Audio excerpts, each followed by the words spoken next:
Good evening, everyone. Madam Mayor, I'm not sure if it's started yet. It has. Started recording. I beg your pardon, Councillor? It's just started recording. It's okay. Thank you. I'd like to remind members that under the current procedures, this meeting is being live streamed to the Council website and is recorded for the archives. Can I ask all members, except Cabinet members, group leaders, to please ensure your mics and cameras are turned off until you are invited to speak. Should you wish to speak, could you please indicate by using the question facility at the top of your screen? However, if you're using a telephone, please indicate verbally that you wish to speak when appropriate. With regards to voting on recommendations, if there's no dissent to the recommendations, I'll accept the silence as agreement. However, should a vote be required, it is my intention that all members be individually asked for their vote. During the meeting, if you have any technical difficulties, please let the Democratic Services Office know as soon as possible. So we start. First of all, could we have any apologies for absence? I have none, Madam Mayor. Councillor Carroll? To Madam Mayor, Councillor Andrew Davis is trying to join the meeting, but he's struggling, but should be online shortly. And Councillor Vincent Bailey is still on paternity leave. Thank you very much. And our congratulations go to Councillor Bailey. All right, shall we have receive a roll call of members? Thank you, Mayor. Start with Councillor Julie Aviott, please. Present and nothing to declare. Councillor Rhiannon Birch. Present and nothing to declare. Councillor Jonathan Bird. Present, nothing to declare. Councillor Bronwyn Brooks. Present and nothing to declare. Councillor Liz Burnett. Present and nothing to declare. Councillor George Carroll. Present, nothing to declare. Councillor Christine Cave. Present, nothing to declare. Councillor Janice Charles. Present and nothing to declare. Councillor Millie Collins. Present and nothing to declare. Councillor Jeff Cox. Present, nothing to declare. Councillor Robert Crowley. Present, nothing to declare. Councillor Andrew R.T. Davis. Sorry, he gave apologies. Councillor Pamela Drake. Present and nothing to declare. Councillor Vince Driscoll. Present and nothing to declare. Councillor Stuart Edwards. Present and nothing to declare. Councillor Ben Gray. Present and nothing to declare. Councillor Owen Griffiths. Present, nothing to declare. Councillor Stephen Griffiths. Present, nothing to declare. Councillor Tony Hampton. Present and nothing to declare. Councillor Sally Hanks. Present, nothing to declare. Councillor Nick Hodges. Present, nothing to declare. Councillor Hunter Jarvie. Present and nothing to declare. Councillor Gwyn John. Present, nothing to declare. Councillor Ian Johnson. Yn bresennol a dim byd i ddatgan. Councillor Gordon Kemp. Present and nothing to declare. Councillor Peter King. Present, nothing to declare. Councillor Kevin Marnie. Present and nothing to declare. Councillor Catherine McCaffer. Present, nothing to declare. Councillor Anne Moore. Present and nothing to declare. Councillor Neil Moore. Present, nothing to declare. Councillor Michael Morgan. Present and nothing to declare. Councillor Jane Norman. Present and nothing to declare. Councillor Rachel Nugent-Finn. Present and nothing to declare. Councillor Andrew Parker. Present, nothing to declare. Councillor Bob Penrose. Present, nothing to declare. Councillor Sandra Perks. Present and nothing to declare. Councillor Andrew Robertson. Present and nothing to declare. Councillor Leighton Rowlands. Present and nothing to declare. Councillor Rubus Sivinianum, Present, nothing to declare. Councillor John Thomas, Present, nothing to declare. Councillor Neil Thomas, Present, nothing to declare. Councillor Steffan William, Presennol a dim byd i'w ddatgan. Councillor Margaret Wilkinson, Present, nothing to declare. Councillor Eddie Williams, Present and nothing to declare. Councillor Mark Wilson, Present and nothing to declare. Councillor Margarita Wright, Present, nothing to declare. and I'll just go back. I think Councillor Andrew R.T. Davis has joined. Can I just have confirmation of that? Present, nothing to declare. Thank you very much. That concludes the roll call, Mayor. Thank you very much. We move on now to item 3 to approve the minutes of the meeting held on the 26th of April 2021. Thank you, Madam Mayor. Can I formally move the minutes? And can I formally second, Madam Mayor? Minutes are moved. Thank you. To receive announcements from the Mayor, leaders, etc., etc., item 4. Well, despite COVID restrictions, I've managed to have quite a busy couple of days. I've raised a wreath at the Seamen's Memorial in the civic offices to commemorate the D-Day landings. Attended a flag raising to celebrate Gay Pride Month. Attended various virtual award ceremonies. I hosted the flag raising ceremony in the civic offices for Armed Forces Week. Attended the inauguration of the consulate for Poland in Cardiff Castle. Attended the Mayor of Ladrick Major's charity garden party, and attended the Barry Seas Sunday event at the Anchor, the Seamen's Memorial and Barry Waterfront. I also attended an interesting informative walk at Barry Cemetery hosted by the Mayor of Barry, where we saw the unveiling of 4 plaques in memory of celebration local people, and also met with the relevant officers to make several awards for the Mayor's charity grants. Anybody any questions on any of those? I'd be willing to answer them. I understand we have a petition. Councillor John? Yes, thank you, Madam Mayor.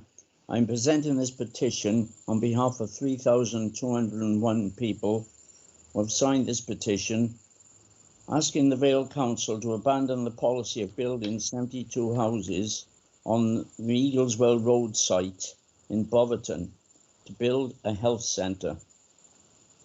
This health centre is desperately needed for Llantwit Major, who have had a huge number of population growth in their catchment area, and quite simply, they're absolutely desperate now for better medical facilities. One surgery in Llantwit Major is 57 years old and needs replacing, and this health centre, if built, would fall in line with the reshaping of clinical services planned by the Cardiff and Vale Health Board, which would save many, many people from travelling to hospitals. So, Madam Mayor, I will give you this tonight. I feel that had we not had COVID, I'm sure we could have cleared 9,000 plus signatures, because we have that amount of interest shown to us, and many of those people weren't in a position to sign. Thank you, Madam Mayor. Thank you very much, Councillor John. I accept your petition. Moving on, agenda item 5, to consider a notice of motion from Councillor Mahoney and Councillor Penrose. Who is going to lead on this, please? Myself, I propose them. Kevin Marley. Thank you very much, Councillor Marley. If you'd like to.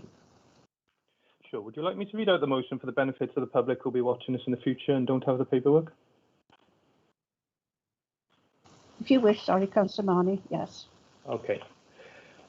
My motion is that all substantive votes carried out in full Vale of Glamorgan Council meetings be automatically recorded by name, and that the result, including names, be displayed clearly in the subsequent minutes of that meeting. I'll just explain my reasons behind this. This is, of course, the third time I've presented this. I think that surely in this day and age, and even in bygone ages, we owe it to residents of the Vale of Glamorgan that their representatives are held accountable for the way they vote, and those be clearly displayed so that those residents can contact those members if they wish to ask them to explain their record. I just find it quite staggering that an authority of this size does not have such a policy in place. And as I say, on the previous 2 occasions that I have raised this motion, it's been bumped back by the majority of those councillors voting on those particular nights. I mean, it's just nothing short of staggering. Obviously, everybody here now has the opportunity, after I finish speaking, to give their reasons, those who may oppose this and also those who may support it, to give their reasons why they're so against this, especially several members of this authority who have already twice voted against this openness and transparency. As I say, and I use that word hypocrisy yet again by those who are always spouting about openness and transparency and yet keep voting against this motion. Please, please, please explain to myself and others why, if indeed you are, going to vote against this. Thank you very much. Thank you very much, Councillor Marnie. Would anybody like to say anything on this? It's seconded, Madam Mayor. Has anybody seconded it? Thank you, Madam Mayor. Councillor Penrose. I second the motion put forward by Councillor Marnie. The only comment I would add is that I feel the council should, especially if the motion is accepted, look at an electronic or ICT method of voting rather than the slightly outdated roll call that we adopt at present for recorded votes. Thank you, Madam Mayor. Thank you, Councillor Penrose. Councillor Carroll, you wish to come in on this?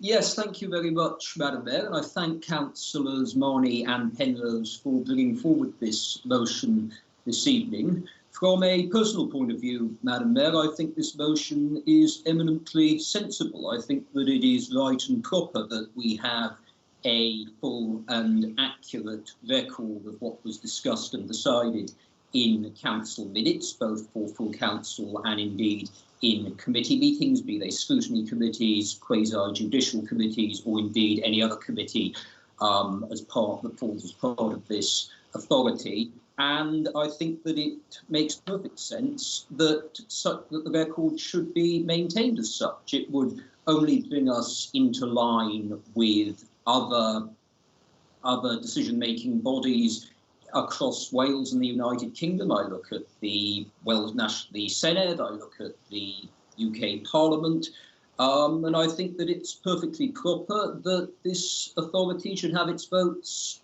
recorded in a similar manner.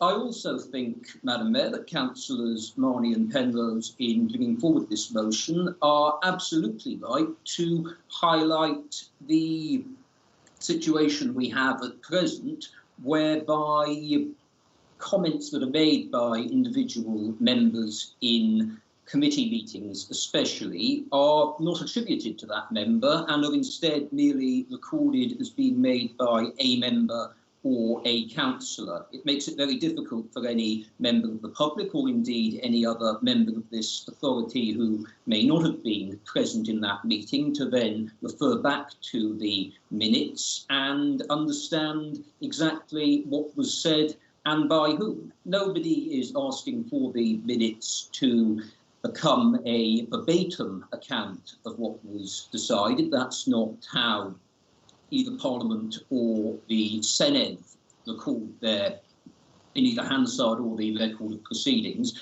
But I do think that it's in the interests of transparency and openness that we improve our minutes in this way, and I'm more than happy to support the motion, and I thank the councillors for tabling it this evening. Thank you, Councillor Carroll. I think the monitoring officer wishes to come in on this.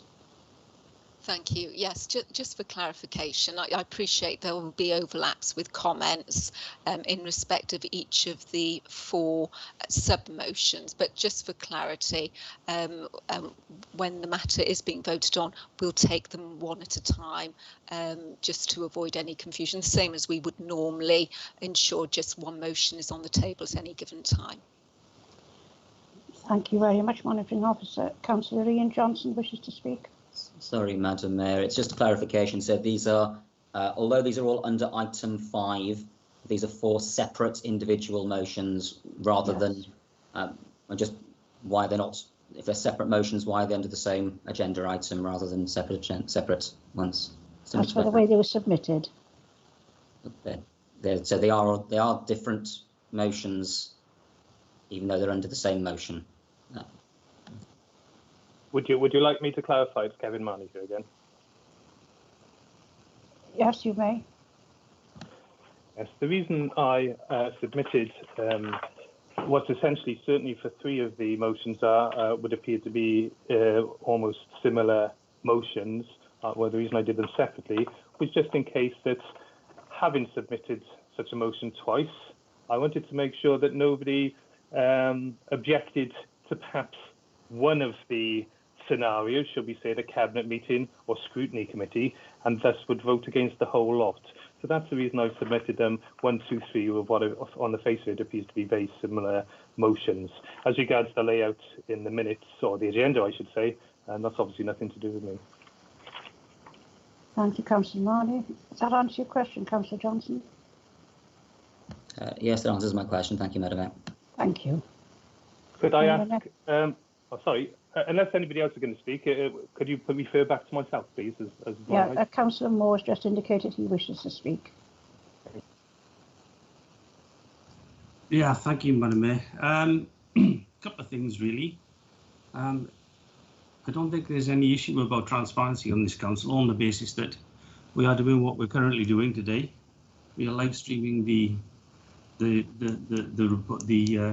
meeting. The meeting will be uploaded to the internet for anybody to see in the future. If they want to watch it, they can watch it. If they want to listen to it, they can listen to it. And they can find out exactly what happened in the debate if they're interested in that. So basically, we've invested and we've agreed that we will live stream and record for posterity all upcoming meetings from the first, and we've been doing that for some time now. And we intend to do that for the future. And in fact, the other thing that we could do is hybrid meetings as we go forward. So the issue of transparency is there, as far as I'm concerned. We have met the conditions of the Welsh Government legislation in doing that. One of the things that we also have to do is another form of Welsh Government legislation is make sure that we have Welsh translation in terms of the minutes. One of the things that we agreed recently was that we would have abridged minutes, particularly on the basis that if you have translation, then translation costs go up. It also takes a lot longer then to translate the minutes so that they can actually be put on the website. So eventually you will have an opportunity to see them on the web, either as a video, so it could be uploaded by YouTube or whatever platform that will be used in the future, and the minutes will be recorded on our website. If anybody wants, within our constitution currently, to oppose any recommendation, within the constitution it actually says that anybody who wishes to have their vote recorded not in favour of what's going on, that can happen. So you can request your name to be appended to the minutes that you either agreed or didn't agree to the motion before you. We also have the facility of a recorded vote, which everybody knows about, and therefore, if there's a necessity to have a record of the votes taken, that is also within the Constitution. One of the things that this would stop is something you've just done tonight, and that would be affirmation.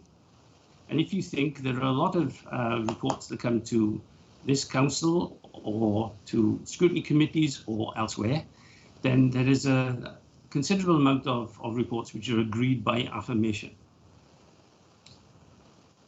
You couldn't do that if you agreed this resolution. You couldn't have an affirmation. The other thing is that this would, if you had a recorded vote of everything, then it would add time to minutes and to the meeting itself. Because I think that just a recording of the roll call of members took about 4 minutes tonight. So you would add 4 minutes to every debate you had. I see no particular point in it, to be honest. Councillor Carroll said we don't want anything verbatim, but you just said you wanted a full transcript of the minutes. Now, if you have a recorded meeting, then you have a full transcript of what is said, by who and when. So to be honest, I think this is something which I would oppose, not because I'm afraid of transparency, because transparency is there all the time anyway. I think we've agreed that we would have abridged minutes. The translations would therefore be less but more succinct. That we have live streaming, we have upload onto the video onto YouTube or whatever platform in the future. I think it is absolutely unnecessary. So I will be voting against it. Thank you, Madam. Thank you, Mayor. Thank you, Leader. Councillor John. Thank you, Madam Mayor. Well, actually, the leader has taken the words from my mouth tonight. I support exactly what the leader said. I've got no problem. I will put my name to every vote. That's no problem I've got. But at the same time, it's grossly different in the Welsh Government where they press buttons. And in our case, recording these votes is going to be extremely difficult for democratic services in every meeting. So I think that as it's recorded tonight, everybody can see how we feel about this, and I haven't got a problem with that. But I would second Councillor Moore's refusal to this. Thank you. Thank you very much. Councillor Rowlands, do you wish to speak? Thank you, Madam Mayor. I don't see why we can't have recorded votes as standard. It's quite simple, and it is more transparency. I'm more than happy for people to know what I vote and which way I vote. I didn't get into this not for people to know. I much rather, Councillor Gwyn John says, it'd be difficult for democratic services. Surely we should be sort of punching above our weight. Even though legislation says we're doing what we we're doing legally, surely we should go above and beyond and be transparent even more. The leader said, to use a recorded vote, and no doubt you probably imagine what I'm going to say now. So I probably will request a recorded vote on this motion. Thank you, Councillor Rowlands. Councillor Kemp, you wish to speak? Thank you, Madam Mayor. Yes. Well, I listened to the leader. I wasn't quite sure where he was going to start off with, because he seemed to be all in favour of the idea of transparency. Then towards the end, that disappeared. I've never been 100% supporter of something like this. I'm concerned, as has been said, that the length of time it would take to record this. But I think, on the whole, the transparency of what the council does, and I know that the leader referred to these meetings are recorded, but at some point there will be people who will not have access to recordings of the meeting, and they might like to actually look in the minutes, in the written minutes, and see how people voted. We make great play about the recording of meetings, the transparency of that, but it must be remembered there are people who are not going to be able to take advantage of that. I can see no problem with this, and I certainly will be voting in support of this evening. Thank you, Councillor Kemp. Councillor Johnson. Thank you, Madam Mayor. Obviously, this is the first of 4 separate motions from Councillor Marnie, and specifically refers to the substantive votes carried out in full council meetings be automatically recorded by name and the result including names displayed clearly in the subsequent minutes of that meeting. I'm happy to support any calls for a recorded vote on that motion tonight.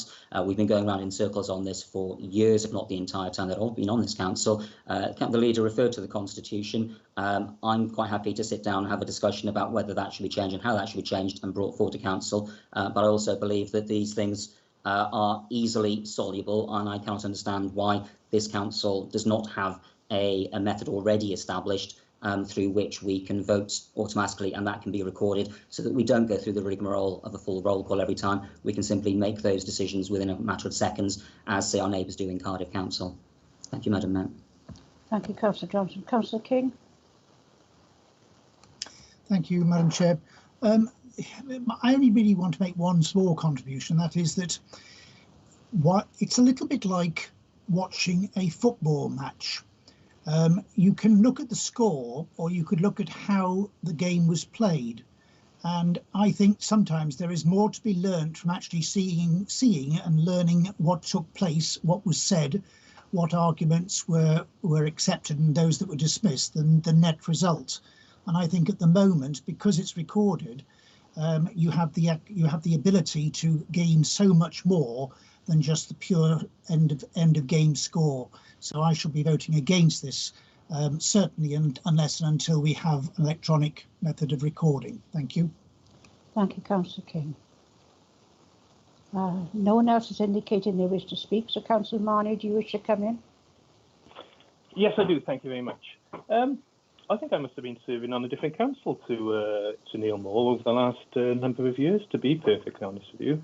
I mean, these council meetings have been recorded and broadcast for quite some time before the COVID emergency, if you like.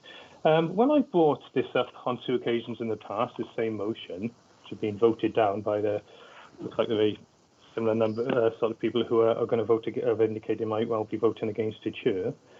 I've been told, and it has been stated by them, that, well, it's being shown, it's being broadcast, the public can just look and glance around at who's got their hands up. Are you saying that this is acceptable?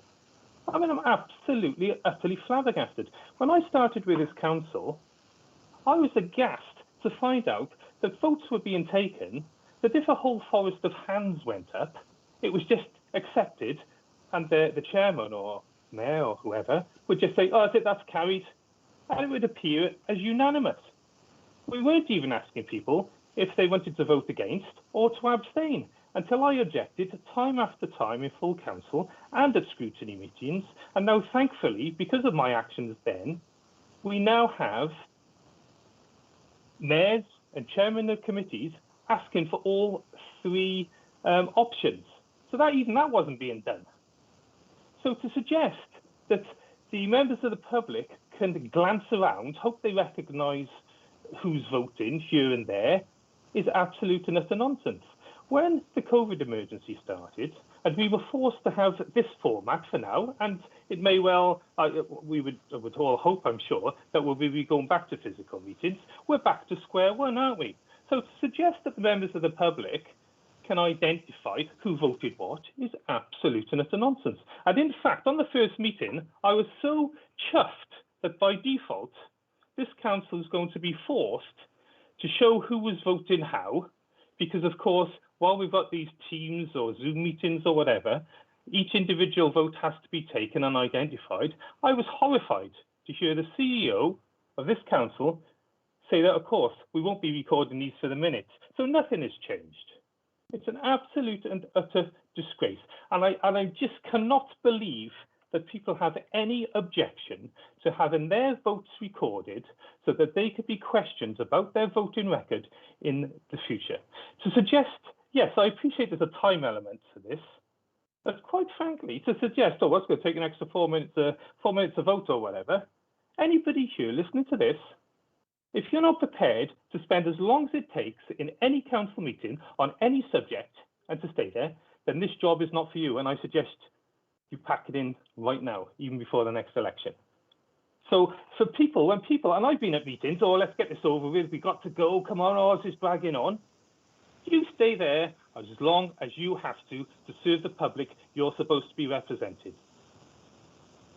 So I will follow the others or back up who's already asked for recorded vote. And this is the irony of this, isn't it? One thing I would say before doing that is, of course, perhaps if this authority had any sense of efficiency, you would have invested quite some time ago in electronic voting equipment, which would make it easier for those doing the minutes and to record those individual votes.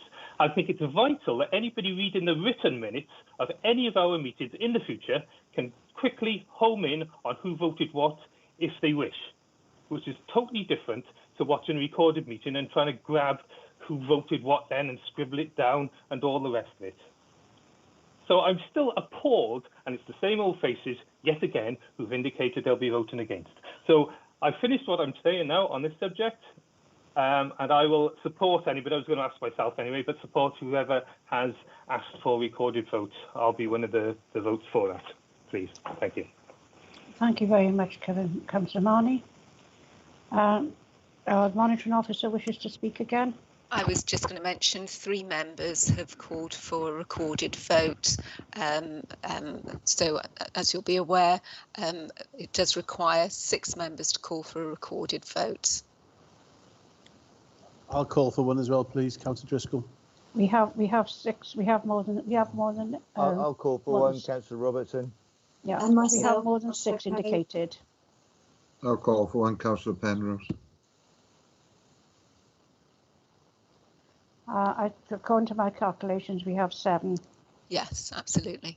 So we'll move to a recorded vote on agenda item 5, Roman numeral 1. So could you please indicate when your name is called, whether you support the motion, item 5.1, or oppose the motion, item 5.1.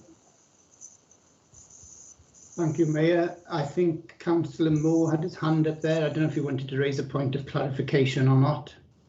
No, I'm sorry. I was adding my name to the recorded vote list.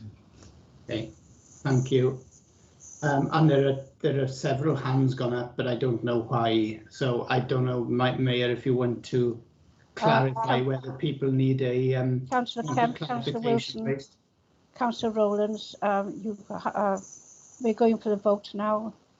Mine was just a point of clarification, Madam Mayor. When I propose a recorded vote, I propose a recorded vote on every individual Roman numeral, so from 1 to 4. So just a point of clarification on that. We would need to do that separately. Yeah, we'll do that when we come to them, Councillor Rowlands. We have to take each one individually. So at the moment, we're just voting on item 5.1. So could you just make sure you're voting just on that, please, for or against the motion? Yeah, thank you, Mayor. As you say, if you are for the motion, if you could indicate as such, and if you're against the motion, and this is in respect of 5.1 only. So we'll start with Councillor Julie Aviett, please. Against. Councillor Rhiannon Birch. Against. Councillor Jonathan Bird. Against. Councillor Bronwyn Brooks. Against. Councillor Liz Burnett. Against. Councillor George Carroll. For. Councillor Christine Cave. For. Councillor Janice Charles. For the motion. Councillor Millie Collins. For the motion. Councillor Jeff Cox. Against the motion. Councillor Robert Crowley. For the motion. Councillor Andrew R.T. Davis. For the motion. Councillor Pamela Drake. Against the motion. Councillor Vince Driscoll. For the motion. Councillor Stuart Edwards. For the motion. Councillor Ben Gray. Against. Councillor Owen Griffiths. For the motion. Councillor Stephen Griffiths. For the motion.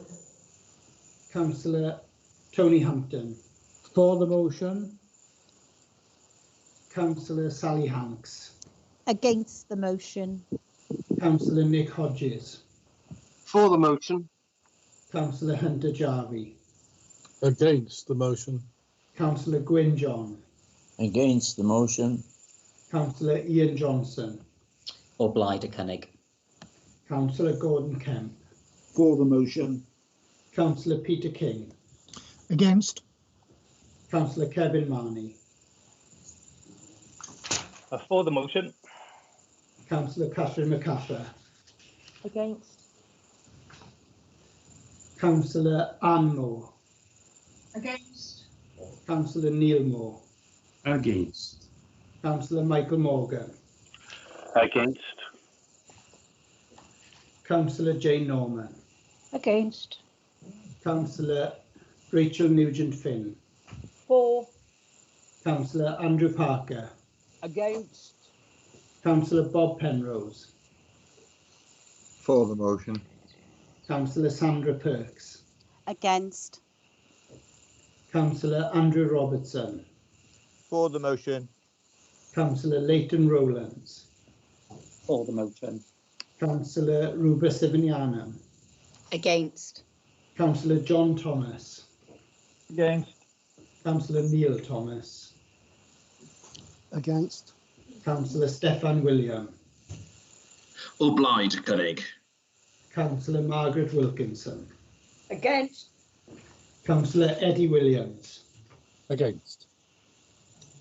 Councillor Mark Wilson. Against. And Councillor Margarita Wright. For the motion. Thank you. I don't know if anybody's got the numbers or if you want to give me a couple of minutes to... Yes, that's 21 for and 25 against. So the motion is not carried. Thank you very much, Monitoring Officer. We will go on to agenda item 5, part 2. Councillor Marnie, do you wish to come in on this, please? Well, basically, as explained before, these next two are the same motion, but I didn't want to give anybody the opportunity of objecting to one and turning down their vote for the whole thing. So basically, same arguments for me. If anybody else has any particular things different to what they're saying, that's obviously up to them. Again, I would request a recorded vote and support in that. Express my disappointment on the last one. As I say, I hang my head really on behalf of the Vale of Glamorgan Council, to be honest with you, but that's by the way. Thank you very much. Support a recorded vote. Councillor Robertson. Thank you, Councillor Robinson. Councillor Cave, recorded. Could you, there's hands going up. Are they to speak or are they supporting the recorded vote? Councillor Griffiths, are you to speak or are you? Could you wait until people indicate whether they wish to speak or not, please? Could you please lower your hands until anybody who wishes to speak? Thank you. Does anybody wish to speak on this? No. Right, now we will see. We want people to indicate whether they wish a recorded vote, please.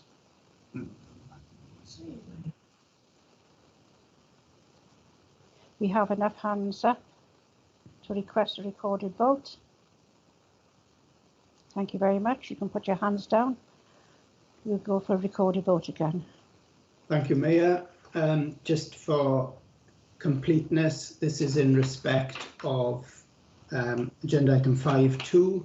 So again, if you are for the motion, if you can just indicate as such, against the motion, again, indicate as such, or abstaining. So if we start with Councillor Julie Aviott, please. Against. Councillor Rhiannon Birch. Against. Councillor Jonathan Bird. Against. Councillor Bronwyn Brooks. Against. Councillor Liz Burnett. Against. Councillor George Carroll. For. Councillor Christine Cave. For. Councillor Janice Charles. For. Councillor Millie Collins. For the motion. Councillor Jeff Cox. Against. Councillor Robert Crowley. For the motion. Councillor Andrew Arty Davis. For the motion. Excuse me. Councillor Drake. Against the motion. I wonder if the monitoring officer could take over, please. I don't actually have a list in front of me of all of the members, unless it's on the agenda. Bear with me. Otherwise, I know that my colleagues in Democratic Services will certainly have the list, whilst the Managing Director has a glass of water. If I could ask my colleagues if they have a list to hand. Yes, Debbie, I have the list. Is Jeffries. Oh, thank you, Jeff. If you could take over. So I don't know whether you've got a note as to where we just left the voting. Right, Councillor Drake was the last member to indicate. So if you can follow, so that was Councillor against. Drake, that was against. So we're now on to Councillor Driscoll. For the motion. Councillor Stuart Edwards. For the motion. Councillor Gray. Against. Councillor Owen Griffiths. For the motion. Councillor Stephen Griffiths. For the motion. Councillor Hampton. For the motion. Councillor Hanks. Against. Councillor Hodges. For the motion. Councillor Jarvie. Against the motion. Councillor John. Against. Councillor Johnson. Or Blyder-Cunninge. Councillor Kemp. For the motion. Councillor King. Against. Councillor Marnie. For the motion. Councillor MacArthur. Against. Councillor Anne Moore. Sorry, say that again. Councillor Anne Moore. Against. Thank you, Councillor Moore. Councillor Neil Moore. Against, sorry, that was offline. Councillor Morgan. Against. Councillor Norman. Against. Councillor Nugent Finn. For. Councillor Parker. Against. Councillor Penrose. For the motion. Councillor Perks. Against. Councillor Robertson. For the motion. Councillor Rowlands. For the motion. Councillor Sivananam. Against. Councillor Thomas. Against. Councillor Neil Thomas. Against. Councillor William. Or Blyder-Cunninge. Councillor Wilkinson. Against. Councillor Williams. Against. Councillor Wilson. Against. Councillor Wright. For the motion. And a quick topping up.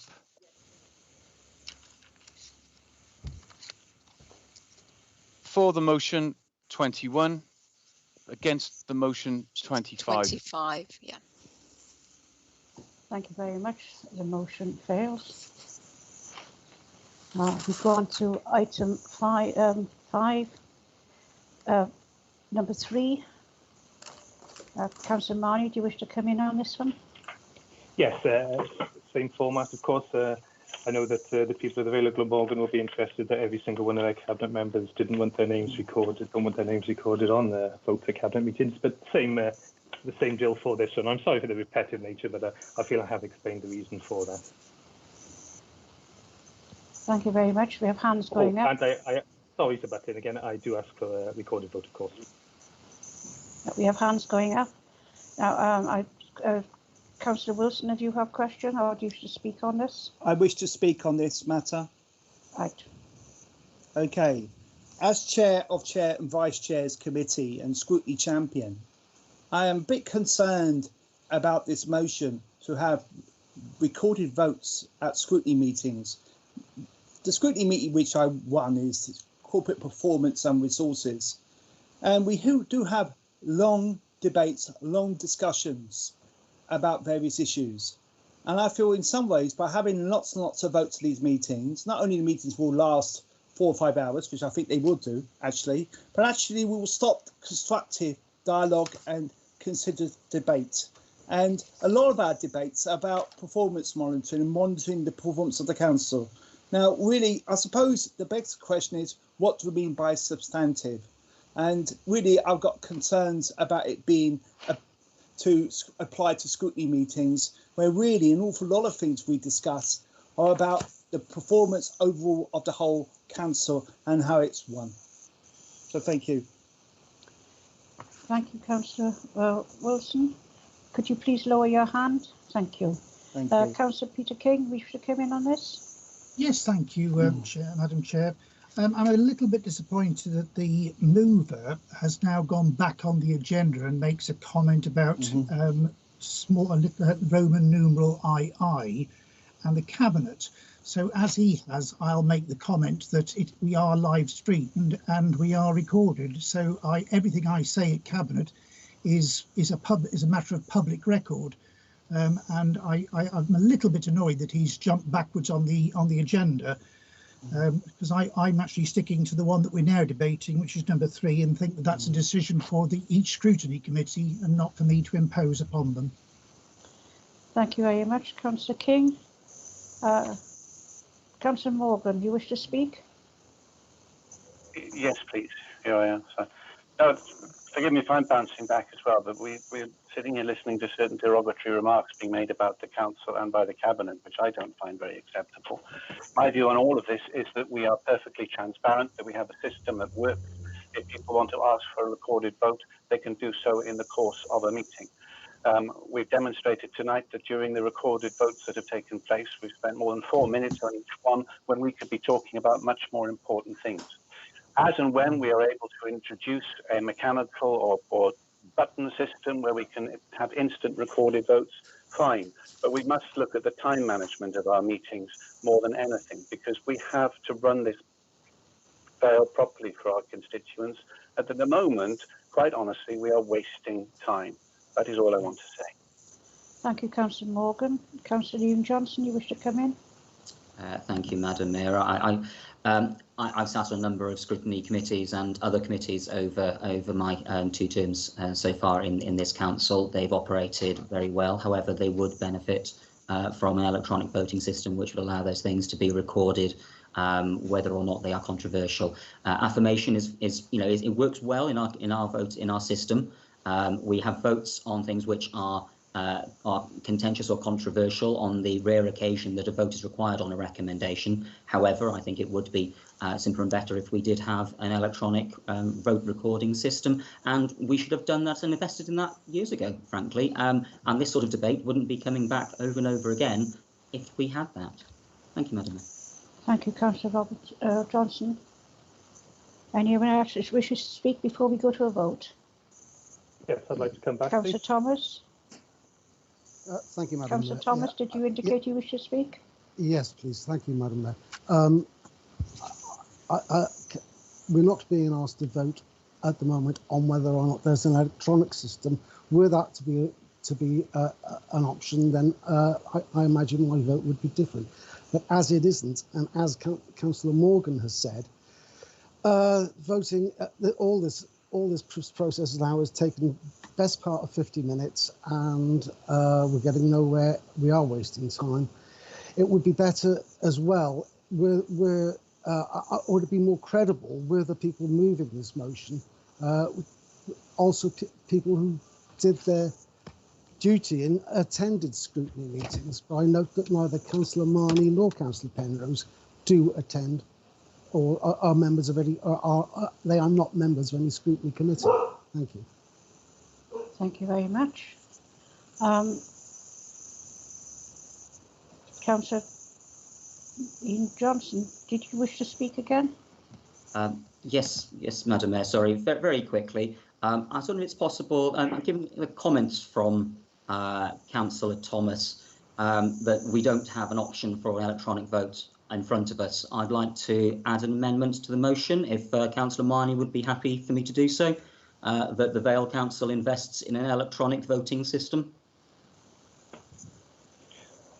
This is Kevin Marnie here. I have no objection to that. In fact, as my colleague Bob Penrose has suggested at the start of this, yes, why hasn't this been brought in before? Why do I have to keep bringing up this? And thankfully now Ian Johnson, something that seems so obvious to everybody to help this situation. So that's me referring to Ian Johnson. I'd like to come back at the end of it to refer to some of the points that have been made. So I have no objection to an amendment such as that, and in fact I'd almost insist on it if it wasn't being brought up anyway. Thank you. I'd like to second that, Mayor. I'm sorry, couldn't you repeat that? I'd like to second that. And that is, I'm sorry, who is Councillor Johnson's suggestion that we should have electronic, or at least investigate electronic voting. Who is speaking, please? That's Councillor Robertson speaking. Right, thank you very much, Councillor Robertson. Thank you very much. If I can just assist, yes, so an alteration of a motion, a member may alter a motion of which he has given notice, which this is, with the consent of the meeting. So it would require the consent of the meeting to add that amendment that has been put forward by Councillor Johnson. We need to take a vote on the amendment. We will. Madam Mayor, can I just step in and make a comment, please, before you proceed? Just to advise, this is Jeffrey. Sorry.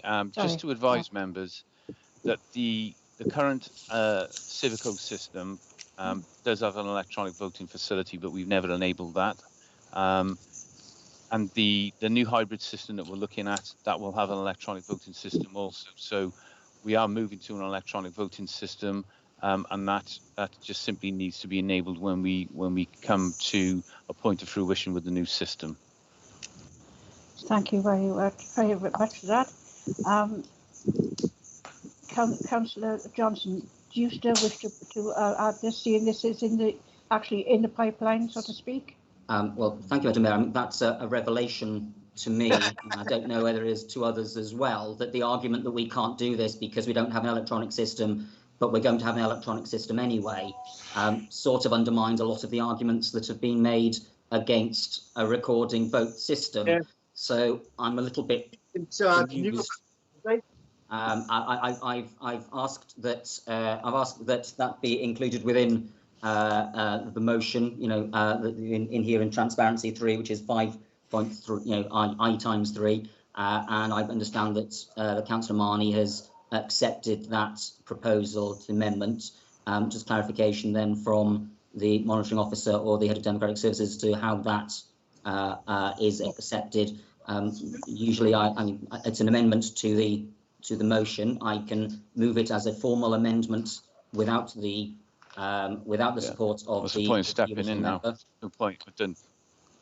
Yes, sorry, just to clarify, so that there's a distinction between a motion without notice and a motion given on notice. So we're dealing with, this is a motion on notice. So a member may alter a motion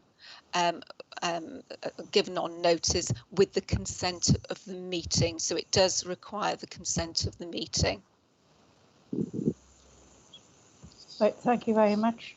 So do we have to vote on this now? Could I just have a bit of piece of clarification there, Madam Mayor? So if I, just to clarify, if I ask Councillor Marnie to agree an amendment, then that has to be agreed by the meeting. But if I were to formally move something as an amendment, say to a different motion, one that might be coming up, then I would be able to move an amendment to that. Is that how that operates? The provisions are a member may alter a motion which he has given that's been moved without notice, so that, you know, that's not the scenario we're dealing with here, with the consent of both the meeting and the seconder. That would require the meeting's consent as well and the seconder, but certainly we've had an indication that Councillor Marnie agrees. We haven't had an indication from In fact, Councillor Marnie seconded your amendment, but both scenarios do require the consent of the meeting for an amendment. So we'd have to take a vote on this, is that correct? Yes, whether the meeting consents to the amendment. Thank you very much. Recorded vote, please, Chair. Or Madam Mayor. Madam Mayor. Councillor Moore? Yes, Mayor, can I ask a question? Because I don't know the voting. Somebody just said something. Can we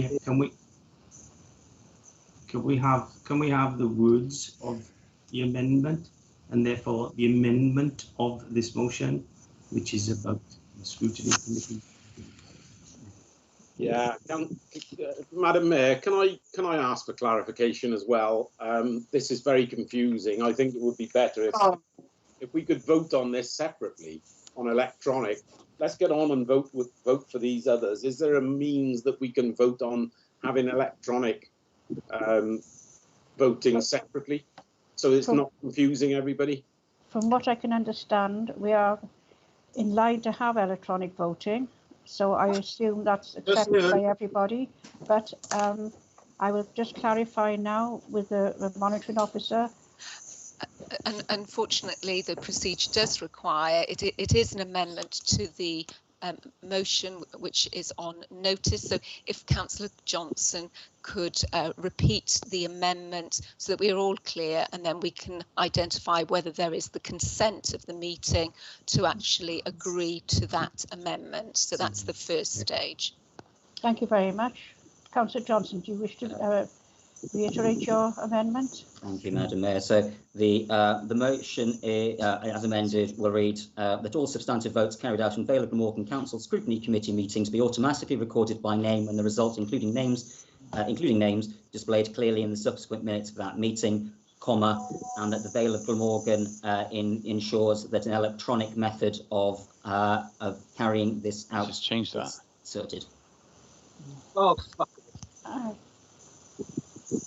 I missed the tail end of that. So that the Vale of Glamorgan Council ensures that an electronic method of voting is provided.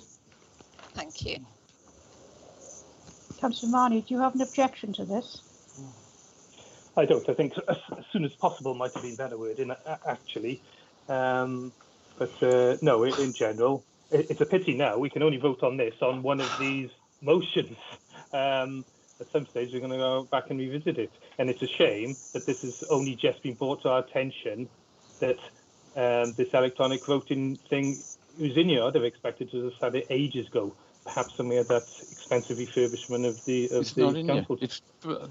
Can we keep? I know it's not in yet. What I'm saying is we've only just learned of this during the course of this meeting. We will have to accept now, or I'll have to accept, as Ian Johnson will, that we can only make this amendment to this particular vote. So that's what we'll have to do, in my view. Thank you. Councillor Burnett, you wish to come in on this? Yes, Mayor, if I could just clarify. So the motion as amended still would suggest a requirement for the automatic recording of voting immediately, even before the electronic facilities were available, if I'm correct. Is that what your motion is, Councillor Johnson? Yes. Thank you. Right, we're now voting on the amendment to the motion. We don't have an electronic voting system. Madam Mayor, can I ask a point of clarification? Shouldn't there be a debate now on this on this particular part? I'm sorry, can you indicate who's speaking, please? I've got so many hands up at the moment. Sorry, Councillor Neil Thomas. Councillor Neil Thomas, thank you. Shouldn't there now be a vote on, not a vote, a discussion on whether, on the merits of this particular proposition? I can assist there, Mayor. The meeting's consent will be signified without discussion. The Constitution is clear on that. So we will now need to proceed to a vote on that matter. Thank you. Now I have several hands up. These people indicating to vote or indicating they wish to go for a recorded vote. Vote now. electronically going forward. It says immediately. Madam Mayor, Councillor Penrose, I've had a hand up for about 10 minutes waiting to be... I'm trying to get, there's so many people putting their hands up for recorded votes before we even call for one. If you could lower your hand if you're not requested to speak, please. Madam Mayor, I don't have my hand up for a recorded vote. I'm speaking. Can you just put your hands up when requesting the vote or requesting to speak? Right. And return and put your hands down once you have spoken. Right, Councillor Penrose, which you wish to come in on this? Thank you, Madam Mayor. Yes, I did want to add the fact to Councillor Johnson's amendment to the motion that other authorities in Wales have been using this system for many years. It's not like putting somebody on the moon, which Councillor Neil Thomas seems to suggest. Rhondda Cynon-Taf have certainly used it 4 or 5 years, as have Billy Cardiff, so it's not new. I also endorse what Councillor Marnie is saying, and that is, if this had been emphasised at the start regarding the availability, and we are investigators and authority, an electronic system, it had been better to be stated, especially as certain councillors have said that if we had electronic, then I'd have not voted against, because that makes a farce of the votes we've had so far. And one footnote, and I won't take time on this one, but I would challenge Councillor Neil Thomas's statement that I don't sit on a scrutiny committee.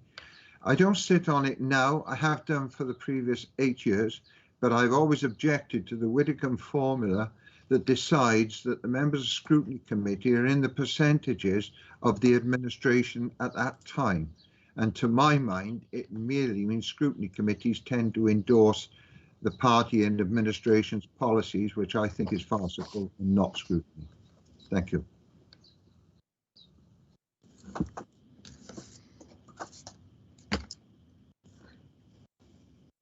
You're muted, Mayor. I do apologise. Councillor Robertson, do you wish to come in on this? Yes, thank you, Lady Mayor. I have a very simple question, which is if this is in the pipeline, if this is something which is planned for the future, why have we as councillors not been informed of it, and why have we not discussed it? It seems extraordinary to me that we start having this debate about transparency, and suddenly we're ambushed with the fact that we're actually going to be having electronic voting.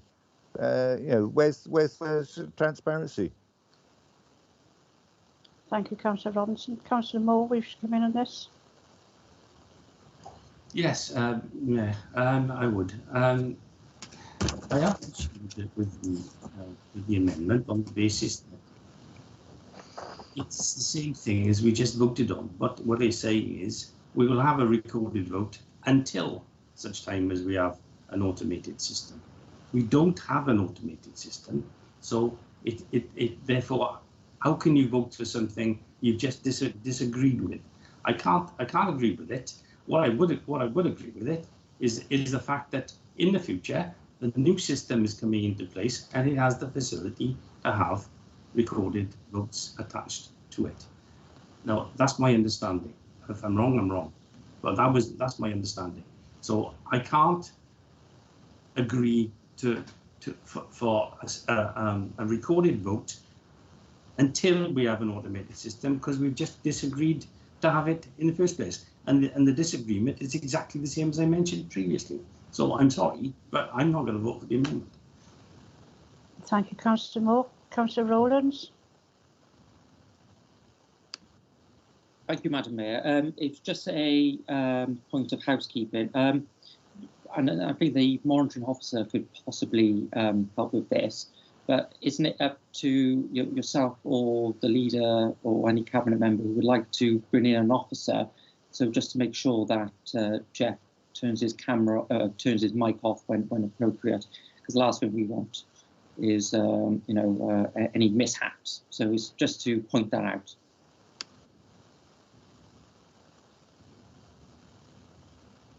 Thank you, Councillor Rowlands. I don't quite understand your statement, but obviously somebody does. Councillor King.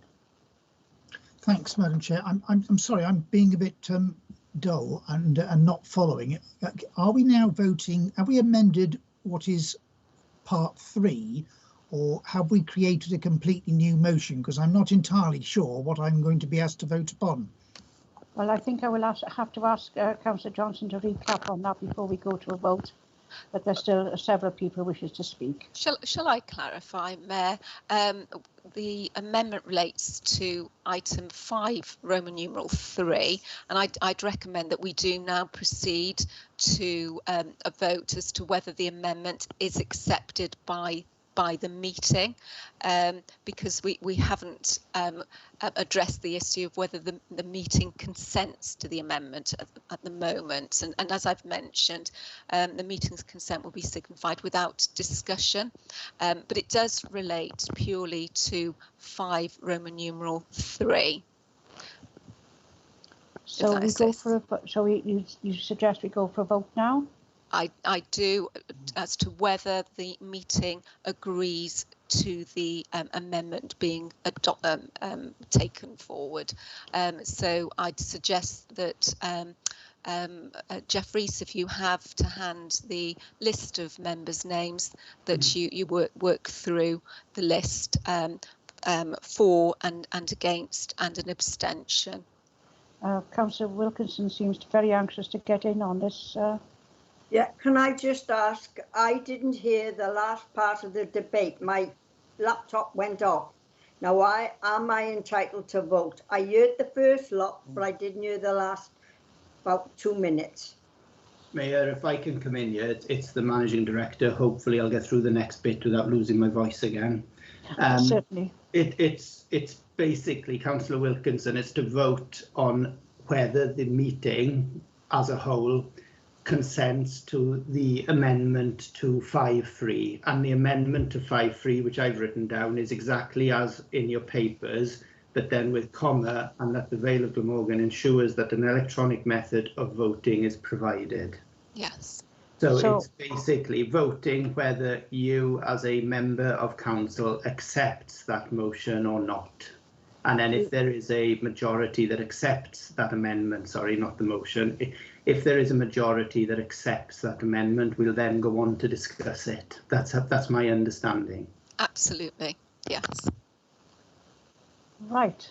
So if I go through the roll call then, Mayor, and ask members to in turn indicate whether they accept the amendment being discussed or not, or to abstain. So if I can start with Councillor Julie Aviett. Sorry, Mayor. Could I ask something for clarity? We're only voting. Sorry.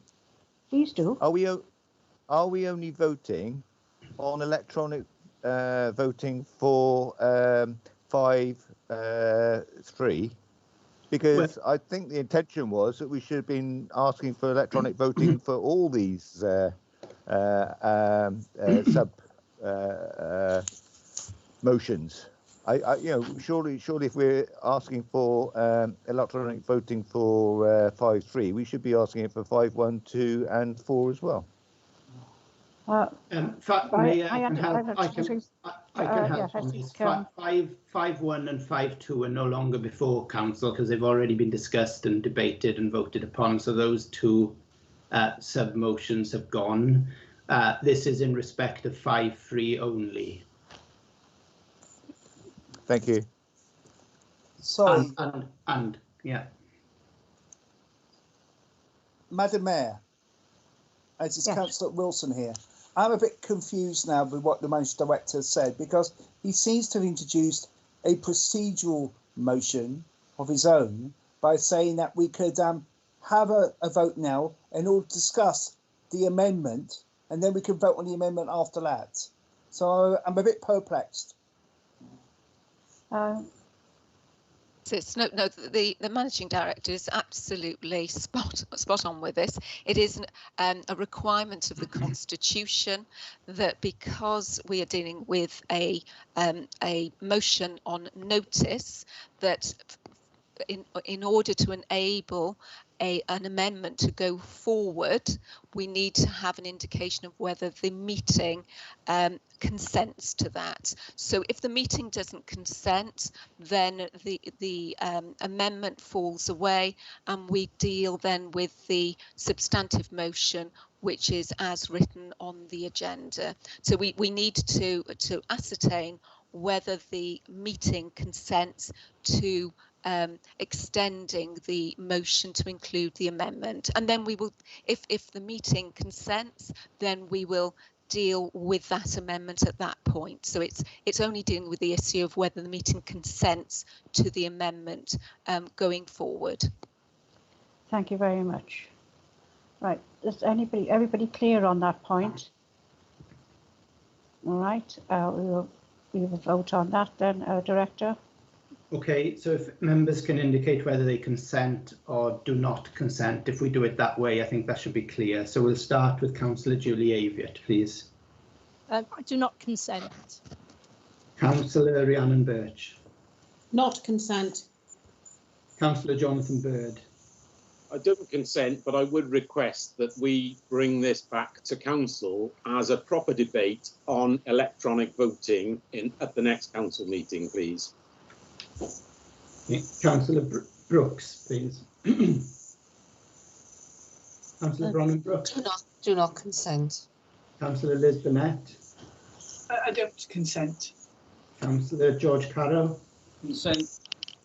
Councillor Christine Cave. I consent. Councillor Janice Charles. Consent. Councillor Millie Collins. As chair of the scrutiny committee, I do consent to this. Councillor Jeff Cox. Not consent. Councillor Robert Crowley. Consent. Councillor Andrew R.T. Davis. Consent. Councillor Pamela Drake. Do not consent. Councillor Vince Driscoll. Consent. Councillor Stuart Edwards. Consent. Councillor Ben Gray. Do not consent. Councillor Owen Griffiths. Consent. Councillor Stephen Griffiths. Consent. Councillor Tony Hampton. Consent. Councillor Sally Hanks. Do not consent. Councillor Nick Hodges. Consent. Councillor Hunter Jarvie. Do not consent. Councillor Gwyn John. Do not consent. Councillor Ian Johnson. Keith Sunyav. Councillor Gordon Kemp. Consent. Councillor Peter King. Do not consent. Councillor Kevin Marnie. I consent. Councillor Catherine McCaffer. I do not consent. Councillor Anne Moore. Do not consent. Councillor Neil Moore. I do not consent. Councillor Michael Morgan. Councillor Michael Morgan. Sorry, I do not consent, but I concur with Jonathan Bird that we bring this matter back to council with a proper report so it could be discussed in an expedient manner. That's electronic voting. Thank you. Councillor Jane Norman. Do not consent. Councillor Rachel Nugent-Finn. Consent. Councillor Andrew Parker. Do not consent. Councillor Bob Penrose. Consent. Councillor Sandra Perks. Do not consent. Councillor Andrew Robertson. I consent, and I suggest that this should have been discussed at full council in the past. Thank you. Councillor Leighton Rowlands. I consent. Councillor Ruba Sivanianam. I don't consent. Thank you. Councillor John Thomas. I do not consent. Councillor Neil Thomas. I too concur with Councillor Bird and would like to see this debated in the future. However, at this time, I do not consent. Councillor Stefan William. Keith Sunyav. Councillor Margaret Wilkinson. Do not consent. Councillor Eddie Williams. I do not consent. Councillor Mark Wilson. I do not consent. And Councillor Margarita Wright. Consent. And that makes it, by my reckoning, 25 who do not consent and 21 who do consent. Yes, I agree. Thank you very much. So we are now just going to vote on the amendment as it was, as the motion as it was originally put forward. May I be allowed to reply, because I've been waiting? You may reply, Councillor Marnie. Very briefly. Firstly, I would say I would like to think that any members of the public that get round to watching this will be absolutely horrified of what they witnessed tonight, and the hoops that those of us who wish to see written recording of votes have to jump through to try and get this. A few little items that were said. Mark Wilson's comments on this, I'm not sure. I got rather confused. I don't know if he's referring to this motion or the ones to come now, but heaven forbid that we make clear clarity for members of the public over councillors supposedly scrutinising performance. You know, heaven forbid we do that. Neil Thomas, of course, I know he'll already be biting his lip, or his tongue, I should say, after Bob Penrose has already pointed out, using the expression, I think it was, don't attend scrutiny committee meetings. Thankfully, through my efforts in the past and the support of councillors, you'll see I have 100% attendance record. I'll put that attendance record up against anybody in his party or anybody in this council, quite frankly. Like Bob Penrose, after 9 years of attending scrutiny committees, I consider the scrutiny process to be totally broken down and useless. And the one scrutiny committee that I am on, I've stepped off this year and stated that quite clearly to the Democratic Services, as that was the reason for that. I attend every single meeting, 100%. And Neil Thomas, I think you really want to be very careful with your words. I think you just caught yourself in time on that one, didn't you? Now, perhaps we can go on to this vote. Thank you. Thank you very much, Councillor Marnie. Councillor Wilson, you wish to come in on this? Yes, I do. And I would like to welcome Councillor Marnie to any corporate resources meeting, since I don't remember attending any of them. Thank you.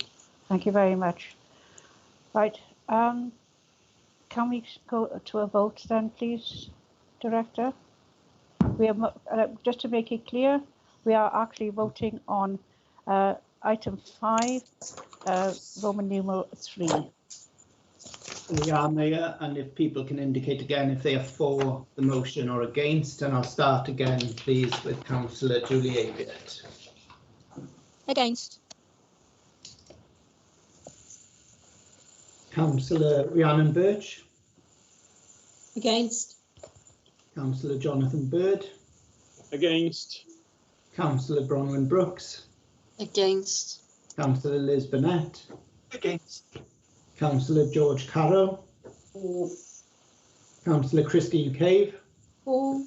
Councillor Janice Charles. For. Councillor Millie Collins.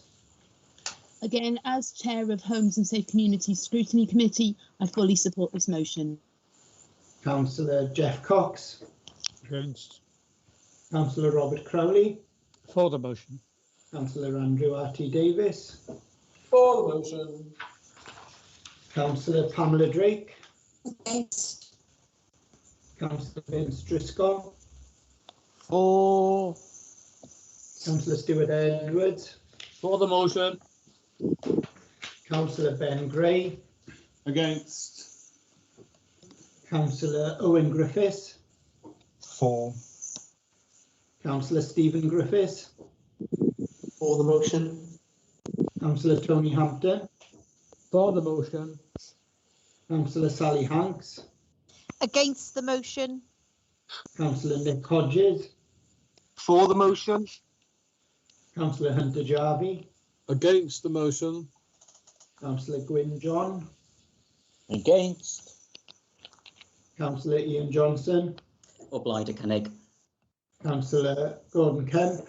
For. Councillor Peter King. Against. Councillor Kevin Marnie. For the motion. Councillor Catherine McCaffer. Against the motion. Councillor Anne Moore. Against the motion. Councillor Neil Moore. Against. Councillor Michael Morgan. Against. Councillor Jane Norman. Against. Councillor Rachel Nugent-Finn. For. Councillor Andrew Parker. Against. Councillor Bob Penrose. For. Councillor Sandra Perks. Against. Councillor Andrew Robertson. For the motion. Councillor Leighton Rowlands. For the motion. Councillor Ruba Sivanyanam. Against. Councillor John Thomas. Against. Councillor Neil Thomas. Against. Councillor Stefan William. O blaid y cynnig. Councillor Margaret Wilkinson. Against. Councillor Eddie Williams. Against. I just thought I'd use a bit more time. Councillor Mark Wilson. Against. And Councillor Margarita Wright. For the motion.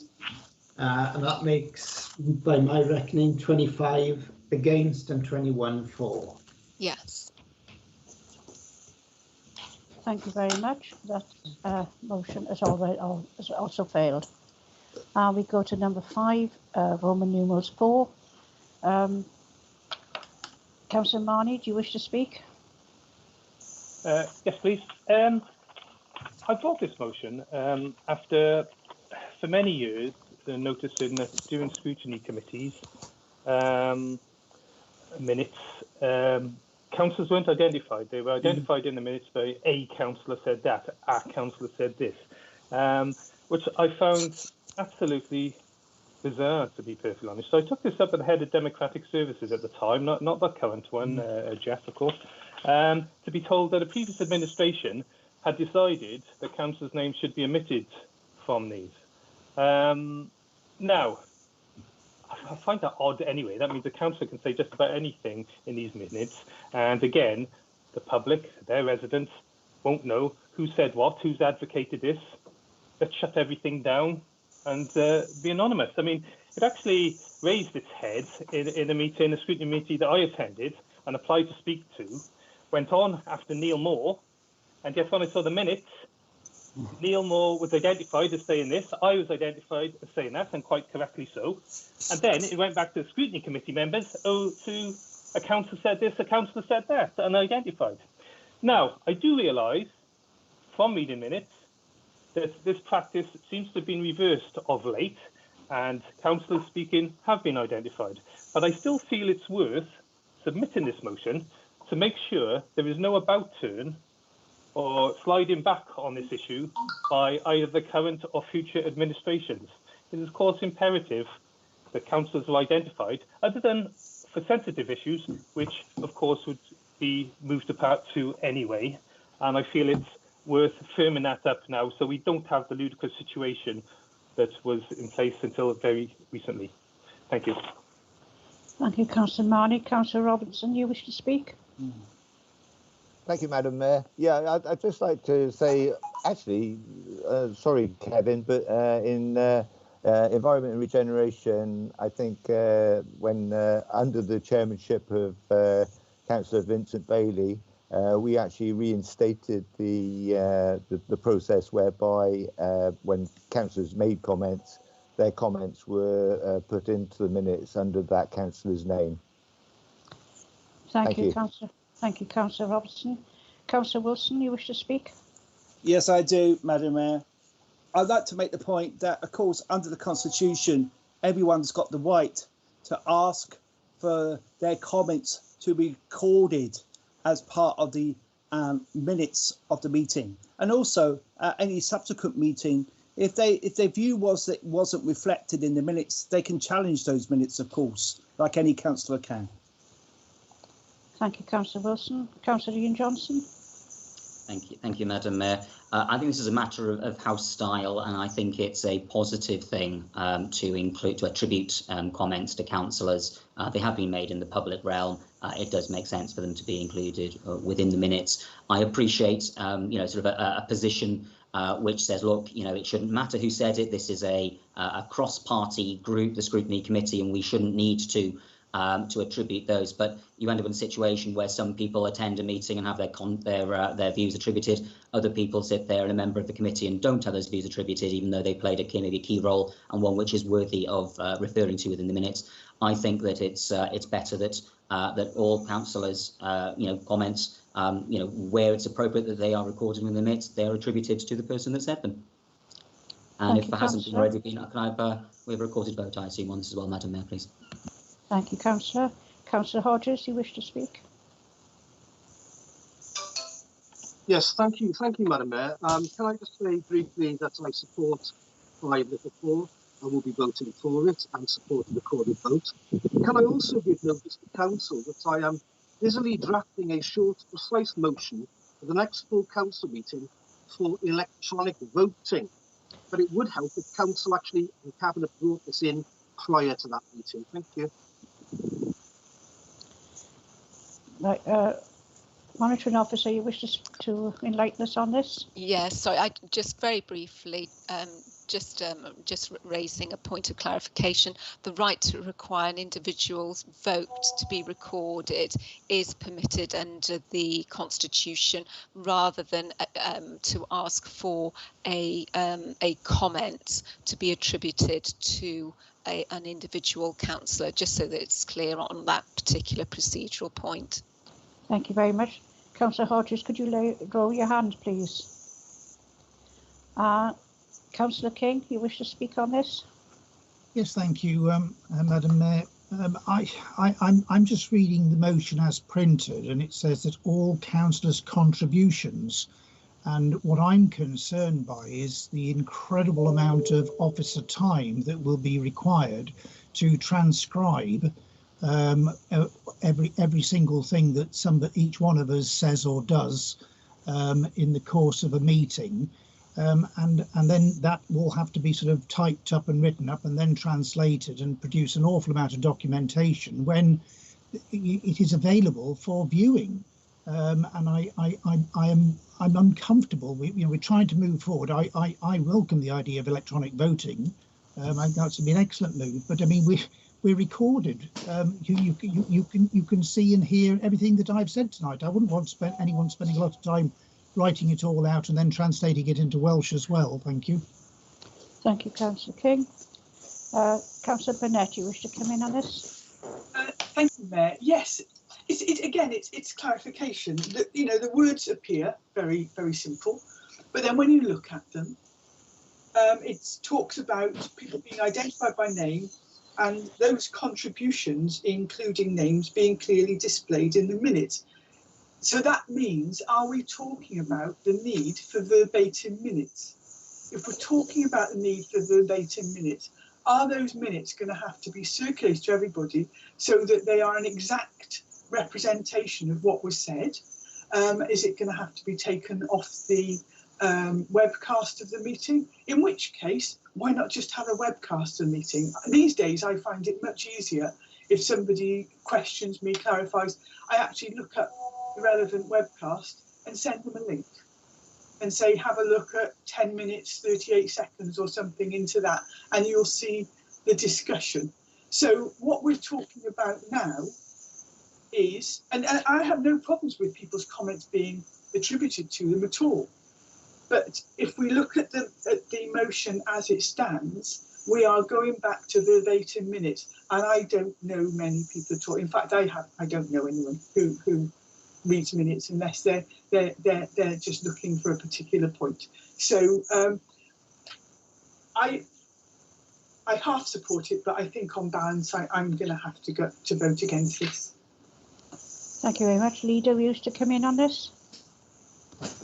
I was just going to say, well, Liz said she beat me to it, because I've been pondering this as we're discussing it. And the point is, this does become verbatim minutes because it says that all councillors' contributions be identified by name, and these contributions including names be clearly displayed in the subsequent minutes of that meeting, which means everything that's going on has got to be said and written. And then you have the translation issues as well. And we'll come back to where we were right at the very beginning. We live stream these meetings. They're put on YouTube or whatever platform comes next. If anybody wants them, they're absolutely right. And Liz has pointed out quite clearly that if you want to find something, you can look and identify the speaker through the minutes in the recording. Can you imagine the minutes from tonight's meeting so far? So as far as I'm concerned, I am not going to support this. Thank you very much, Leader. Councillor Carroll, you wish to come in on this?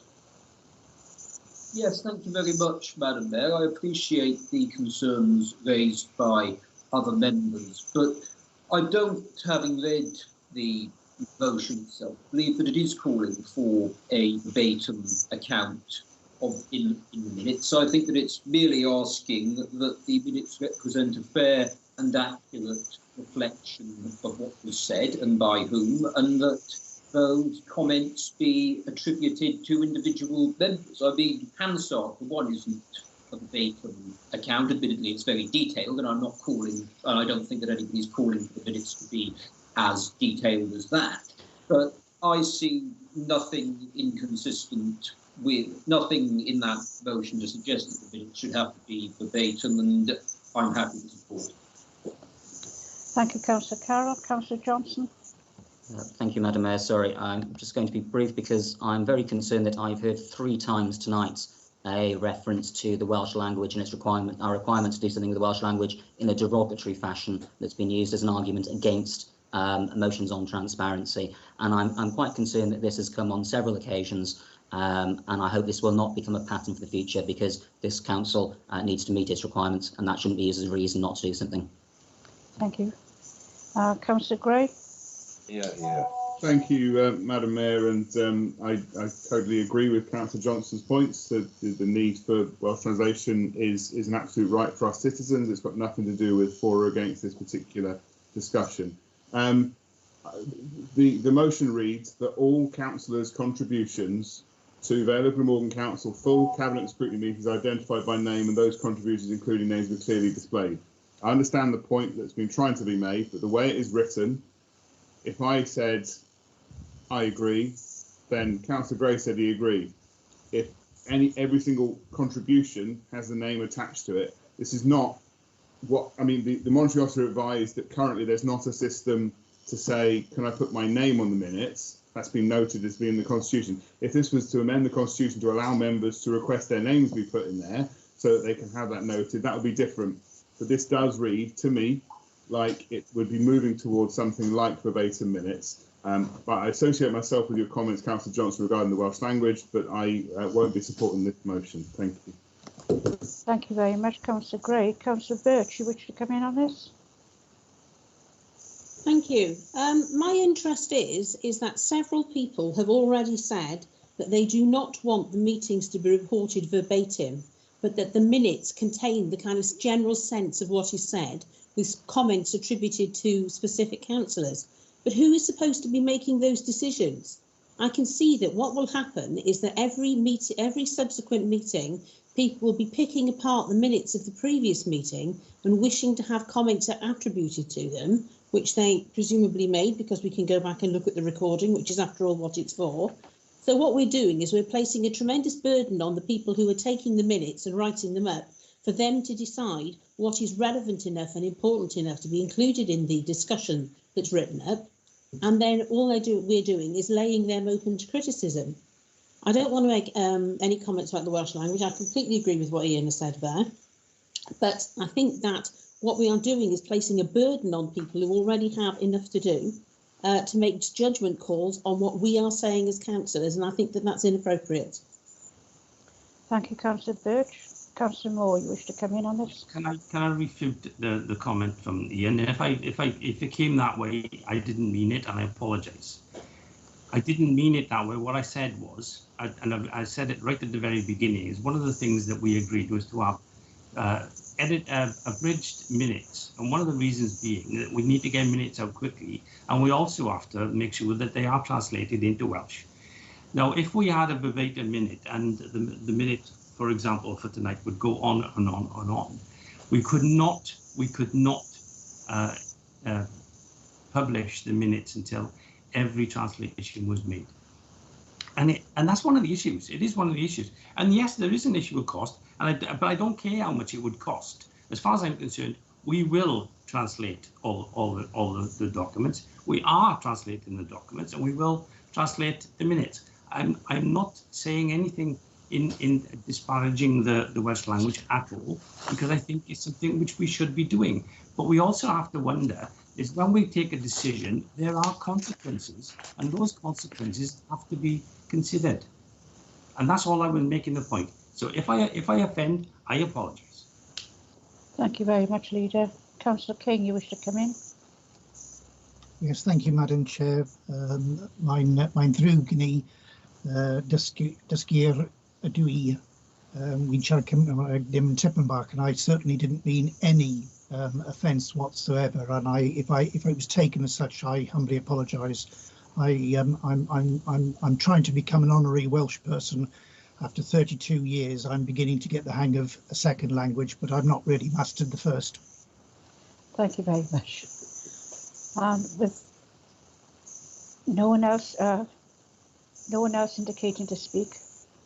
Councillor Johnson, you wish to come back? I just wanted to accept the comments made by Councillor Moore and Councillor King with regards to my comment there. I appreciate that wasn't the intention they were making, but it could be misinterpreted, and I'm sure that we have an honourable difference in how our interpretation of the words of this motion are seen. I see it as all councillors' contributions, not all councillors' contributions. If that makes sense there, but that's obviously up to the as a matter for the person moving this. Thank you, Madam Mayor.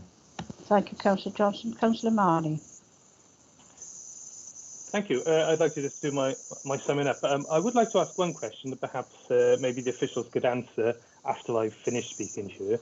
It's always been my understanding, and I may well be mistaken here, that when these motions are presented, people get to speak once. The proposer can speak again at the end, but I've never seen or ever been allowed to come back and forth about 3 or 4 times, 2 or 3, 4 times during the one thing. So I wonder if you can clarify that for future use, please. Right, having listened to what others said, again, I would be very confident that members of the public watching this would probably come to the conclusion that some people have spent more time trying to think up excuses why we shouldn't implement this than would actually take right in these minutes. Secondly, any organisation that I've ever been a member of, including this council, whenever a subject has been raised about minutes, they've all said, of course, this isn't verbatim. I think we all understand that. I'm the one who's been requesting for years, digital recordings, sound recordings of all meetings, so they could be referred to by the public. So surely, if they're not verbatim, we realise let's have sense and sensibility about it. Perhaps this is why we have these council reports when it's 50 or 60 pages, which I or most people could actually condense to half a page. Perhaps if people just use their common sense and stop making up ways to be offended or make up ways that they object, and just act as we do in normal life, then we wouldn't have half of these. We've had Mark Wilson made a point, I'm just staggered by it, that of course you can ask for your comments to be recorded in the meeting. It's obviously missing the point that you can't request that somebody else's comments can be recorded, unless of course you can, and please put me right on that. Again, what are you talking about, the length of time? I just drives me mad. I don't care. This has been an exceptional kind of spell here because of the objections, and as I keep saying, the hoops and efforts those of us who want real transparency have to jump over yet again, and we'll have to return to this subject, and I'm returning to it next meeting. So make no bones about that. Who's shaking your head there? I can see in the corner, and all the rest of you. Make no bones about that. I don't care if there's council business on here, if I'm still in this meeting 9 o'clock tomorrow morning. Yet again, I say to those of you who keep whining about the length of time that meetings take, pack it in now for all our goods. Okay, if you're not happy, don't do the job. Okay, sorry, that's the last of my. Let's have the vote. I think we can probably rest assured of what the score is going to be. But thank you. Thank you, Councillor Marnie. No one else is indicating they wish to speak. Director, we go for the vote. Thank you, Mayor. So same format, 5-4. If you can indicate whether you are for the motion or against the motion. Can we just clarify, Director, we're voting on item 5, Roman numeral 4. That's correct. Thank you. Yeah, if you can just indicate whether you are for the motion or against the motion. So I'll start again with Councillor Julie Aviott, please. Against. Councillor Rhiannon Birch. Against. Councillor Jonathan Bird. Against. Councillor Bronwyn Brooks. In its current form, against. Councillor Liz Burnett. Against. Councillor George Carroll. For. Councillor Christine Cave. For the motion. Councillor Janice Charles. For the motion. Councillor Millie Collins. For the motion. Councillor Jeff Cox. Against the motion. Councillor Robert Crowley. For the motion. Councillor Andrew R.T. Davis. For the motion. Councillor Pamela Drake. Against the motion. Councillor Vince Driscoll. For. Councillor Stuart Edwards. For the motion. Councillor Ben Gray. Against. Councillor Owen Griffiths. For the motion. Councillor Stephen Griffiths. For the motion. Councillor Tony Hampton. For the motion. Councillor Sally Hanks. Against. Councillor Nick Hodges. For. Councillor Hunter Jarvie. Against the motion. Councillor Gwyn John. Against. Councillor Ian Johnson. Or Blyder Cynnig. Councillor Gordon Kemp. For the motion. Councillor Peter King. Against. Councillor Kevin Marney. For the motion. Councillor Catherine McCaffer. Against. Councillor Anne Moore. Against. Councillor Neil Moore. Regrettably against. Councillor Michael Morgan. Against. Councillor Jane Norman. Against. Councillor Rachel Nugent Finn. For. Councillor Andrew Parker. Against. Councillor Bob Penrose. For the motion. Councillor Sandra Perks. Against. Councillor Andrew Robertson. For the motion. Councillor Leighton Rowlands. For the motion. Councillor Ruba Sivanyanam. Against. Councillor John Thomas. Against. Councillor Neil Thomas. Against. Councillor Stefan William. Or Blyder Cynnig. Councillor Margaret Wilkinson. Against. Councillor Eddie Williams. Against. Councillor Mark Wilson. Against. Councillor Margarita Wright. For. And again, Mayor, I make that 21 for and 25 against. Yes. Thank you very much for that. And the motion has fallen. Thank you. We will move to item number 6 to consider a motion from Councillor Burnett and Councillor Thomas. Councillor Burnett, you wish to lead on this? I do, Mayor, thank you.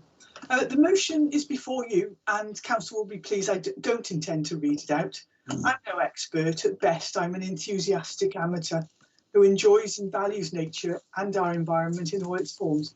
I've been repeatedly told the difference between dragonflies and damselflies and types of orchid or species of bird, but I still have to use the app on my phone to check. 2 years ago, Council declared a climate emergency, and later this evening we will hopefully approve the Climate Change Challenge Plan. Much work and many conversations have happened since that evening in 2019. Not as much as we would have liked, but we didn't expect a global pandemic, did we? I think most of us recognise that climate change and nature are inextricably linked. However, in those consultations and conversations, people were clear that we should be much more explicit. There was an interesting debate on nature emergency in the Senedd back in June, moved by Sian Gwenllian MS, and perhaps some of that warrants discussion here. Climate change can mean that species and the food that they need are out of sync. So, for example, the caterpillars that blue tits and great tits need to feed their young might not be available at the right time because the leaves that those caterpillars feed on were either too early or too late. There's also a current debate about the unintended impact of the rising population of honeybees on the population of wild bees and other pollinators, as has been also seen previously with red squirrels and grey squirrels. Sometimes it all seems pretty hopeless, doesn't it? But there are things we can do, even at a county or individual level. We can support the local nature, which is organising a range of activities and initiatives, get involved in the Vale Glamorgan Bridgend and East Port Talbot Meadows group, follow the work or even volunteer for our parks, country parks and heritage communities, or join one of the many community groups across the Vale. Much is already happening. Changes to grass cutting mean that just one uncut verge at Fonmon, hundreds of pyramidal orchids and a host of other wildlife have been spotted. There's been sighting of the rare carrot mining bee, only the second in Wales. People in Penarth are creating hedgehog highways, green infrastructure schemes, including green walls and amphibian ladders in drains are being created. Our schools are planting orchards and new swales for sustainable water management will provide valuable resources for wildlife, and there'll be bird and bat boxes in hibernacular. Our children are conducting their own habitat and species surveys, and we're actively supporting the Nature Recovery Action Plan being produced by the local nature partnership. Protecting biodiversity is as important as tackling climate change. We as community leaders have an opportunity tonight to make sure both are fundamental to the work of this council. The motion is before you, but in summary, I ask that council today sign up to a target of no net loss of biodiversity in the Vale of Glamorgan by declaring a nature emergency and placing biodiversity alongside climate change at the heart of our decision making, working with and making representations to Welsh and UK governments so we have the necessary powers, resources and technical support to achieve our aim, and working with anyone and everyone to develop and implement a strategy aligned with Project Zero. Mayor, thank you. I move the motion as laid out. Thank you very much, Councillor Burnett. Councillor Gwyn-John, you wish to comment? Thank you, Madam Mayor. Has it got to be seconded before I come in, please? It is to be seconded, yes. Yeah, Madam Mayor, I'm happy to second the motion. Can I reserve my right to comment to later in the debate, please? I assume that's Councillor Neil Thomas? Yes, yes, it is. Yeah. Sorry. Yes, you go. I will. You can reserve your right. Thank you. Right, Councillor Gwyn-John. Thank you, Madam Mayor. Yes, I fully support everything that's been said about nature, wildlife, right the way along the line. But what I'm really concerned about is, are all departments in this council going to adopt this tonight, after we pass this tonight, or if we pass this tonight? Does that mean all departments will fall in line with this? Because I was concerned back down the line after we passed the climate change one, that planning, for example, in Lantwit Major didn't really follow, in my opinion. That was my opinion. But cutting down 34 trees past a planning committee in one meeting certainly didn't appeal to me. And also, I feel very strongly that we need to take this on board, because some of the projects that the Welsh Government have put forward in the Vale of Glamorgan meant a cutback in the wildlife, and that has affected the wildlife. So I'm all for looking after the wildlife, and certainly the Northern Access Road applications didn't support wildlife. And obviously the latest one was the one, the park at the business park at Roos was another one affecting climate change and wildlife again. So I certainly hope that passing this tonight, if we pass this tonight, we will see everybody on board, and that's essential. Thank you very much indeed. Thank you, Councillor John. Councillor Marnie, you wish to come in on this? Yes, thank you very much. I'd be very surprised if anybody or many people would disagree with the sentiments of this, but yet again, there will be accusations, I know, certainly for many people, about virtue signalling. We had that declaration of climate emergency the other year that already referred to, and what have the Vale done since? Just the other day, voting to build over model farm and all the farmland there. We're currently having a massive housing estate built at Sully on much needed farmland there that the farmer actually pointed out provided 12% of the feed to his animals. The loss of hedges, the loss of land bordering hedges, the sort of type of flora that we just referred to earlier. The Vale's only LDP advocated building over masses of acres of farmland at Cosmoston and elsewhere. I mean, people will just find it bizarre that people keep coming up with these, or let's declare this, let's declare that. at the same time passing building over acres upon acres and acres of farmland and hedgerows and goodness knows what. Just nothing, it's just mad, really. So I would support something of this nature, but I think it's not very often I agree with Gwyn John, but he has made a relevant point there. Do you actually believe it in the Vale? There's no point just words, is it? And I would also point out, I like on one part in shot, I hear lots of talk about rewilding. Well, I'm looking at the backdrops of Peter King there and Lisbonette. Lovely, lovely wildflowers, great stuff. Well, what I've noticed with the Vale, if you just take Nels Point as an example, they seem to, I don't know if it's a conscious decision to rewild, but they left Nels Point uncut last year, possibly years before. And I must say, I've never seen so many butterflies. I thought, how fantastic is that? But what they haven't actually done is rewild it. All they've done is abandon it. So the bottom half of Nels Point now is one mass of brambles. And it's encroaching now, I would say possibly 20% of the top half of that is just one mass of brambles. That's not rewilding. Rewilding is perhaps seeking expert advice, flowering of the natures that I see on those backgrounds, and I'm sure others can see there now. And I haven't seen one butterfly this summer. Whether that's a factor, whether butterflies aren't attracted to a mass of brambles, which I don't know how you could ever get rid of now. That is abandonment, not rewilding. So I will vote for this, but I will vote for the words of this, not for the actions, the proven actions of the Vale of Glamorgan in constantly building over acre after acre after acre of wildland and farmland. It's an absolute disgrace, and this council needs to look at itself, stop virtue signalling, and as Gwyn John has suggested, actually do something about it. Thank you. Thank you, Councillor Marnie. Councillor Robertson. Yeah, thank you, Madam Mayor. Well, I agree with some of what Councillor Marnie said, but actually rewilding is allowing brambles to grow. They provide nesting sites. Brambles are actually one of the best honey sources or nectar sources for bees, and they provide blackberries for a vast range of animals and plants. First of all, I'd like to totally accept what Liz Burnett said, Councillor Burnett said about not being an expert. She obviously isn't. I feel very strongly that I have to agree with Councillor John and with Councillor Marnie about the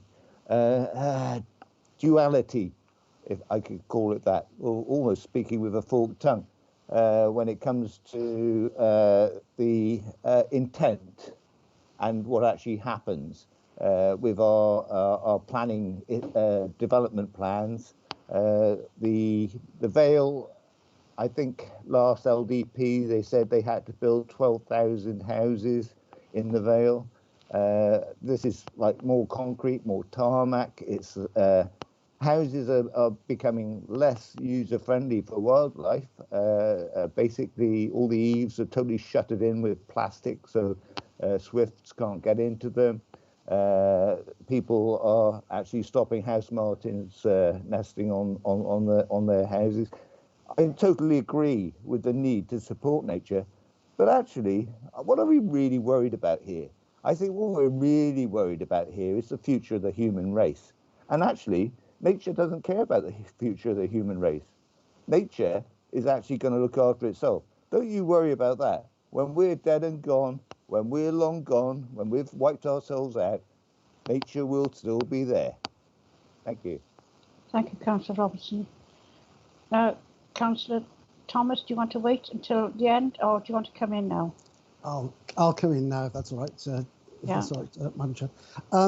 First of all, I'd like to thank the councillors that have already spoken. Councillor Robertson's quite right. About the usefulness of brambles, but they do need to be managed, as Councillor Marnie suggests. As has already been noted, the present situation with the effects of the climate crisis is having a dramatic effect on our biodiversity, with some of the more fragile flora and fauna already facing localised or even widespread extinction. This is not sustainable, as everyone will understand. The biodiversity of a locale is interlinked, with individual specimens reliant on the health of other members of that system. A butterfly depends on the plant upon which it lays its eggs for its caterpillars to eat. Lose the plant, you lose the butterfly. We're all aware of the pressures on wild bees and other pollinators due to the loss of nectar-bearing plants, generally coupled with the pesticides and herbicides that are killing both them and their food sources. We're already losing a great many of our indigenous species. We know about the catastrophic collapse in the hedgehog population. There are many causes for this, including traffic, but all the causes are human-linked. Farming is often held up as one of the supports of biodiversity, but the reverse is too often the case. Monocultural crops, growing and grazing, where indigenous plants are eradicated, create ecological green-coloured deserts. Some point to the commercial seed growers as helping biodiversity. But again, the limited numbers of varieties in your average supermarket seed packets demonstrate that such farming methods are actually contributing to the problem, and purchasers are being duped into thinking they're helping. This motion should encourage farmers and landowners to look for ways to improve their management of the land to support our natural diversity. Rewilding and preservation of ancient broadleaf woodland, along with planting new woodlands with the most useful plants for supporting biodiversity, will also have a benefit in fighting climate change. But similar planting in our urban environment can also moderate some of the extremes we're facing while benefiting biodiversity. A better tree canopy is proven to contribute to local cooling in the recent heat wave in those parts that are lucky enough to have enough. It can also help in very cold conditions by providing a kind of blanketing effect. Hedgerows that are rich in variety and well managed can provide corridors for animal movement and improve genetic mixing.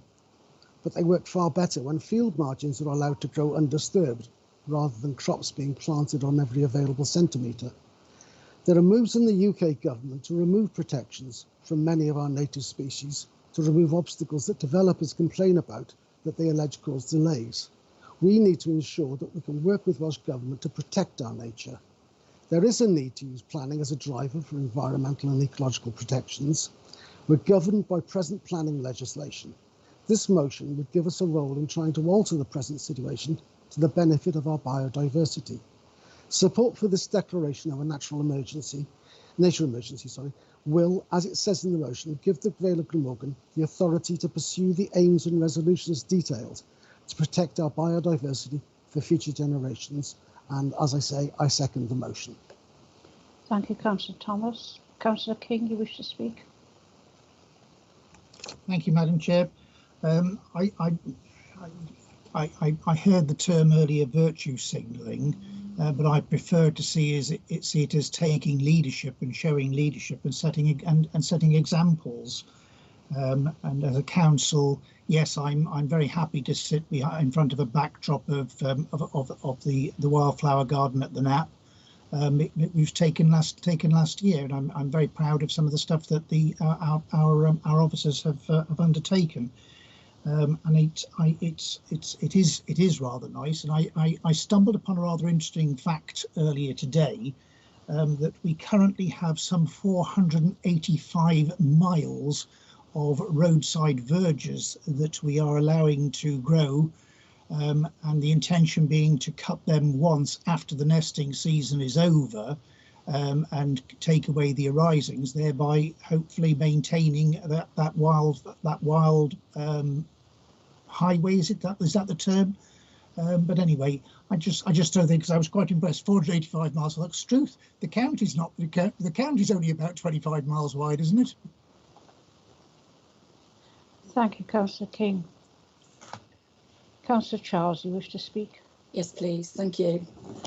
According to the Natural Resources Wales Interim Biodiversity Report from 2019, which is very interesting, I think that it gives us some handy infographics that should be looked at and we should make use of, and also some nice explanations of climate goals that we might find interesting. But under the heading UK assessments, the first bulletin point shows that in the UK, almost 1 in 7 species are at risk of being lost under the heading Biodiversity in Wales. The first sentence says that 2019 State of Nature report found that 1 in 6 species are at risk of extinction. So I could go on and on, but I won't, because it's been a long meeting. But I shall be supporting the motion. Thank you. Thank you, Councillor Charles. Councillor Ian Johnson, do you wish to speak? Thank you, Madam Mayor. Could I thank thank Councillor Burnett and Councillor Thomas for bringing this motion before us. As Councillor Burnett said, it's based largely on the nature emergency that was declared by the Senedd a few weeks ago at the end of June, a motion brought by Delith Jewell, which I'm going to be one of the speakers, but that's the way that the Senedd writes their motions. I hope that based on the contributions so far, that this will be unanimous, unlike the nature emergency in the Senedd, and unlike the climate emergency, which we declared 2 years ago, where a number of people abstained. So I hope that everybody will be supportive of this tonight. However, in saying that, there is many a slip twixt cup and lip, and the suggestion that we as a council are putting nice words forward while not acting in that is an accusation that has been made by many people in recent weeks. So there are a couple of points which I do wish to clarify in passing this tonight. Our local development plan, of course, has many policies regarding biodiversity. We have MD9 about promoting biodiversity. We have MG 19, 20 and 21. We have a supplementary planning guidance on biodiversity and development. We have the European protected species mitigations, and of course any major development undergoes 3 tests under Article 16 of the EC Habitats Directive. Now, in that context, I would really like to know what difference us passing a nature emergency as a statement in council will actually make on developments as they are brought forward. We've passed a climate emergency, the Senedd has passed a climate emergency, the Senedd passed a nature emergency, which came in before recent farm. None of those seem to have fundamentally changed the planning guidance and system in which we are operating. So what we have here for me are 2 key points that I think need to be raised. One is, what difference will this actually make in terms of legal protections and how we operate? I wish to just a reminder that those 3 tests under Article 16 we discussed in the context of Model Farm. The first one was ignored because of the employment opportunities it provided. The second one was ignored because there was no alternative location for the 45-hectare business park to support the aerospace industry. And so it was only the 3rd test, which was to mitigate, by moving away from development, that was actually passed on a nature basis. Will we be passing those things on the basis of nature or rejecting them in future based on the nature emergency that's passed tonight and that's passed by the Senedd recently? That is my concern, that these are warm words that will not actually make a damn of a difference to the policies that are being implemented when it comes to those change. And while we're doing great things and can do great things, as we'll see later on in the Project Zero Climate Change Action Plan, if we do those but then actually let ourselves down by doing major things because they don't go in the same direction, in the same flow, then actually we are simply setting ourselves up for failure. The Labour Party, let's not name this political, but there were 9 people in this council who voted for Model Farm, and I'm hoping all of those 9 will vote for this nature emergency tonight. That's a very difficult thing to sell to people when they see the council as a corporate entity operating in a different fashion to the statements which we are making in council, and which I hope will have unanimous support tonight. Thank you very much, Madam Mayor. Thank you, Councillor Johnson. Councillor Charles, is that a historic hand up, or do you wish to speak again?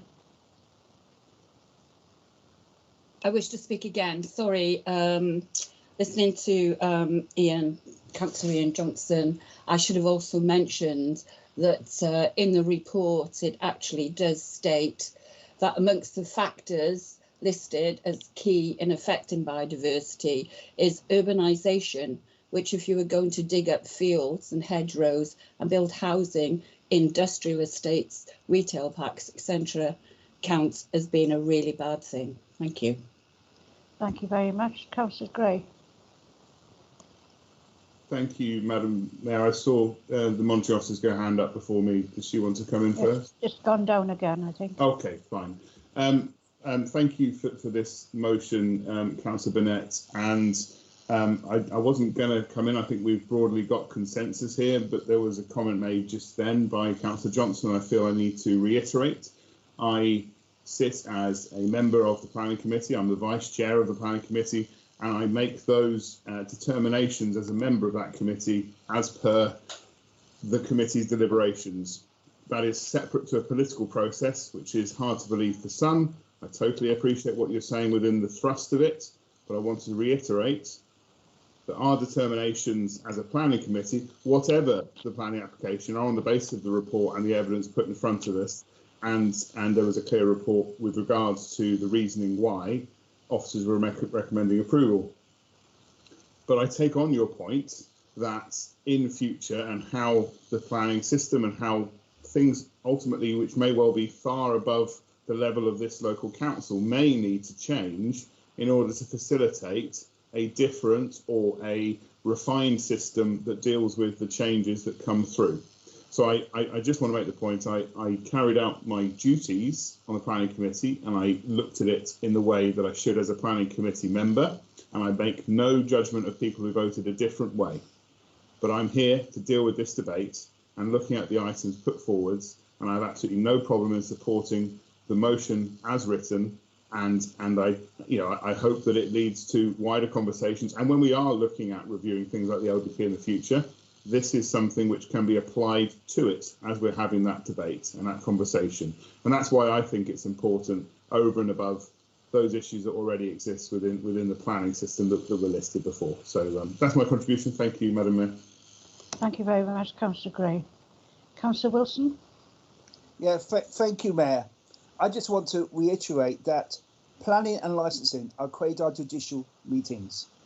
We vote according to, we see the facts, for and against, and we make that decision. To cast any other aspersion is frankly wrong. Thank you. Thank you very much.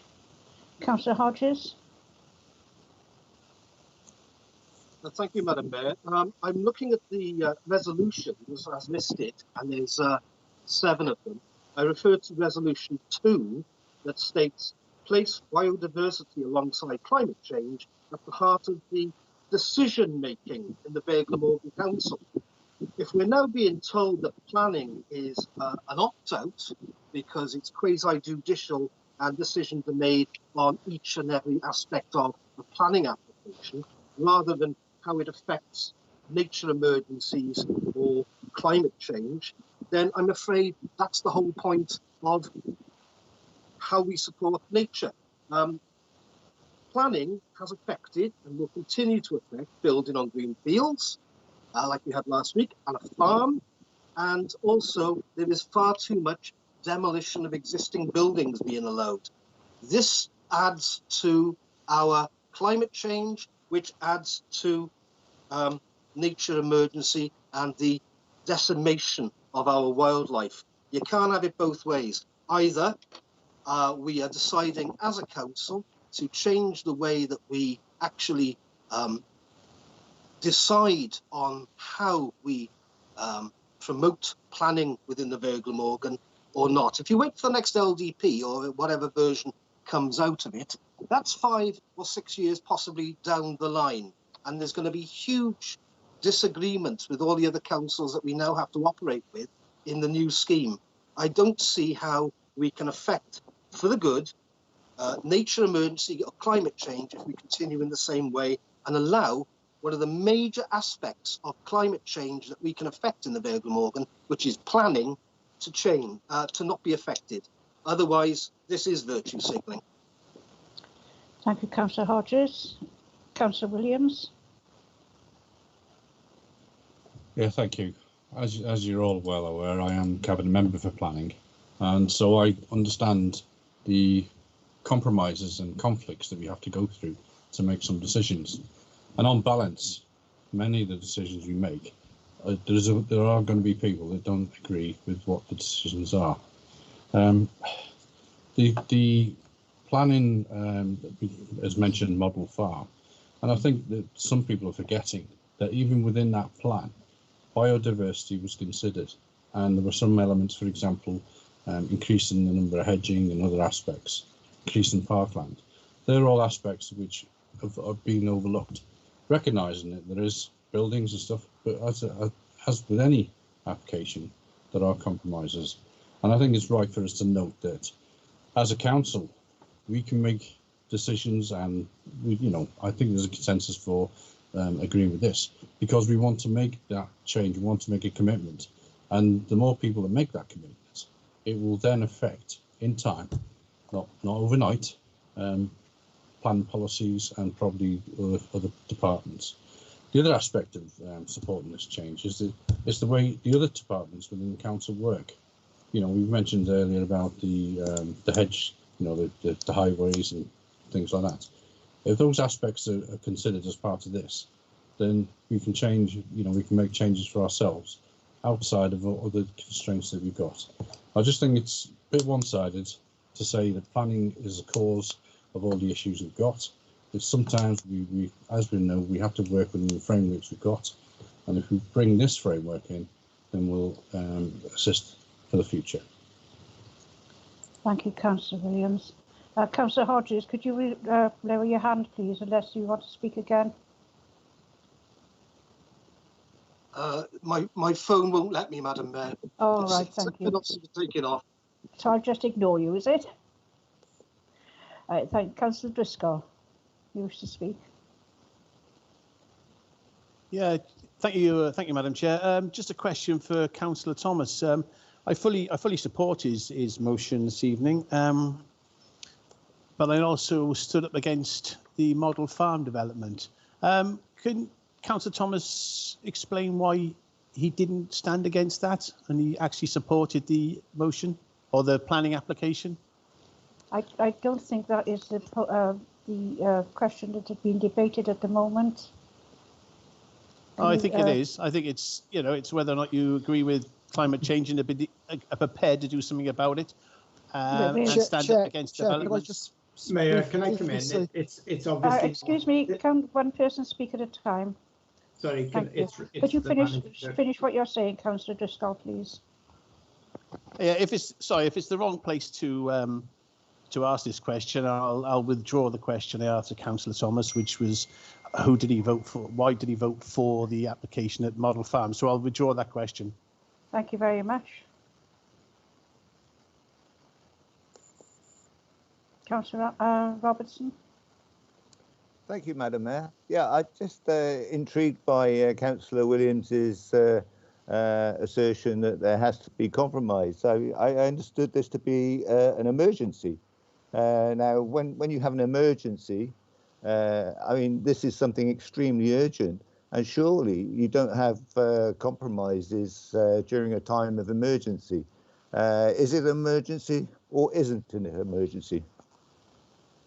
Thank you very much. Councillor Driscoll, could you lower your hand, please?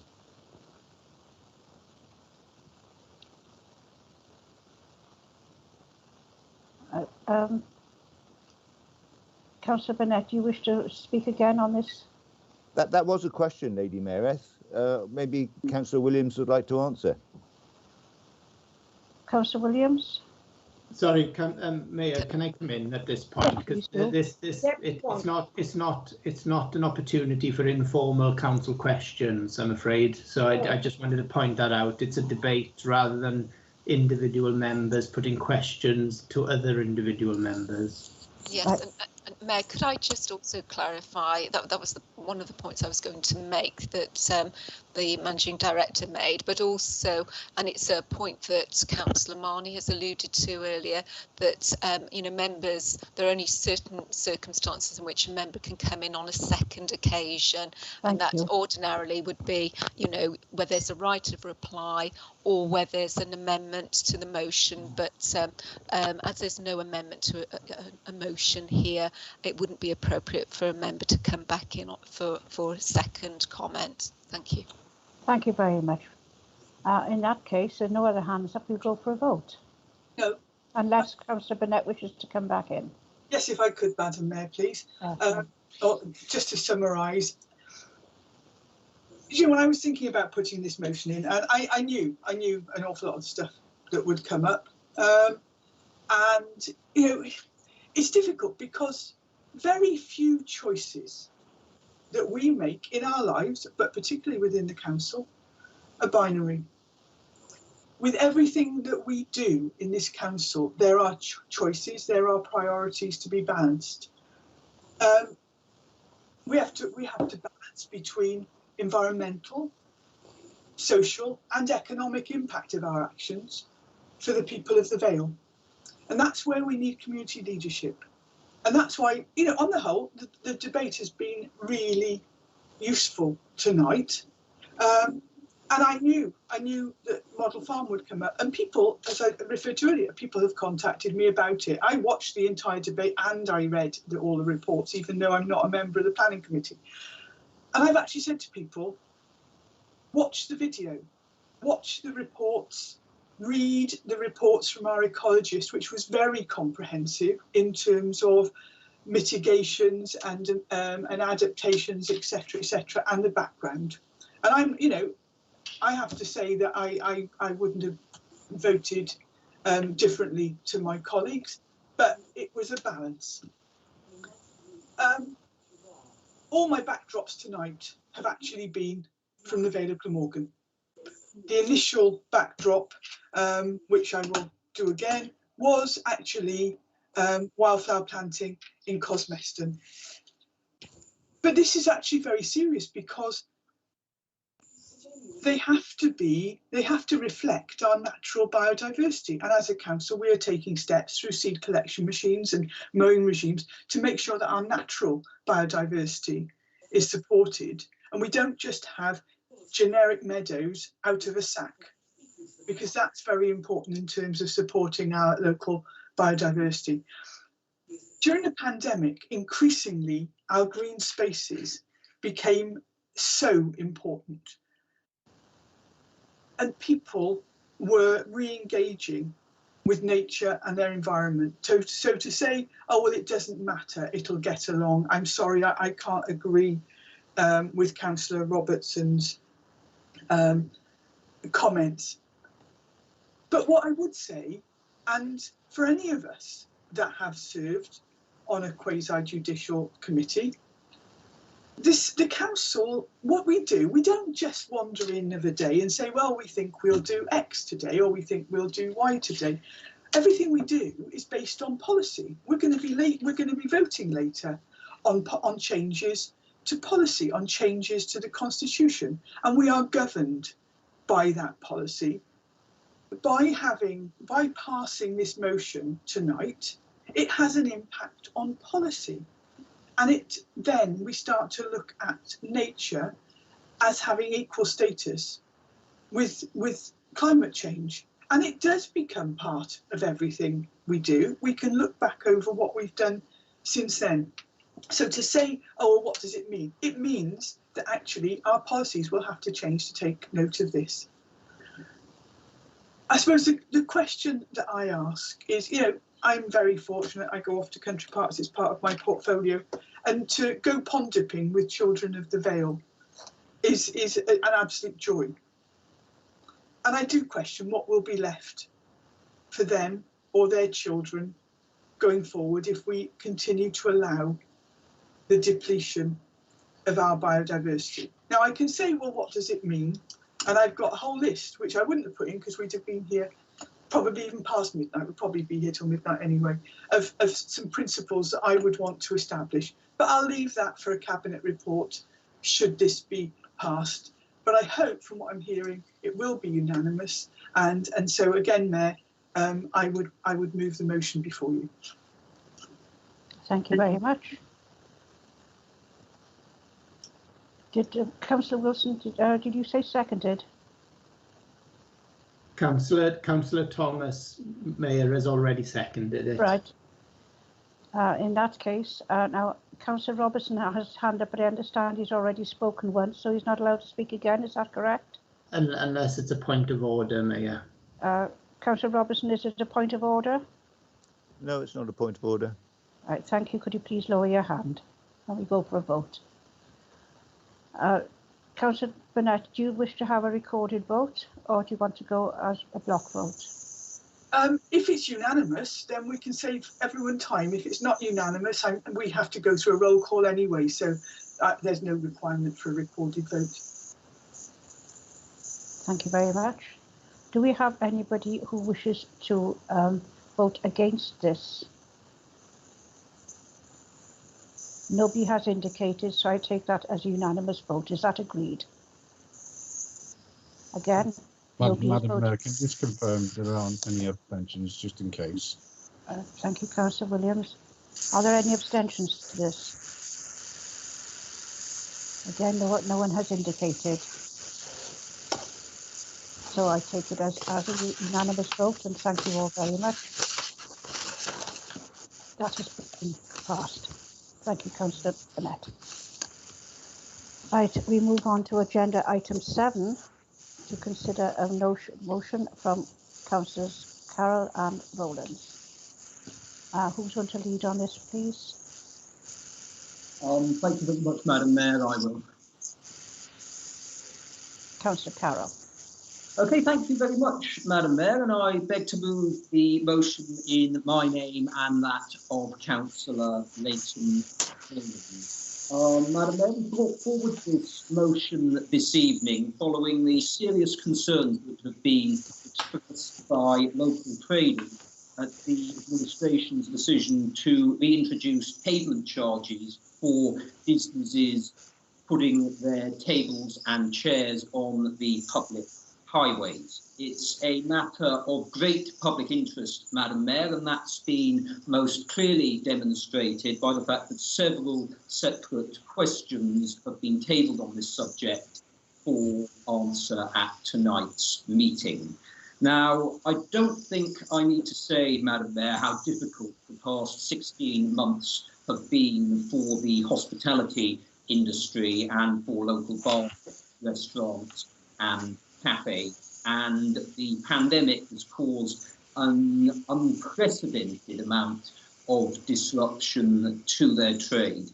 They have for many months had to be closed in their entirety, and when they have been able to open, it has, for understandable reasons, Madam Mayor, been at a reduced capacity.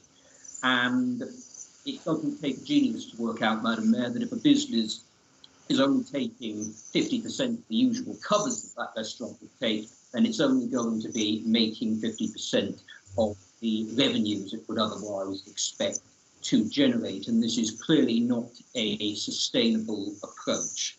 But there has, Madam Mayor, been one ray of hope for these businesses, and that has been the emergence of outdoor dining. And I congratulate the council for the work it did initially, working with local restaurants, bars and other establishments to make this more prevalent. It's obviously something that has existed before the coronavirus pandemic, but it has nonetheless been something that we've seen much more of in the past year or so. Unfortunately, Madam Mayor, we've now seen a situation develop where the council have decided to reintroduce the pavement fees that were suspended at the start of the pandemic. And I think that that's a regrettable situation because we're not out of the pandemic yet, Madam Mayor. We're still in a position where businesses are unable to open at full capacity.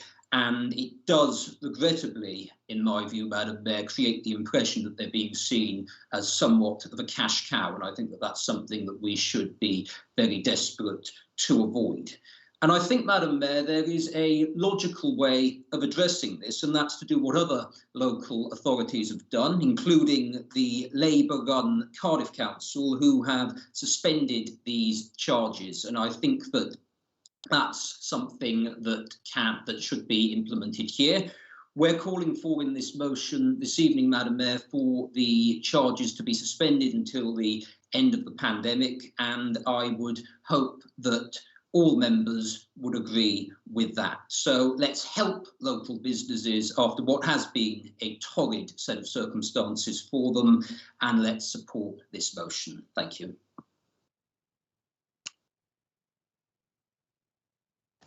Thank you, Councillor Carroll. I've got a seconder for that motion. I second that, Madam Mayor, and I would like to say my piece now rather than reserve it for later on, if that's okay. Councillor Rowlands. Thank you, Madam Mayor. As we know, and I'll try not to repeat what Councillor Carroll has said, as we know, the hospitality industry and other sectors have had a tough time over the last 16 months. We've seen some businesses go out of business. Traders from Penarth, Barry, Cowbridge, Lantwick Major have contacted many councillors in anger that your administration, repeat that, not your administration, the Labour administration has decided to introduce these charges for having tables and chairs on the pavement as soon as we have started to come out of the pandemic. Businesses need breathing room to get themselves back on the road to recovery. In a recent press release from The Guardian, a left-leaning paper, the headline states that alfresco dining in England will boost the economy because they have extended the pavement licences. Under the UK government, COVID-stricken hospitality sector allowed to serve food and drink until September 2022. So why is this Labour administration determined to railroad these charges as they did using emergency powers and to hit our local economy hard? As Councillor Carroll has alluded, as far as I'm aware, no other council has implemented these charges. I know for certain Cardiff Council is not. The administration has not consulted with local traders across the Vale of Glamorgan, and if they have, I would like to know where the evidence is. That's why this council should call on this administration to to reverse its decision to introduce these charges, at least until the pandemic is over, and allow our economy to thrive in the Vale of Glamorgan. Thank you, Madam Mayor.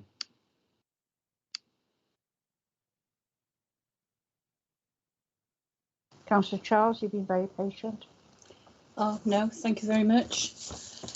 Yes, we are only able to open economy back up because vaccine is effective. This does not mean we should allow COVID to transmit freely through the population without control measures. The greater the rate of infection and transmission, the greater the rate at which the virus will mutate. Each time the virus mutates, the likelihood that it will become resistant to the vaccine. If this happens, we will be back to square one. The chances of airborne transmissions are considerably lower in an outdoor environment. This is the reason for outdoor tables and chairs. By charging for tables and chairs outdoors, you are putting additional financial pressure on businesses to eliminate measures to control the spread of the virus. This will increase transmission, increase virus mutation, and accelerate evolution of strains against which the vaccine may be less effective. This will increase the likelihood of having to return to lockdown measures. Business which are still recovering from the economic impact of lockdown, which has already been said, will also benefit from this outdoor seating in numbers of ways. They can cater to larger numbers at the same time. This enables vulnerable and concerned customers to eat out, increasing customer base. And having to pay for these tables and chairs will therefore deter business from continuing to offer outdoor seating, remove profitability, which small businesses and jobs they create rely on. And I would urge everybody to use common sense this evening and support this motion. Thank you very much, Councillor Charles. Councillor Rowlands, can you please lower your hand? It's causing confusion. Of course. Thank you. Councillor Robertson, you wish to speak? Thank you, Lady Mayoress. I'd like to say that I don't frequent that many pubs, but I do go to a few, and I do go to a few restaurants. And I have to say that this move by this council is actually causing fear and consternation amongst an awful lot of these traders. While the Welsh Government is taking its time over opening up the economy and allowing people to dine normally indoors and go to pubs normally indoors, they are dependent on being able to host their guests outside at tables and chairs. And I think this is a totally inappropriate time for the council to be reinstituting the payment scheme for outdoor tables, and I think it is something which is going to come back and haunt you in the future. Thank you. Thank you, Councillor Robinson. Councillor King, you wish to come in on this? Yes, thank you, Madam Mayor. Thank you, colleagues, for some of the comments that have been made. I need, first of all, to correct the assertion about Cardiff. They've implemented charges exactly the same time as we have, as have indeed Newport and I think Bridgend. I was unable to track down a colleague in Caerphilly, but it seems to be that, generally speaking, as the lockdown restrictions have eased and it was possible to go back inside hospitality, it did not seem unreasonable to charge for the space on our highway. And I would have to say that the public interest, there was public interest, indeed there was public concern over the past year at various times when I have to say that it was abuse by a very small number of traders and a certain number of the public who spilled over and took up an inordinate amount of space, and we had some difficulties with enforcement and controlling antisocial behaviour, and all that costs us money to enforce. And one of the issues here is demarking exactly how much space trader A and trader B can have, so that it doesn't impede on each other, and indeed that it doesn't impede on the thoroughfare for pedestrians and indeed motorists. So I tend to think that we're being a little bit unfair, because we need to be fair to all parties involved in this. And I would also say that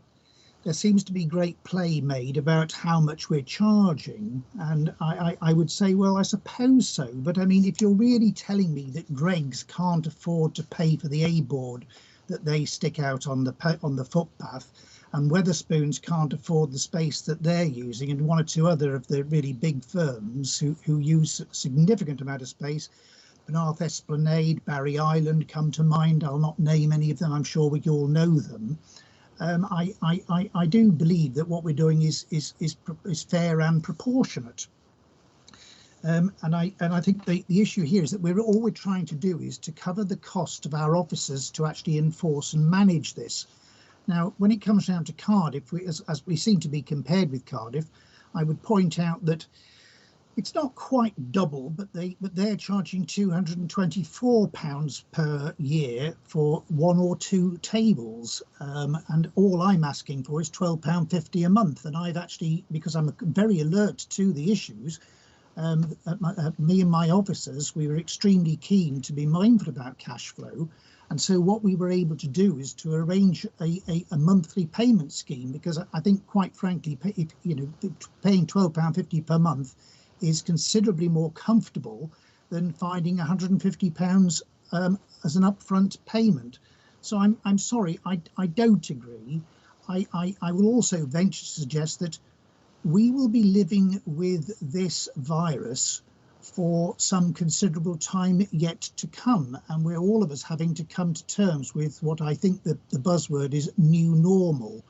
And I think that what we need to do is we need to work out a way in which we could all work together in a fair and reasonable manner, and that includes leaving the pavements and footpaths free for people in wheelchairs, or indeed blind people. I was tackled quite savagely by a partner of a blind person. I'm desperately trying not to identify them, who was having the most confounded difficulty getting around because of the various obstructions in their way. So I think what we're trying to do is fair and proportionate, and I urge everyone to reject this motion.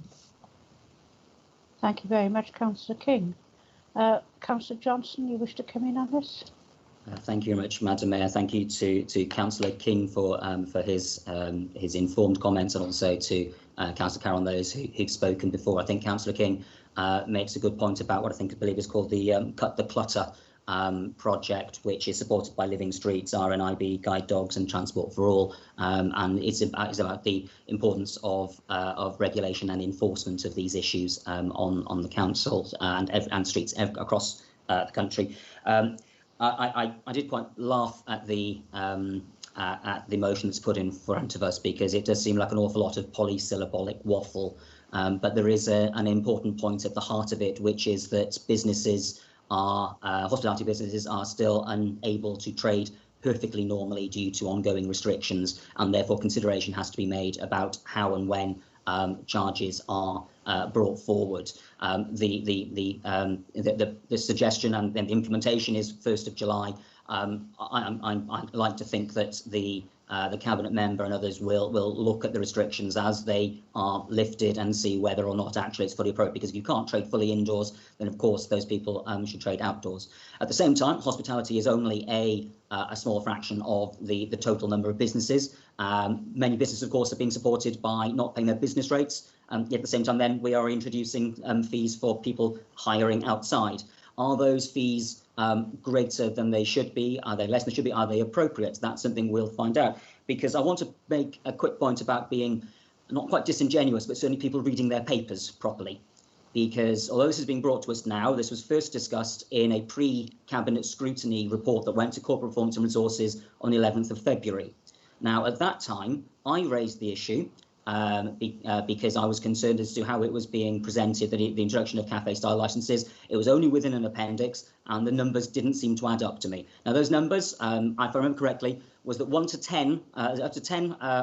to 10 chairs, tables up to 40 chairs was £970. And I believe it was, correct me if I'm wrong, Councillor King, Councillor Moore, but it was £250 for 1 to 2 chairs. Now, that I wasn't happy with that at the time. Councillor Burnett was also in the meeting. Councillor Moore was there. Tom Bowring was speaking. Councillor Carroll was there. Councillor Driscoll was there. And we had a 15-minute discussion in which neither Councillor Carroll nor Councillor Driscoll raised a single point regarding cafe-style licences. What was agreed at the end of that meeting was that it would go away for review when it went back to Cabinet, so that they could look at that and see whether the figures made sense, because to me, speaking in that meeting, those figures did not make sense. Now, what happened in that review, when that review came back to Cabinet in May and then on to Environmental Regeneration a week later, was that £970 was cut to £500. The £250 was cut to £150. So that review, which also included a 3-month extension of the period for which people weren't paying, meant that a major business, say, for example, one which is on King Square in Barry and which has 10 tables seating up to 40 people, saved £470 per year going forward, and also saved a further £240 because there's a 3-month extension as a result of that review taking place. So while, say, a local politician like our MP might turn up and have his photograph taken, by me insisting upon that review and the leader accepting it, actually we saved that business £710 between us, and that money will, of course, be rolling on going forward. So when I see this here, I wonder why people didn't raise their flags in February when it was in front of the Corporate Performance and Resources Committee, at the same time as we were discussing council tax, and the same time as discussing boundary reforms, why they're bringing it now and not bringing it then, which is the appropriate point at which to do it. There is a point at the heart of this motion, which is about whether it's fair to charge people the normal amount, what will now be our new normal, when they're not able to have their full complement of covers. However, I do worry about the disingenuousness of bringing this forward and making a play of it when actually had a chance to influence this and didn't. Thank you, Madam Mayor. Thank you, Councillor Johnson. Councillor Driscoll, you wish to come in on this? Yes, thank you, Madam Mayor, and thank you, Councillor Johnson. I don't know what this council would do without you. We did actually raise this at Environment and Regeneration back in on the 18th of May. If you recall, we put a motion to defer it until the COVID. I think the motion was to defer it until after COVID. I can't. Maybe Councillor King can come in here. I can't see the figures that this scheme will return for the council. I've looked through the papers I've had, and I can't see the total amount that you expect to raise from this. And I do question if it's just cover the costs, or is it a fundraising exercise? I think you've said it was covering the costs, which if that's fine, that's okay. But I can't see how. Also, I actually agree with regulation, and I think they need to be regulated for the sake of the partially impaired, etc., incited. But also, how could it cost more to regulate a cafe with 2 chairs than it does with 40? Surely it's just one officer going round having a look, making sure they're all within their boundaries, and I can't see why we need to charge them more. Thank you, Madam Mayor. Thank you, Councillor Driscoll. Councillor Burnett, you wish to comment? Yes, thank you, Madam Mayor. This is quite interesting because last year, when we were mid-pandemic and we were looking to support businesses when they were right in the middle of it, I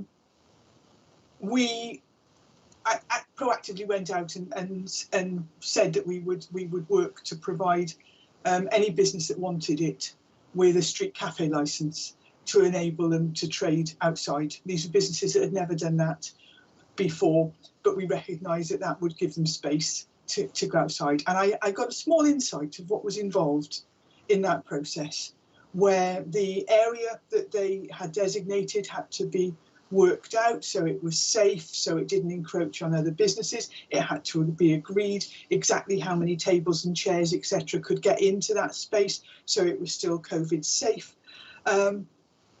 We looked at, parking spaces being used to facilitate queuing, to keep people safe. We had to make sure that those businesses had insurance and were covered in case of any accidents, and all those costs were borne by the council. And I have numerous letters from local businesses and traders thanking our officers for their advice and support during that time. During that time, all street licenses were, all costs were met by the council. But we know that in a council where 80% or over 80% of our budget goes on schools and social care, that's not something that's sustainable. And so coming into this year, we took the learning from what we had to say, was it right that our street cafe licenses should be a 3-year license of a fixed amount, irrespective of how many chairs and tables you could actually get outside your premises? And the view was no, that wasn't the right way forward. And as Councillor Johnson has said, there have been many discussions about this. And so to say that if we actually like street scene being busy within reason, so people still got to get past. If you want a couple of bistro tables and a couple of chairs outside, and it's going to cost you £3 a week, then that's great. They shouldn't be paying the historic figures of, I think it was about £400 and odd, and it's a year for 3 years. So it was about how to get this work, how to get safe spaces. And as I said, I have had numerous letters from people thanking our officers for supporting them to be able to trade safely, to give advice, sometimes to solve conflicts between businesses as well. And to keep an eye on it, so that there were times, as Councillor King has said, that businesses encroached, businesses started to go out further or ram a few extra tables in and this sort of thing. So we had a public service area there. Peter says about covering costs. I don't think that this would cover costs. I think it's a contribution to costs. And in terms of Councillor Driscoll asking how much we will make, well, how long is a piece of string? It depends how many businesses want to trade. There is no coercion from us to say, trade outside so we can take your money. This is a service that we are providing, and we are seeking a contribution to costs. And as I said, and if that is £3 a week, or I think the highest is about £20 a week, then on the whole, I would say that is reasonable. So I won't be voting for this motion. Thank you, Councillor Burnett. Councillor Wilson, you wish to speak? Yes, I do, Madam Mayor. Just a few observations. Yes, I mean, obviously, chairing the Corporate Resources Scrutiny Committee, and we asked for a review of fees and charges. Cabinet looked at and obviously revised them for fees and charges, and which is what we expect the scrutiny to do. But the other point I also consider is proportionality. Really, for small businesses, when you want a few chairs and tables and whatever, when you're talking about £6 a week, that is equivalent to 2 cups of coffee or 3 cups of coffee in certain places. We're not talking about a huge amount of money, but you're also talking about something which will be regulated as well. So that means people will have a license and which they can trade outside tables and chairs. They will then go through some regulations to make sure they comply, that things are seated properly. And also it will mean that people will know where to sit. It will be well managed and well protected. What I don't want a situation is where you have people who are unlicensed, can sit where they like. That will cause issues. That could cause potentially accidents. That's what I don't want. For a relatively small charge for these businesses, and then these businesses do not have to go outside if they don't want to. That's entirely up to them.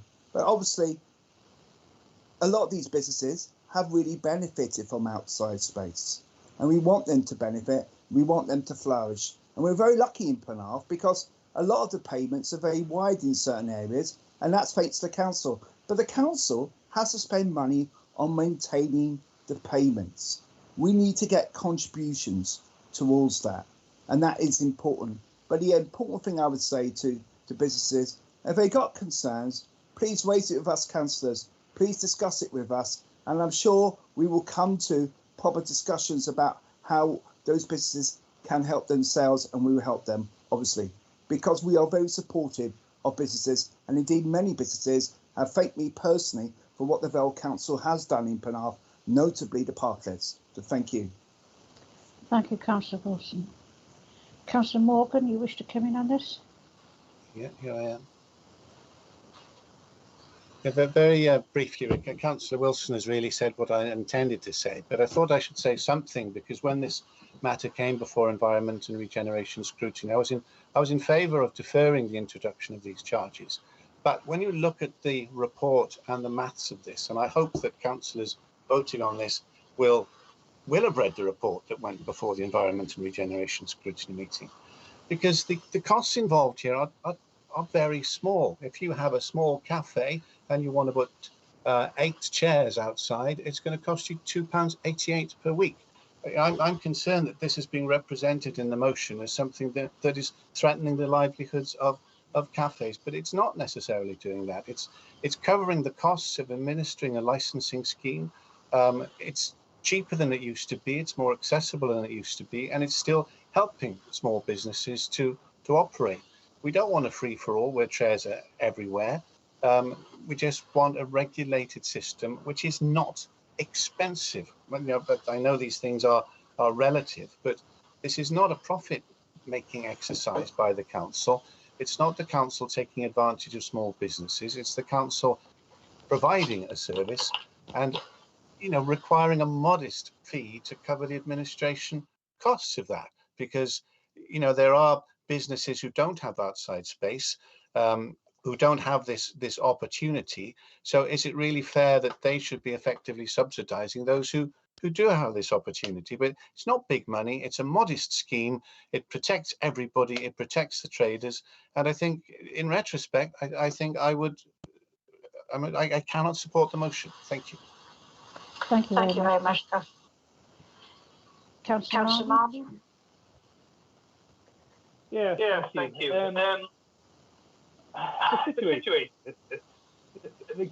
I don't know if I'm echoing pretty badly. I don't know. Can others understand what I'm saying here?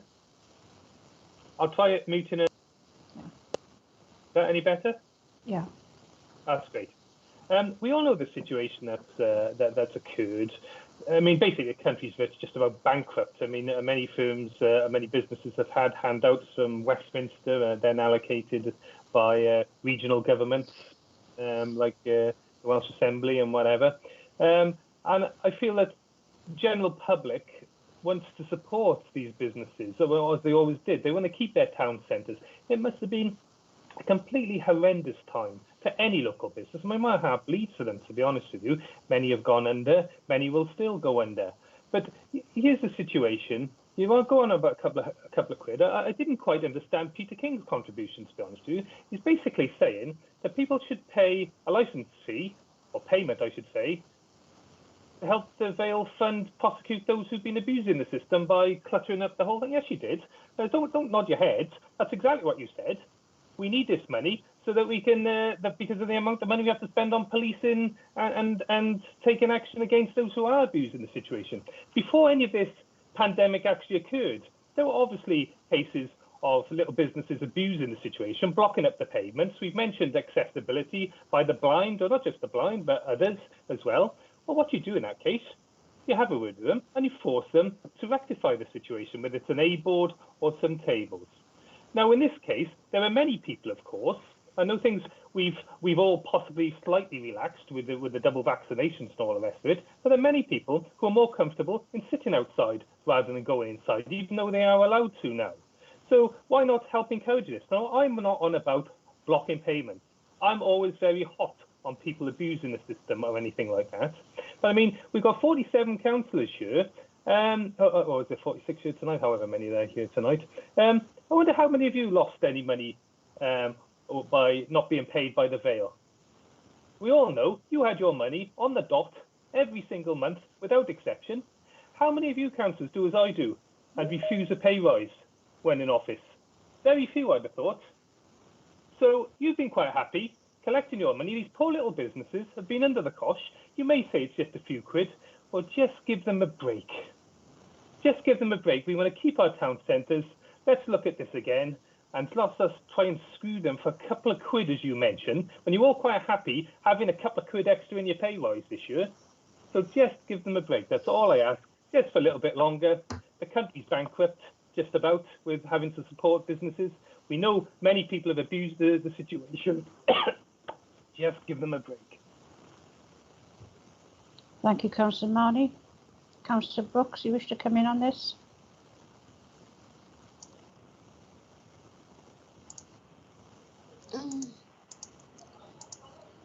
Thank you, Mayor. Sorry, I couldn't unmute then, but button was sticking. I do apologise. I've got a very bad chest infection, so if I come across a bit stilted, I do apologise in advance. Just hope you can hear me clearly enough. We did have a really robust and strong debate and discussion with a lot of input from members and from officers at the that Environment and Regeneration Committee. And what came across in the report, and I think has been emphasised here time and time again, is that actually for those very small businesses who struggled all the way through that pandemic, you know, to actually be able to have their charges reduced and to be able to pay monthly and or yearly, whichever way they wanted to do it, but at much less cost, was a huge benefit to them.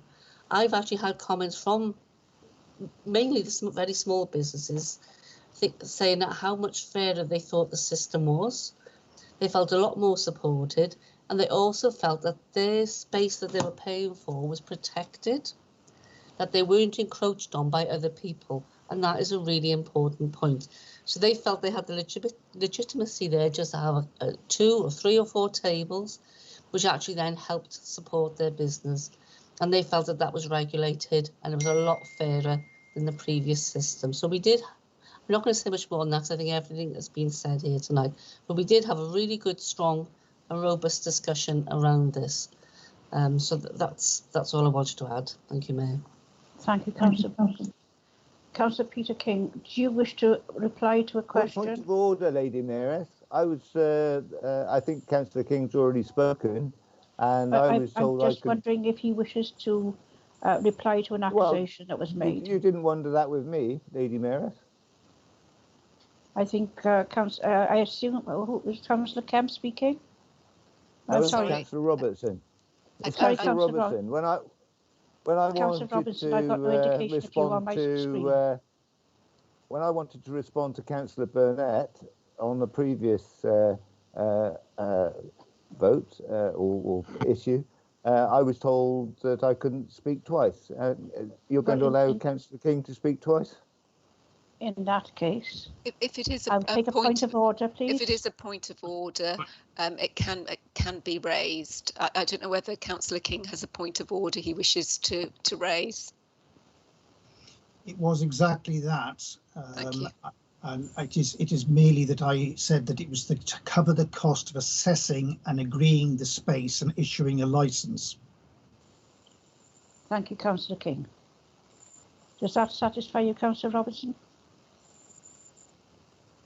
I wasn't. I'm only upset that I wasn't allowed the same courtesy when Councillor Burnett said something and I wanted to respond to something she had said. Yeah, you're actually responding to a statement, not a point of order.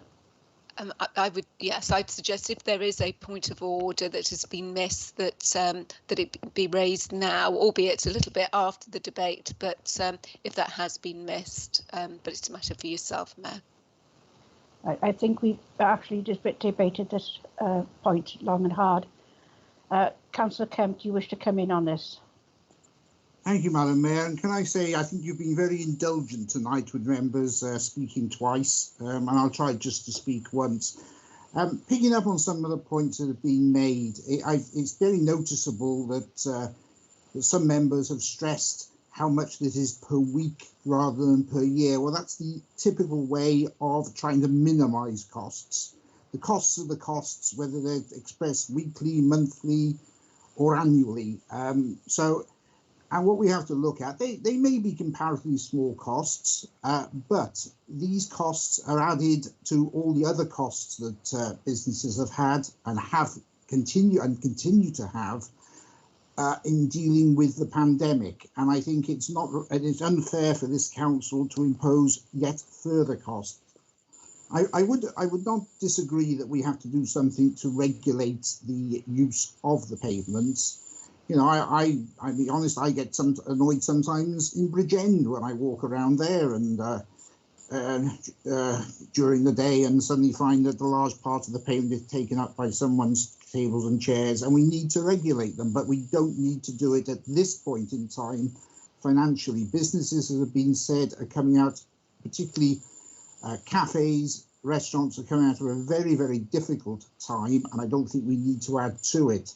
There was also a comment made, I think, about contributing towards the cost of keeping pavements in repair. Well, with respect, I think businesses would take the view they're already contributing a large amount of money in their business rates, and they're also contributing, if they live in the council, they're also contributing a large amount in their personal council tax, and I think they would feel that is where the money should be coming from to keep the pavements in repair. And with respect, I don't think putting a few tables and chairs on the pavement is going to cause a great deal of damage to it and cause the need for excessive maintenance. So I will be supporting this motion tonight, and I think we should be taking every step we can to. I'm sorry, Councillor, you were muted at the end there. Sorry, sorry, that's my fault. I just said I think I will be supporting this motion as I don't believe we should be imposing yet a further burden upon our small business, and particularly business that suffered greatly during the pandemic. Thank you, Councillor Kemp. Councillor Williams? Yeah, thank you, Madam Chair. I just wanted to say that the main reason why I won't be supporting this motion is because I understand the reasons for the regulation side and also the control of the actual pavement. Just to have no fee or just a one fee, it opens the doors to too many conflicts, and so we recognise that we need to sort of have some sort of control. We've had the representatives say that many of the traders are in favour of it because they know what the boundaries are, and I would suggest with the current figures, COVID figures, that we need to have some boundaries, and for me that's a good reason for not agreeing. We need to have some sort of regulation on the streets. Thank you, Councillor. Well, no one else has indicated they wish to speak, so I assume Councillor Carroll wishes to have a recorded vote. Chair, can I, Madam Mayor, can I just come in there? I'm sorry, who's indicating? Councillor Driscoll, I did have my hand up, but it's some reason it went down again. Oh, I'm sorry, Councillor Driscoll. There's no indication. Only be a quick one. Councillor Williams just indicated, and it's been indicated all night, that we're doing this to bring in regulation, but the regulation's always been there of the pavements. It's not something new. We've always been regulating the pavements. Leave it at that. Thank you. Thank you very much. As I say, there are no other forms of indication. Councillor Carroll? Madam Mayor, may I sum up briefly, please? You may sum up now, yes. Okay, well, thank you very much, Madam Mayor, and I thank all members who have contributed to the debate this evening. I think it's been a good debate. It's been a good debate.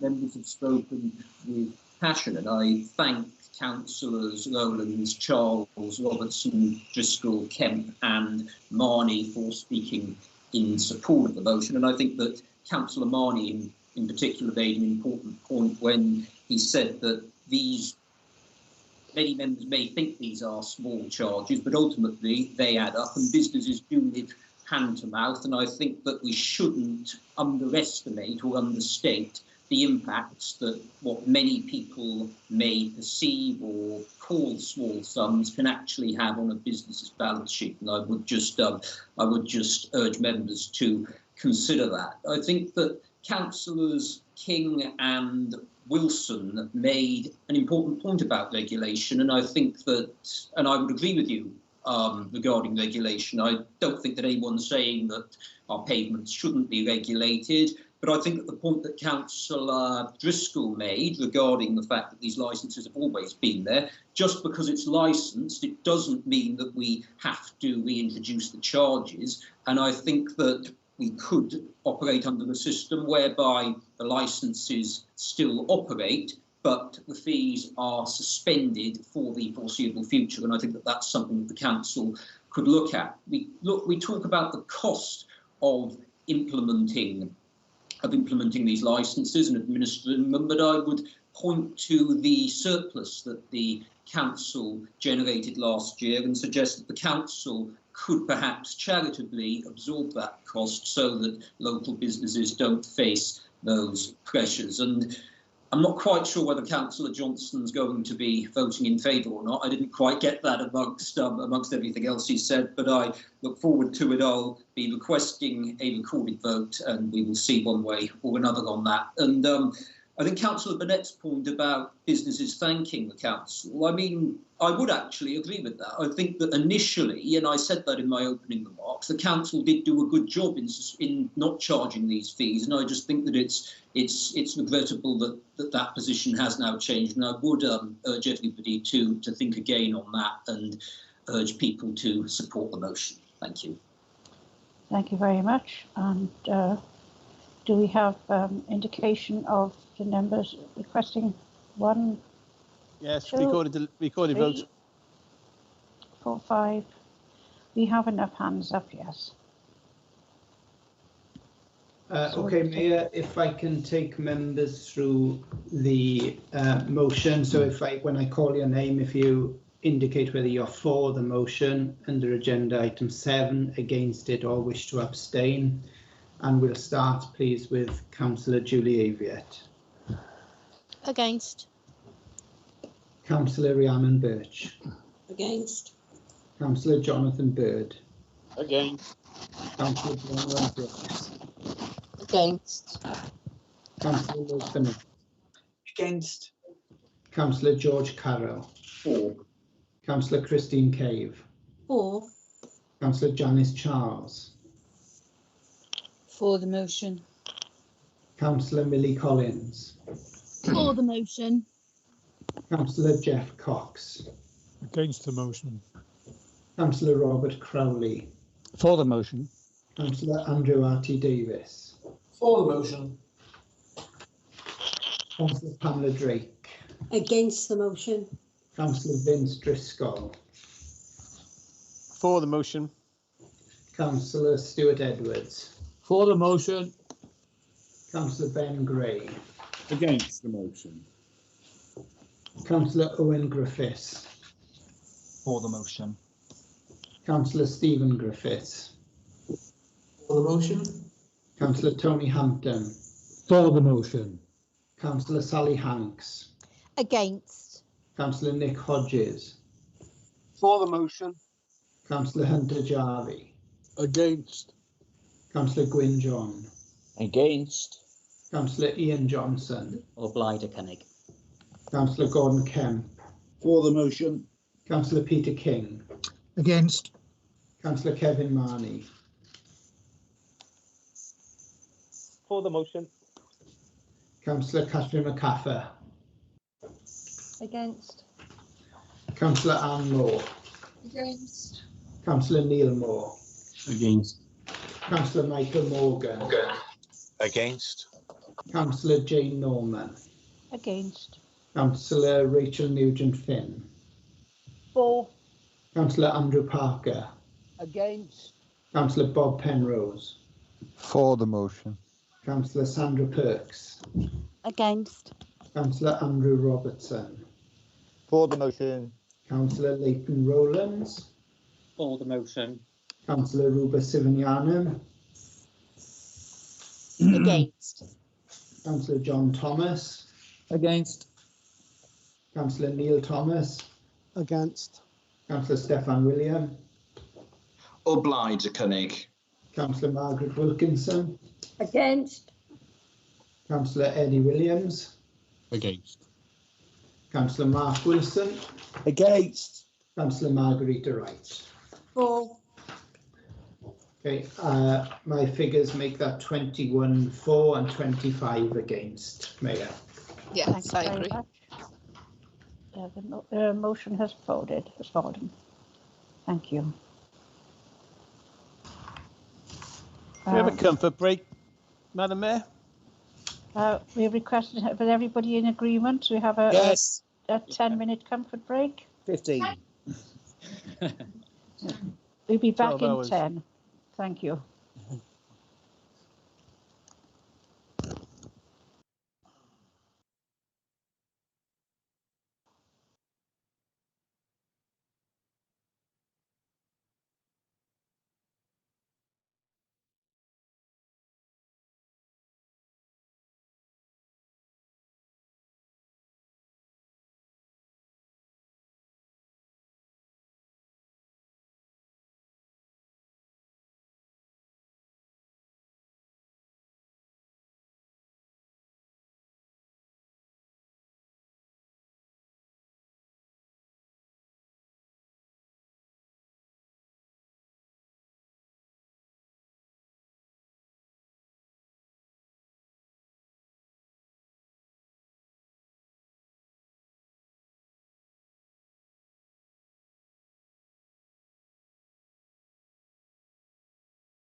Thanks, Mark. I'll now start the recording then.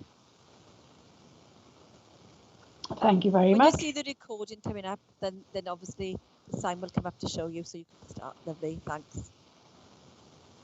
Here we are. I haven't got the notification, Karen, but has it started? Here we are. Right, Yeah. it has started. Thank you very much. Right, you're all back in the room. I hope you're all more comfortable than when you left. Right, moving on, we come to agenda item 8, which is a report from the Madam Mayor. Managing Director. No, Madam Mayor, I'll be taking this. This is, as usual, to notify Council of the exercising of emergency powers by the Managing Director since the last meeting on the 10th of March. It is simply for noting. So can I formally move that we note the report, please? Thank you. Mayor. Thank you very much, Councillor Burnett. Any comments? No? Right, moving on. Item 9. Agreed by affirmation, good. Next item is a review of the Constitution. So a bit of housekeeping really. Is this to seek Council approval for the additional officer delegation within the Council's Constitution to be granted in relation to the confirmation of Article 4 notices to prevent development and/or a demolition that may otherwise be permitted development, excuse me, and to seek Council approval to amend the current family absence provisions as set out in Section 4 of the Council's Constitution following the introduction of the family absence for members of local authorities Wales Amendment Regulations 2021, which came into force on the 1st of April 2021, and the revised procedure is attached at Appendix A. Basically, and at the moment, under Section 25 of the Constitution, currently the head of Regenerational Planning Operational Manager are the only ones who have were indicated to have delegated powers. Excuse me, and only have delegated powers to serve an Article 4 notice to prevent development and/or demolition that may otherwise be permitted. What this is proposing that the delegated powers is extended to the head of Legal and Democratic Services in consultation with the head of Regenerational Planning or the Operational Manager Planning and Building Control to enable the following. So that is to confirm an Article 4 notice served to prevent development and/or demolition that may otherwise be permitted development. Very technical, but it's a delegation of which we'd missed out. The other issue is Section 4, which is of the Constitution, sets out arrangements for family absence, and that governs an adopter's absence. The Welsh Government has amended the 2013 regulations to increase the adopter's leave from 2 weeks to 26 weeks. The family absence for members Local Authority Wales Amendment Regulations 2021 introduces a number of changes which are covered in 2.5 of the report. So this is recommending the change of the relevant officer's delegation as set out below be approved and the Constitution amended accordingly. And I won't read it out again, but basically it's just, well, I will have to, I suppose, to confirm an Article 4 notice served to prevent development and/or demolition that may otherwise be permitted development. So we're adding that in. So the head of Legal and Democratic Services has that delegation, as in recommendation 1, and that also the revised procedure rules in respect to family absences for members of local authorities, which is at Appendix A, be also approved and adopted as part of the Constitution, please. Can I formally move? Formally second, Mayor. Thank you for that. So it's agreed. Thank you very much. Move on to item 10. In terms of item 10, this is a guide from public speaking and planning, which went from planning, and I think Councillor Bird is prepared to present this report.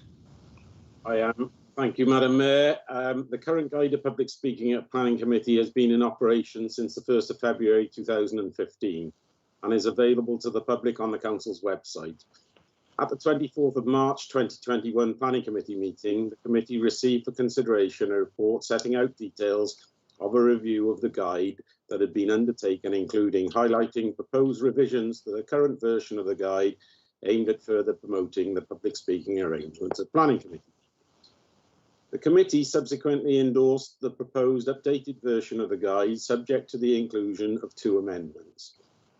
These are contained in the 2 bullet points set out in the resolution, of the Planning Committee reference and related minutes, agenda item 10.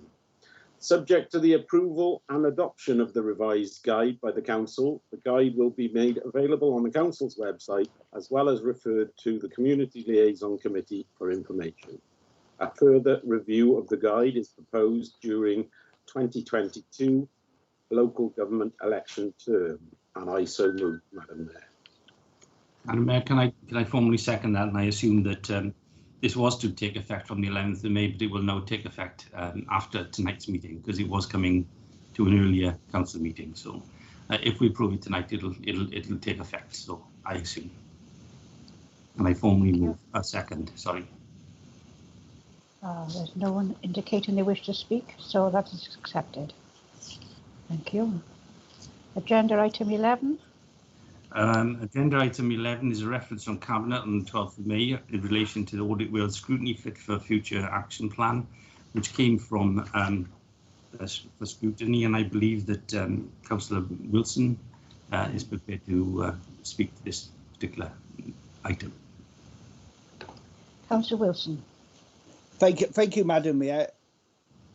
Okay. The current guide to public participation scrutiny committees has been in operation since 2015 and is available to the public on the council website. Following review of the guide, the revised draft guide was considered by the scrutiny chairs and vice chairs group in March 2021 and referred to Scrutiny Committee Corporate Performance and Resources in April 21 for consideration. Corporate Performance Review recommended that Cabinet consider and improve the guide for approval by full council. Cabinet agreed to this recommendation in May 21. The guide has been revised having regard to current regulations, current council procedures for remote meetings and feedback received from public speakers who have attended previous scrutiny committee meetings. Subject to the approval and adoption of the revised guide by council, the guide will be made available on the council's website.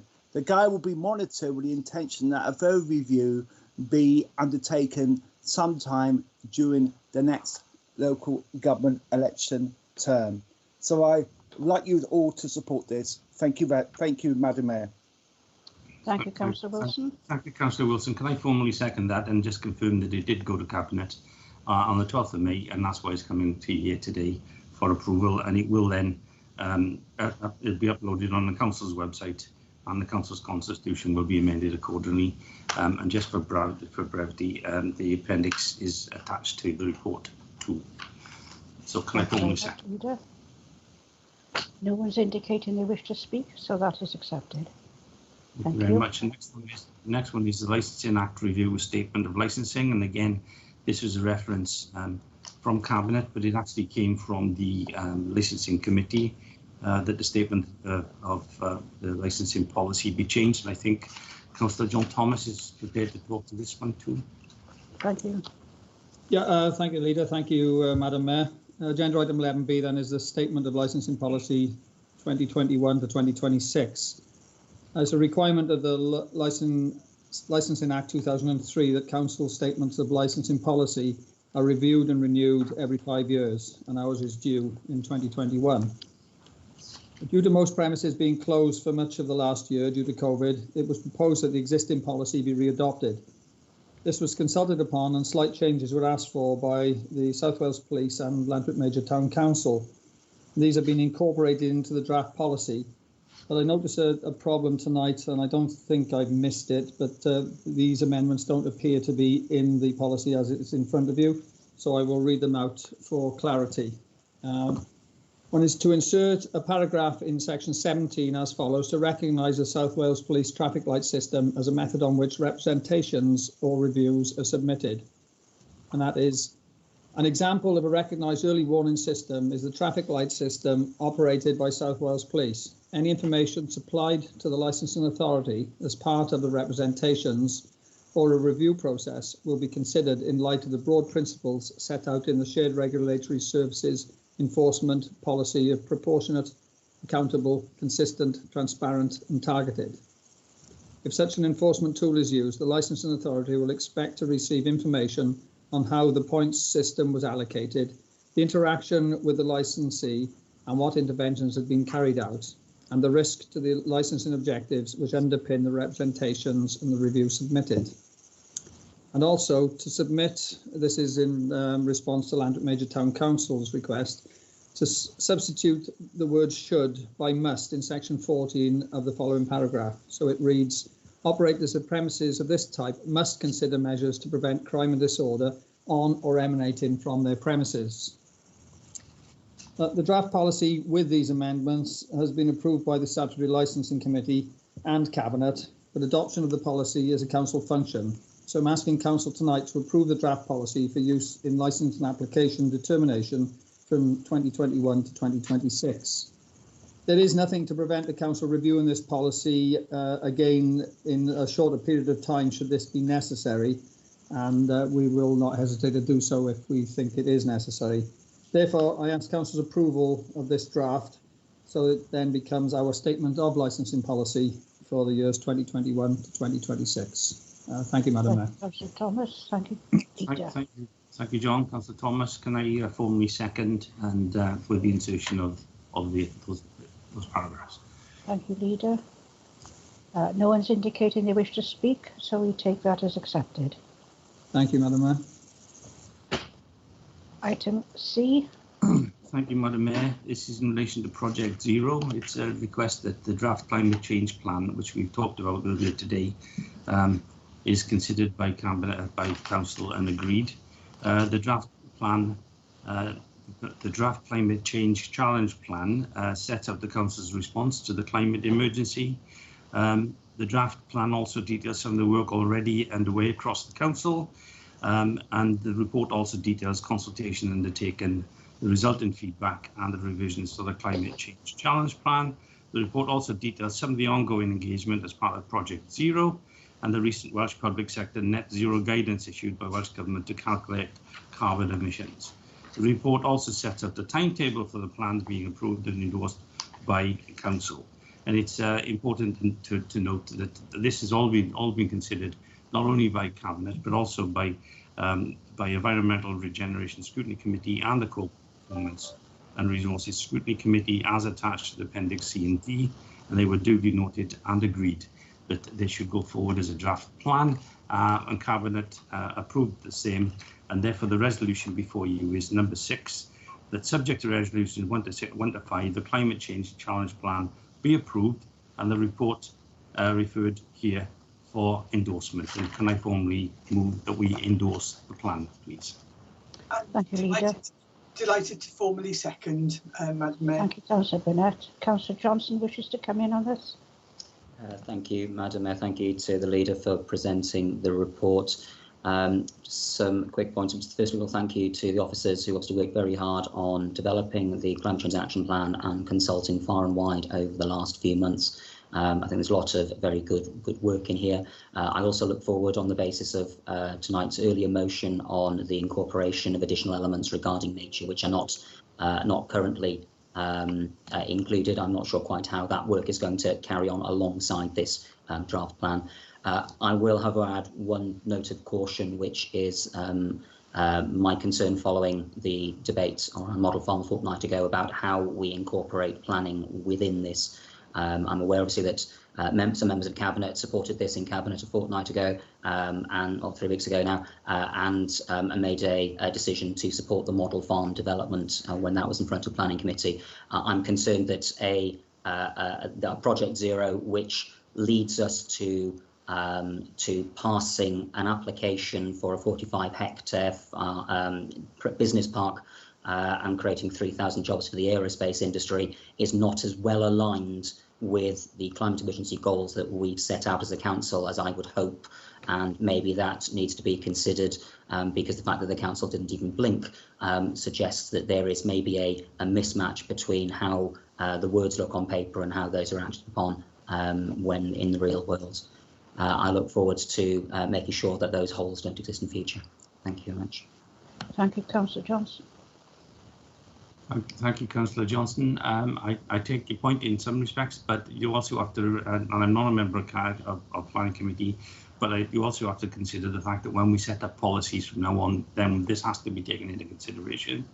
But clearly, one of the things in terms of the model farm, as far as I understand it, it's in the local development plan. In fact, I think it was in the UDC prior to that. So we have to consider that in terms of planning. Again, I will refer to the comment Councillor Burnett said, is that you look at the whole of the report. But I take the point that Project Zero has to consider all aspects of our work from now on, and whenever we set new policies, both this and the one that we discussed earlier have to be considered and taken into consideration. So I accept the points you make, but I don't think it's good to dwell on other things. We are moving forward. If we accept this tonight, which I hope we will, that there'll be no dissent, then we can indeed move forward. So as I said, I formally moved, and Councillor Burnett has seconded. I don't know if there's any dissent. No indication. So that is agreed. Thank you. Thank you. The next item is the annual Treasury Management Report, which we all like to have. The report outlines the significant impact that the pandemic has had in the UK and across the world, to be honest. It has had a substantial impact on interest rate forecasts, which are detailed in the report at 1.7 of the report. The investment returns during the past year have been low. Cash flow focusing has also been problematic during the year, as the council incurred additional costs in order to provide the services needed by individuals and businesses during the pandemic. And I would remind council that the council's primary objective for the management of its investment, which is what this is all about, are to give priority to the security and liquidity of its funds before seeking the best rate of return. However, prior to 2021, the council has placed investments with other local authorities and management account deposit facilities, which is guaranteed by the British government. But during the year, the yield of this facility was negative. So we had to then consider alternatives, and therefore 2 money market accounts were opened, together with 2 high earning accounts with Lloyds Bank to improve the return on the investments made. In 2021, the council continued to finance a significant proportion of its capital expenditure from internal resources, as has been reported previously, and therefore, as a result, the council's external borrowing was well within the authorised limit and operational boundary set for 2021, and therefore limited the debt charges that were paid during the year, and all this was covered in the closing report. Insofar as the council's treasury management operations entered into for the 2021 are concerned, all treasury management activity undertaken during the financial year complied with the amended proposed strategy, the SIPFA code of practice and the relevant legislative provisions, and I would expect nothing less. The report is detailed in some respects. It goes into various issues of other economies and interest rates. It talks about treasury management strategy. It talks about the key issues for the council. And as I say, it is a detailed report, sometimes too detailed for some people, including me, to get on top of. But it also talks about borrowing outturn, because, as I said, we did actually fund a lot of our capital programs internally, therefore we had less debt. But Madam Mayor, or Mayor, can I please ask the council approve the report for this year, please? Thank you, Leader. And formally second, Mayor. Thank you, Councillor Burnett. No one's indicated they wishes to speak. Therefore, that is accepted. Thank you, Madam Mayor. And can I perhaps add my thanks to our finance staff who have carried us through this pandemic absolutely superbly, along with other colleagues in issuing grants and all sorts of things. But they've kept the thing going. We've had a capital programme. It is still going, although not as much as it would have been. Okay, thank you for that. Thank you. The next item is, again, diversity in democracy. It is a report which is brought before you. It is asking us to resolve the making of the following Vale Glamorgan Diverse Council Declaration, and that we endorse it and ratify it here. and ratify the fact that the council will provide clear public commitment to improving diversity, demonstrate an open and welcoming culture to all, consider staggering council meeting times and agreeing recess periods to support councillors with other commitments, and set out an election plan of activity ahead of the 22 local government elections. This did go to Cabinet on the 19th of July. I think it did actually go to other areas afterwards, but we did have to use the urgency provision in order for it to get in on time. In terms of the act itself, or the diversity itself, well, as you probably are, Welsh Government have been focusing heavily on diversity agenda. They've made recommendations and actions that were addressed through the Local Government Election Wales Act 2021. Further work was carried out by WLGA Council, which also strengthened the impetus for diversity to be considered and implemented for local government elections in 2022 and beyond. The WLGA Council report highlighted 3 key areas of further actions by councils and political parties. That the WLGA Council subsequently agreed the following to ensure the councils are more representative of the communities following the next government elections, and it was a unanimous agreement by all 22 authorities who were present, and that was to encourage all political parties to commit to proactive and coordinated activities to improve diversity in local government democracy, to have a formal position calling for the introduction of resettlement grants for all councillors and senior salary holders. C, to encourage all councillors to claim any necessary allowances or expenses. And D, to encourage by declaration by July 2021 for councillors in Wales on becoming diverse councils. Hence the reason we are here tonight. And that is to, as I say, carry out those clear commitments that I've talked about, was to provide clear public commitment to improve diversity, demonstrate an open and welcoming culture to all, consider staggering the council meetings and agreeing recess periods, set out an action plan for the elections. And also that council should set targets to be representative of the communities they serve at the next elections. F, to support the use of voluntary quotas for Welsh local elections, and the WLGA reviews the impact of the voluntary quotas following the next elections. So what we're actually looking for is to seek council approval to make ourselves a diverse council declaration and declared by July 2021, which is hopefully done tonight.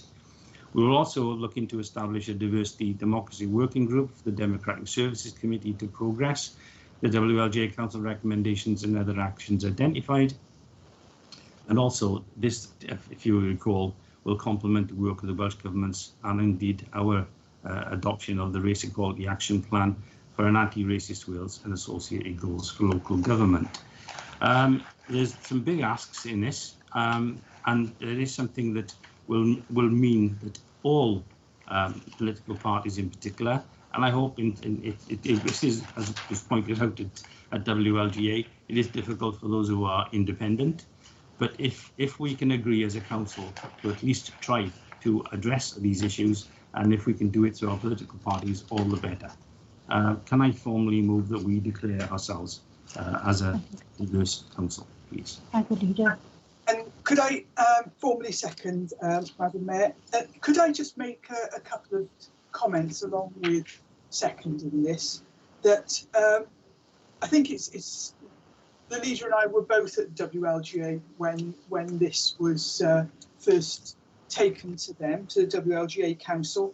I'm hugely proud to have played a part in 2 gender-balanced administrations. It does make a difference to the discussions and the decisions that take place. I mentioned at Cabinet that I was hugely pleased to work alongside my predecessor as Cabinet Member for Education, who's now Chris Elmore MP, who he did correct me.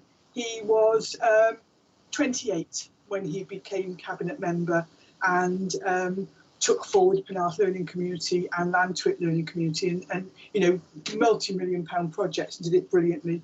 And I was delighted to speak about the history of our first LGBT mayor and leader, Councillor Margaret Alexander, at the the LGBT History Month last year. We also have to recognise that people live different lives. They are able to represent their communities at different points within their lives, and so we have to be inclusive in that. I think that we have a strong track record in the Vale, but I think there's so much still to do, and I look forward to playing a very active role in taking that forward. Thank you, Mayor. Thank you very much, Councillor. The two councillors have indicated they wish to speak. Councillor Rowlands, would you wish to come in on this? Yeah, just a quick one. Madam Mayor, point of order, sorry. There's sorry, one other issue that I needed to address. I wanted to get the way first, but there's also a recommendation as part of the support in the council to develop an inclusive culture, and one that is respectful of gender identity across the spectrum. The principle of amending the council's constitution to reflect the use of gender neutral terminology and refer the same to council for endorsement. That is also part of that. So in other words, it isn't longer Madam Mayor, it is Mayor. So can I also move that? And I'm sorry I didn't raise it earlier, and I hope that will be seconded too. And I apologise for interrupting Councillor Rowlands. And I'll formally second that, Mayor. Thank you. Councillor Rowlands. Thank you, Mayor, and thank you, Leader, for apologising for interrupting me. It's just one. I just wanted some clarification in relation to F, to support the use of voluntary quotas for local elections, and oh no, it goes on to G then. So it's just a clarification on that, but also just to make a point that, from as a openly gay councillor, I'm not in favour of being put on a list because I'm gay. I hope I'm here purely because I have merit and people elect me purely because of the person who I am. And I don't support having quotas. I certainly don't support being told by the council or civil servants in relation to political parties and how they, that's a matter for the political parties to adhere. And another one that I do not support is encouraging or formalising the calling for introduction of resettlement grants. In the public domain, I would not, if I lose my seat and then I get, a payout of 5 or wherever amount of money there is, then that's not acceptable. I don't feel that the public would accept that, and that doesn't increase diversity.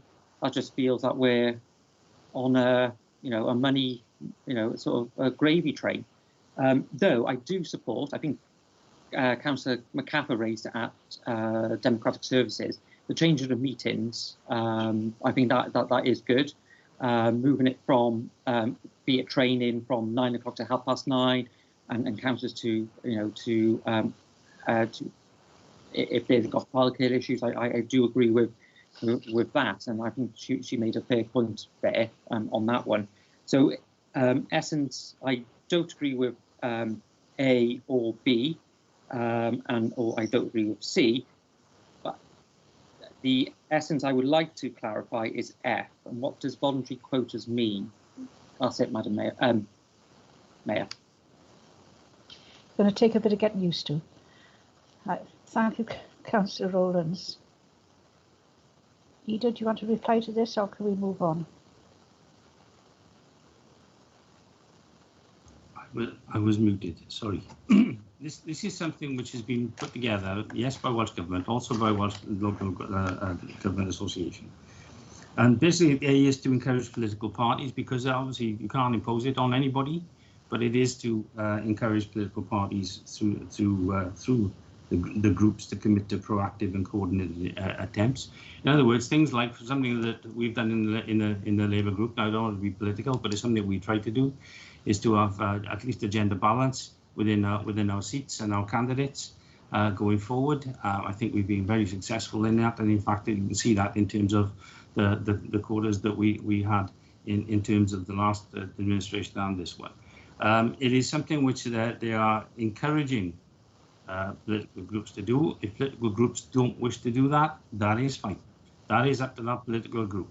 This is something which has been considered by at great length, to be honest, by Welsh Government and by the Welsh Local Government Association, I should say. And it is something that everybody felt that there needed to be diversity in all aspects of BAME, whether anybody has a different characteristic, whatever it may be, is that they should be encouraged to go forward, because clearly there is an issue of people thinking that they can't come and put themselves up as candidates. Now, one of the ways you can do that is through the political system, and that's what all has been asked to be done. And that's why I said it is difficult if you are somebody who is an independent and therefore you're not in a particular group itself. In terms of the resettlement grants for councillors, that was something which was also considered at great depth, and the argument that was put forward, and you can accept it or you not accept it. The argument that was put forward was the fact that if you're an elected member, you stand not because you want money, because you want to serve your community, as indeed any MP or MS does.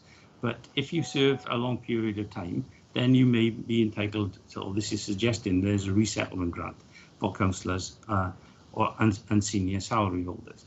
Now, if this comes in, whether or not you will, I don't know, because that is something which the independent remuneration panel will be considering, and it's something that's come from them too. In terms of encouraging all councillors to claim necessary allowance and expenses, that is something which, again, the IRP as an independent remuneration panel has urged everybody to do, on the basis that if somebody has a caring responsibility and they need to have a carer, they should claim it. If you have to travel, you should claim your travelling expenses. If you have the necessary allowances, you shouldn't be excluded or penalised or made to look as if you were doing something wrong if you took those allowances which are due to you.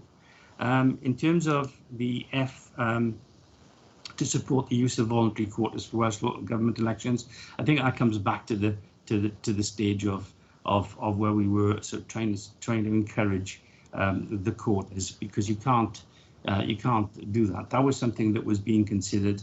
I must admit, I'm not sure how that's would work totally, because they are talking about whether or not you would encourage the quotas so that you wouldn't stand against somebody who met that quota. Whether that would work or not, I don't know. It is something which has been agreed by every, as I say, councillor leader and councillor in Wales, whether they be of a political nature or independent. And I will tell you that all the independent leaders all signed up to this agreement. And again, if we are happy to sign up to this, then this and other things, we should be signing up to it, and hopefully we will be able to do that across the board, with everybody signing up to these declarations that we've agreed tonight. I don't know if that helps. Councillor Robertson. Thank you, Lady Mayoress. First of all, I'd like to say it always makes me very nervous when a socialist says he's going to encourage me to do something, because we know where that leads. But the first thing I'd like to say is the elephant in the room here is it's okay to go for diversity, and I fully support the ambition. I fully support the feelings and thinking behind this. But what concerns me is that very often we're in a situation where, as political parties, we don't have a huge pool of candidates to choose from.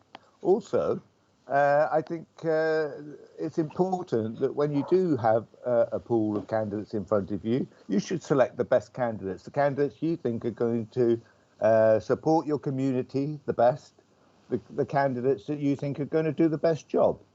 As far as the remunerations go and the claiming expenses, I don't have any problem with that. The people who seem to have the biggest problem with that are the media.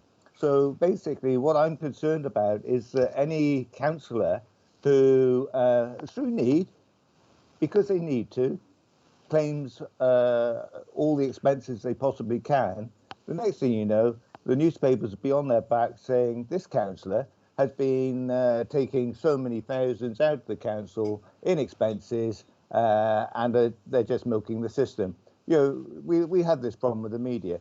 So I think there are an awful lot of problems intrinsic in the whole concept of trying to push this agenda. Thank you. Thank you very much, Councillor Robson. Councillor Griffiths. Thank you, Mayor. If I can divulge a little information, I have struggled with this motion before the council, I must admit, and so in that respect, I have to answer this in two parts. The first part is, as one of only two non-heterosexual members of this council and the LGBTQ champion for this council, I fully support that local government needs to be truly representative of the society in which we live. I think that moves from BAME to LGBT+, to gender, to age. All aspects of equality need to be met. On a personal note, I struggle with the motion being put forward by this particular administration. The Deputy Leader made comments in regards to diversity and gender balance and LGBT. I think what this motion is missing on a personal note is, whilst diversity is being invited to the party, inclusion is being asked to dance, and this administration has lacked inclusion across the board. I think if this administration truly wanted to demonstrate its commitment to diversity, then it wouldn't have ensued that every cabinet member and senior salary member of this administration was a white cis individual. There is more to diversity than gender equality, and I think this administration has failed for that. This administration is not inclusive, but taking into consideration all aspects of this motion before the council, I have to vote with what is right and proper, and I have to be able to differentiate between this administration, which has failed on inclusion, and this council as a legal entity and a separate entity. This motion will ensure that no future administration can fail to be inclusive. Thank you very much, Mayor.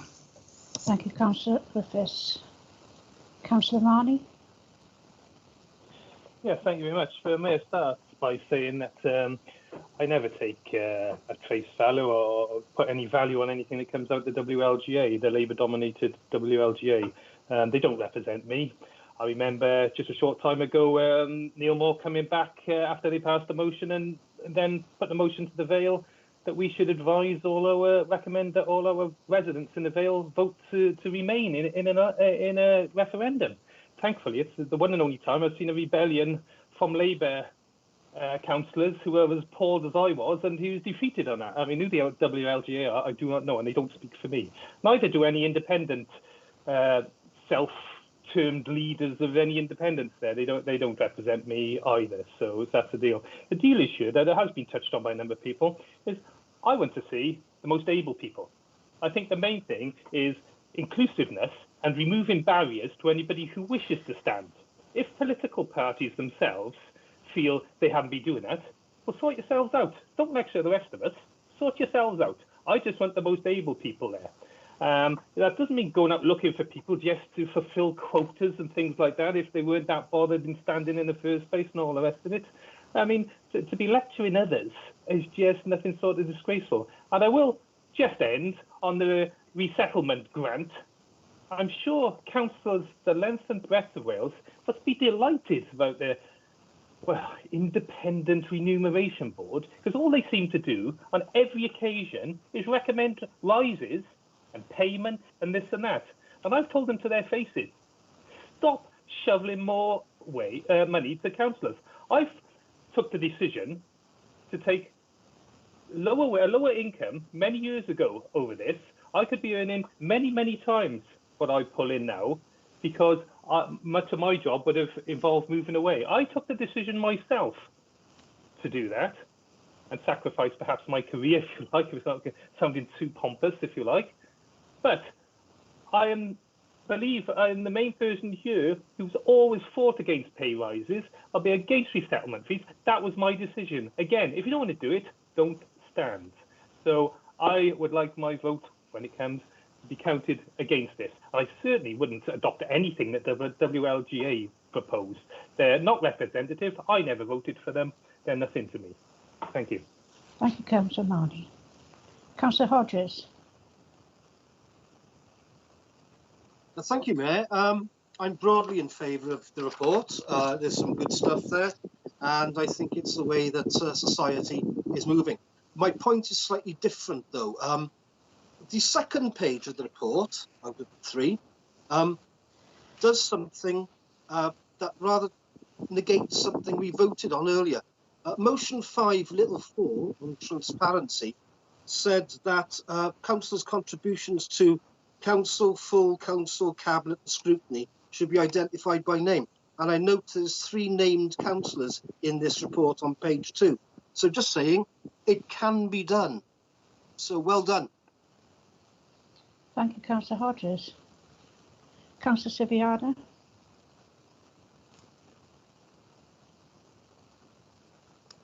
Thank you, Mayor.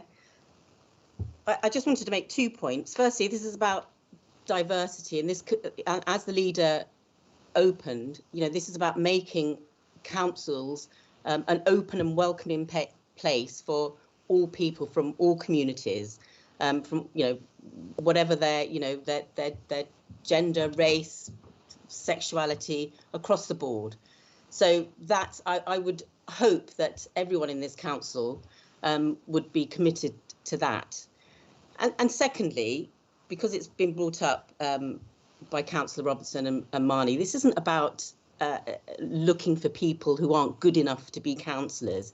This is about removing barriers so that everybody has an opportunity to become a councillor. And that means supporting people if they come from backgrounds where they're not financially able to, to be a councillor and not be paid properly for doing so. So this is about being open, welcoming, and truly equal. So I would ask every councillor to support this. Thank you, Councillor. Thank you. I don't think anybody else has that's come There's forward. no more hands indicated. Can I thank Ruba for the comments that she's made, because she's absolutely right. It is a case of removing barriers. And unless we all work together to remove those barriers, it isn't going to happen. I do not accept that this council is not inclusive, as Councillor Owen Griffith says. I think this council is inclusive, and everybody is given an opportunity to expand themselves, to learn by experience, and to take on roles which could and should advance them in this council. Now, everybody, you can argue if you want. You talked about the fact that we have a cabinet. We have a balanced cabinet here, and the last cabinet I had was a balanced cabinet. And Liz has made the point about it is not a barrier. Chris was a leading member of the cabinet when we were last time, and he's shown his guile and forethought, and worked absolutely and determinedly to make sure that his portfolio of children, as it was then, both education and social services, were not left behind, that anybody had an opportunity to do anything. And I think that, to be perfectly frank, we should not be decrying what we've done. We should be rejoicing some of the things that we've achieved. Now, if people think that they have been pilloried, I think they're wrong. And if they think they were, then I think they need to stand up and come and talk to people about it. Simple as that. I'm saying no more. This is a summing up. And as far as I'm concerned, Madam Mayor, we will now take it to the vote, because I think some of them, somebody has called for a recorded vote. So can I formally move the recommendation and ask for a recorded vote, if that's what people want, please? Can we have some indication, please, if a recorded vote is wanted? I only have 3 members indicating so far, Leader. 4. No, in that case, I will add to that. I'm Right. happy for a recorded vote, Rhiannon Birch. Right, we have enough now. Yes, we have enough. Right, Director, are you ready for this? I am, Mayor. So I'll ask members if they are for the recommendations or against, starting with Councillor Julie Avia. For. Councillor Rhiannon Birch. For. Councillor Jonathan Bird. For. Councillor Bronwyn Brooks. For. Councillor Liz Burnett. For. Councillor George Carroll. Abstain.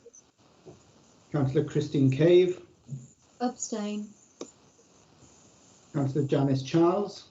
Abstain. Councillor Millie Collins. For.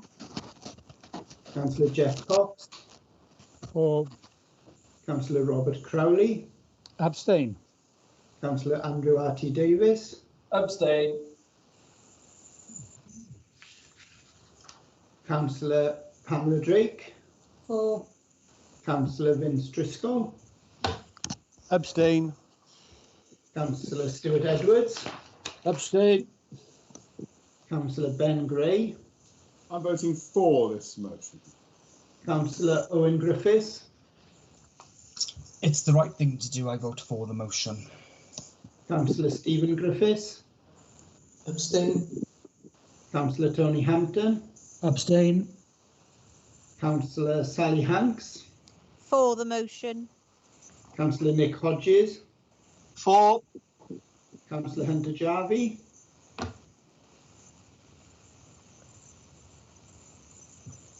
Councillor Hunter Jarvie.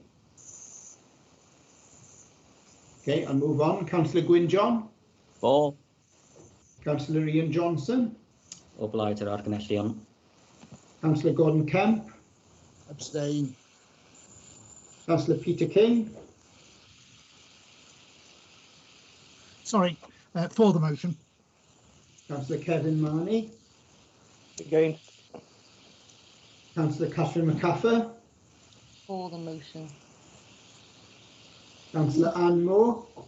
For the motion. Councillor Neil Moore. For.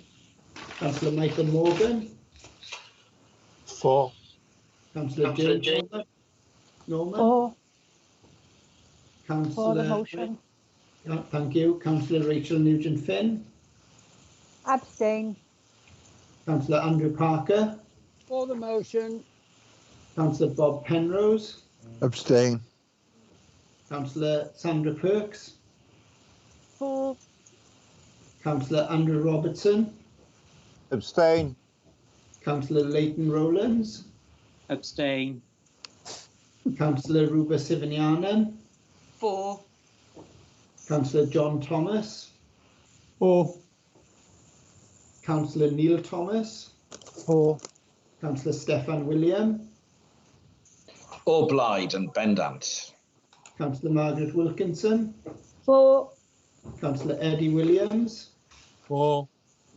Councillor Mark Wilson. For.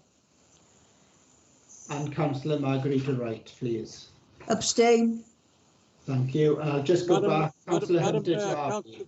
Madam Mayor, Councillor Jarvie here. I couldn't get through to you when you asked my vote. I was going to come back to you, Councillor Jarvie. Oh, I'm sorry. Well, I'm for anyway. That's okay. So you're for, yes? Yes, thank you. Thank you very much. I don't know if any of my colleagues have been counting. If not, Yes, yes? that's 30 for, 1 against and 15 abstentions. So the motion is carried. Thank you very much. Thank you, Leader. Right, we move on to. Sorry. Thank you, Mayor. Can I move on to item 12? And this is the use of the council's urgent decision process under 1414. Can I formally move 12A through to I? And they are for noting. Can I formally move, please? and formally second, Mayor. Thank you, Leader. Thank you, Councillor Burnett. No one has indicated they wish to speak, so that is agreed. Right, we move on now to item 13 to receive questions to the Council.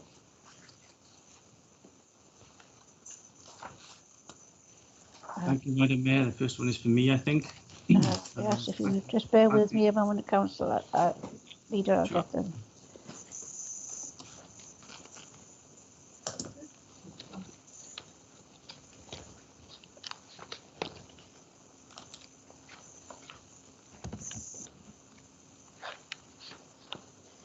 Right, sorry to keep you. Right, question 1 is for the Leader from Councillor Charles. If you'd like to. Thank you, Mayor. Thank you, Councillor Charles, for the questions in relation to agency staff. The reply I can give you is during the week of the 4th of July 2021, a total of 217 agency workers were working directly with the council.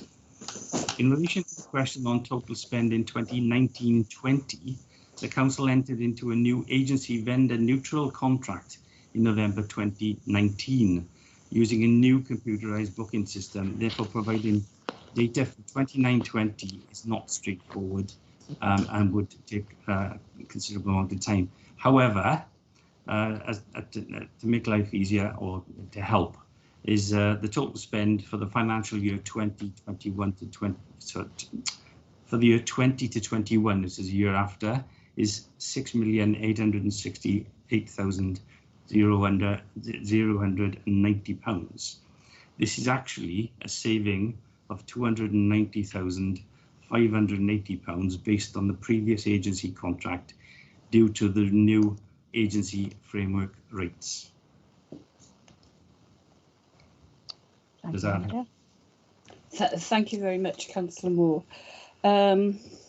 Yeah, I just wondered how long has each agency person been employed, because in short term there are costs of agencies which are offset by recruitment and other HR costs.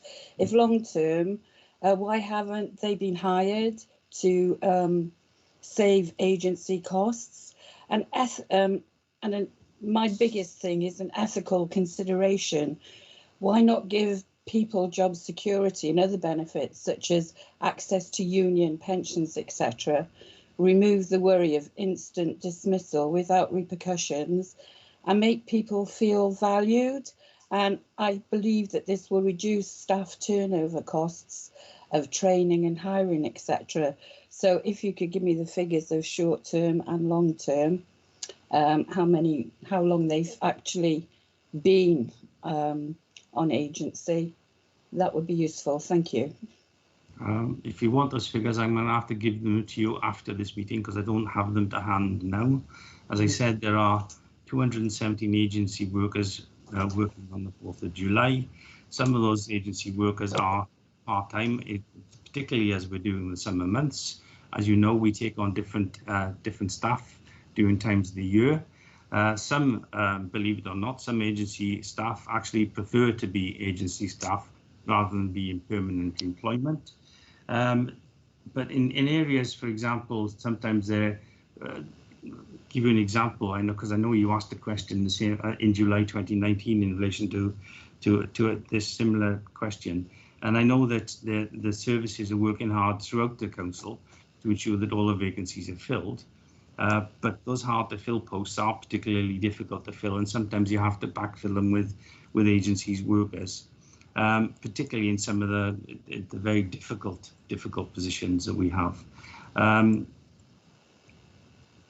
Again, in terms of advertising the jobs, all directorates continue to work with corporate colleagues to improve job advertising and to review the terms and conditions of particular roles. But I will give you the long-term and short-term figures, and I will send them out to all members of council. But I don't have them to hand at the moment. But I think it is important to realise that some of the agency workers are on temporary contracts because of the nature of the job that they have. And some of them, funnily enough, because I've asked that question, prefer to be agency workers. But I'll get you the answer to long-term and short-term, send it out to all members. Thank you, Lydia. Thank you very much, Councillor Moore. The next one is from Councillor Charles to the Cabinet Member for Legal Regeneration and Planning Services. Thank you, Mayor. Thank you, Councillor Charles. You will appreciate that it is the officer's excellent work across a range of departments that enables council to succeed in the way it does.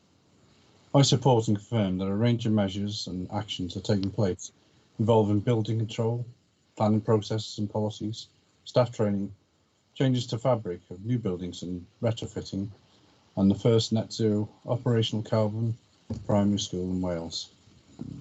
Part L of the building regulations focuses on the conservation of fuel and power, and this is set by the Welsh Government and provides targets to which new and existing buildings are required to meet.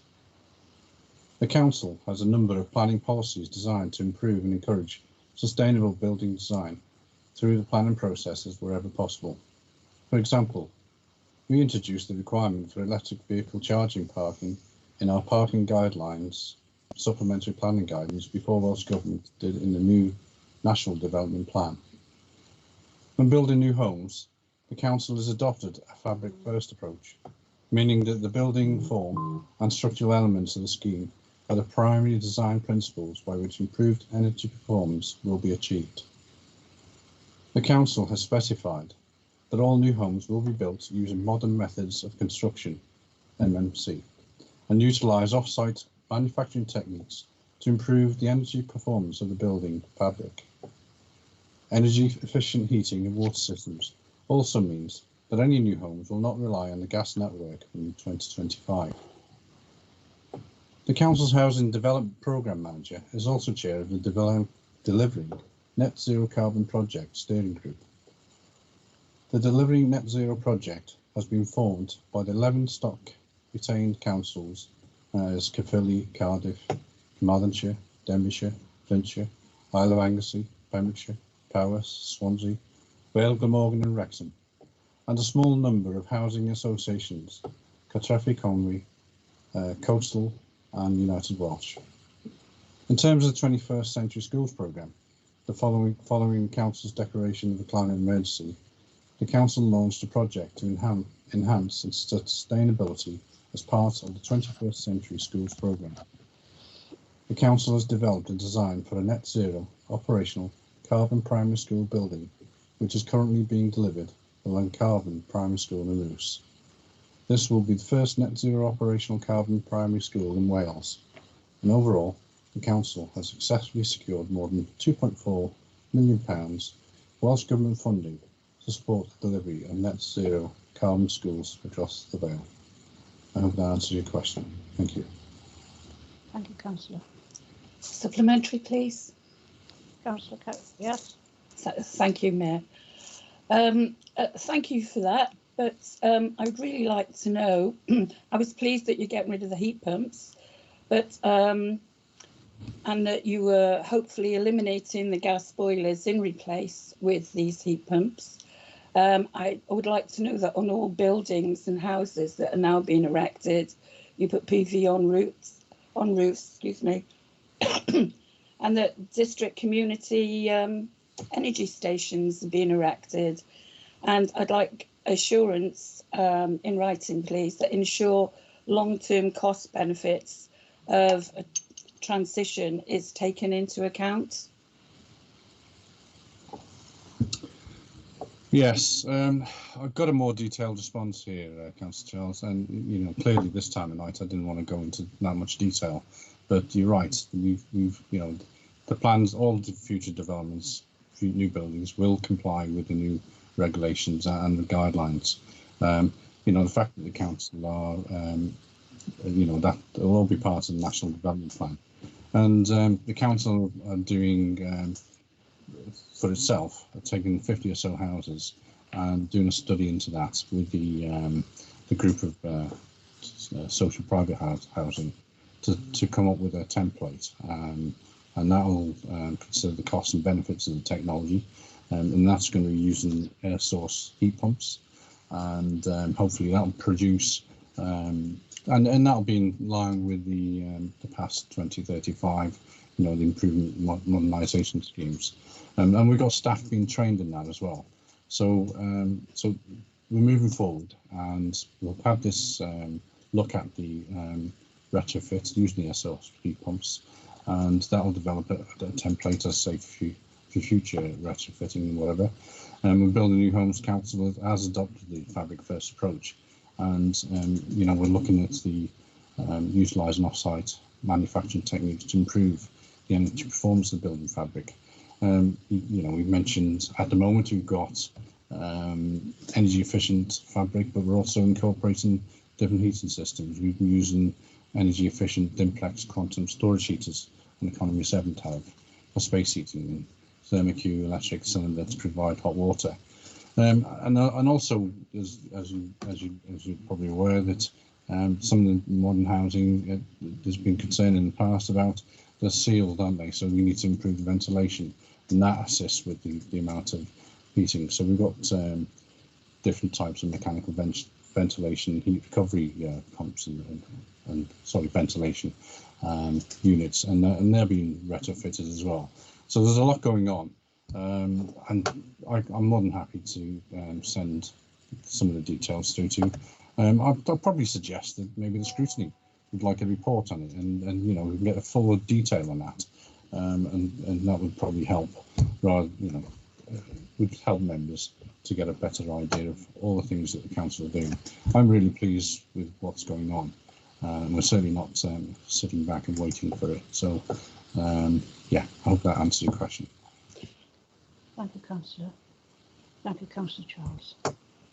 Question number 3 is from Councillor Christine Cave, the Cabinet Member for Neighbourhood Services and Transport. Thank you, Mayor, and Councillor Cave. I'm aware that you attended a recent active travel seminar facilitated by Sustrans as part of the Council's Active Travel Network MAPS consultation, where it was explained why rural areas are not included in the process and why we were looking at our 8 designated localities of Barry, Penarth, Rhys, Llantwit Major, St Athan, Surrey, Cowbridge and Dinas Powys. As advised at that seminar, you are still able to advise us about active travel issues outside of these locations, but the main focus is to improve areas where there is the greatest need for change and the highest potential for people to choose active travel. Therefore, Welsh Government is focusing the limited amount of funding available to those areas with the greatest potential for modal shift. Welsh Government has recently given local authorities the opportunity to bid for additional active travel funding, and one area we were allowed to consider was for rural localities. I can advise that our officers have applied for the maximum sum permitted under this scheme and have identified a number of projects that we hope will be funded. Full details of these bids and also any awards made in due course will be made available on the Council's website shortly. Thank you. Supplementary, Mayor, please. Yes, thank you for that. I'm heartened by the response, and I'll look forward to receiving it in due course. At a previous full council meeting, you may well recall, I did invite the Cabinet Member to come along to the rural Val and either walk, cycle or run on our rural roads, and at that time I think he declined. I wonder if you'd accept the invitation now.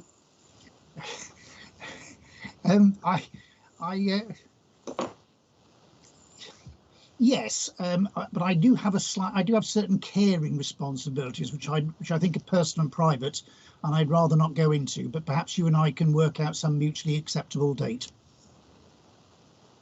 Thank you, Councillor King. Councillor Cave, thank you. Again, from Councillor Cave to support for town and support for town and community councils. Thank you, Mayor, and thank you, Councillor Cave, for the question.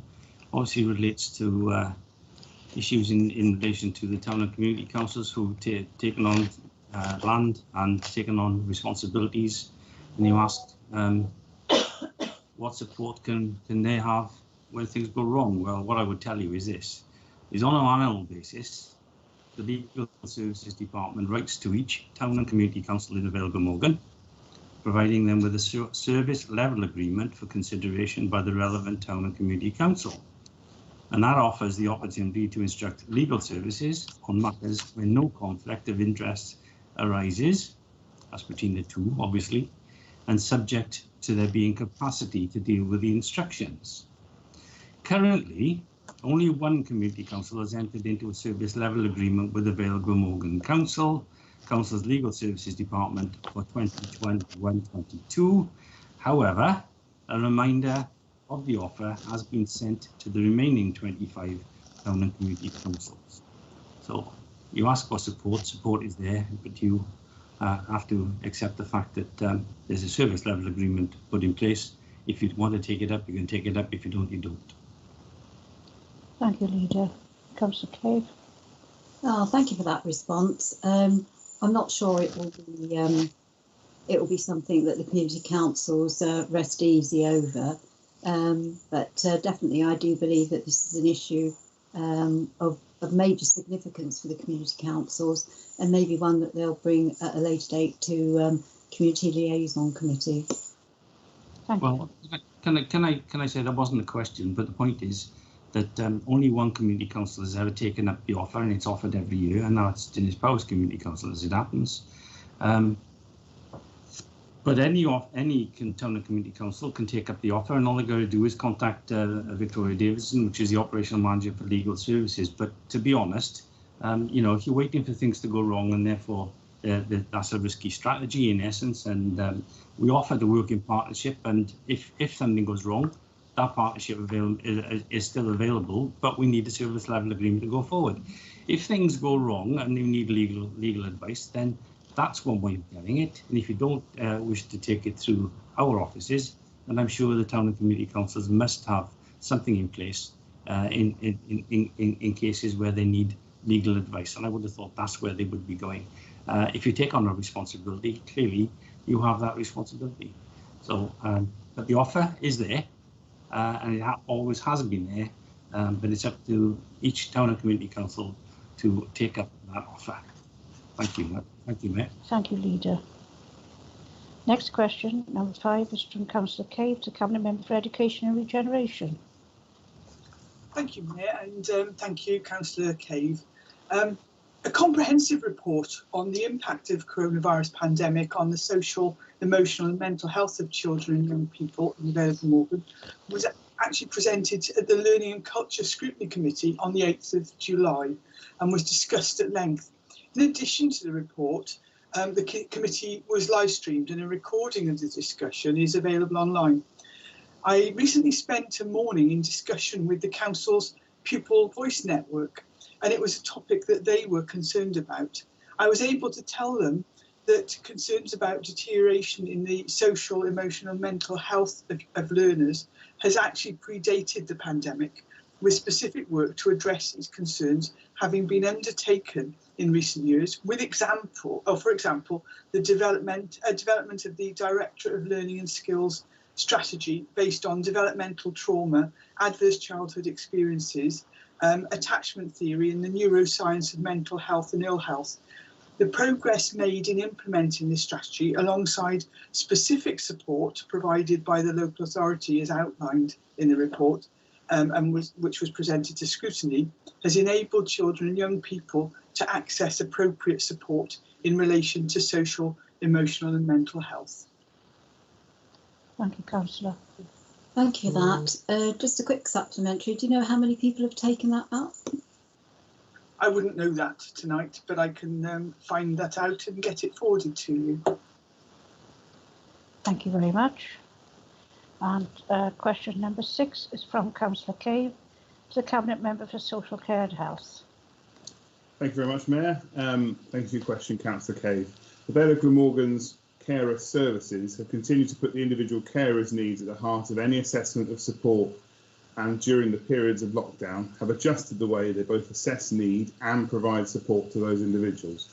All carers awaiting or contacting the service have been referred to the Cardiff and Vale Carers Gateway in order to gain any information, advice and assistance they require at the earliest opportunity. In addition, funding is provided by the Vale to enable the Gateway to award emergency grants for COVID-related needs. I can further assure you that all the teams contacted known carers to check on their well-being and to escalate any needs as appropriate. Clearly, there are several examples of how the services provided were altered to meet needs during the pandemic, and I'm happy to write to you with a detailed list of initiatives that can be included in the minutes of this meeting, if required. I'd certainly like to receive that. Do you know how many people have taken up the grant? Again, if you wanted the answer to that, you'd need to have written it ahead. I don't have that information at the fingertips, but I will include that in the written answer if that's sufficient. Thank you, Councillor Gray. Okay, Councillor Cave again, to Cabinet Member for Social Care and Health.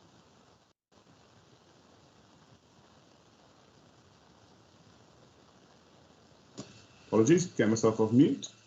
Thank you for your second question, Councillor Cave. As the member knows, Men's Shed Associations is a national organisation whose provision is aimed at providing community spaces for men to connect, converse and create. They aim to reduce isolation, encourage social engagement and build confidence. We do support some Men's Shed club sessions via the Palmerston Education Centre on a weekly basis. There's a weekly timber shack session on a Friday, 1 till 3 p.m, and also a guitar group on a Friday, 1 to 3 p.m. This is supported by the Learning and Skills Directorate. I'm also aware of a number of community groups that meet the needs of males who would access support via Men's Shed if there were more located in the Vale of Glamorgan. For example, our community support workers within the mental health team support a men's football team as an example of the type of groups run by the council. In addition, there is third sector provision. For example, Mind in the Vale advised that prior to the pandemic, they had a men's social group and men's guitar group. They advised their intent to resume this activity in the near future. Now there's been an easement in restrictions. The council, through grant funding, has also provided money to GVS to offer community groups to support initiatives that address isolation and emotional well-being.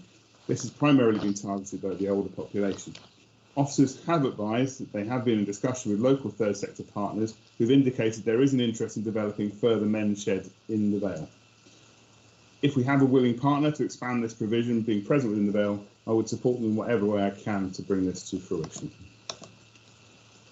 Thank you, I'm very happy to hear that. Thank you very much. Question number 8 is from Councillor John to Cabinet Member for Neighbourhood Services and Transport. Thank you, Mayor. Thank you, Councillor John. Like every other local authority in Wales, indeed the UK, we must balance the need for new housing alongside the need for safe and efficient transport.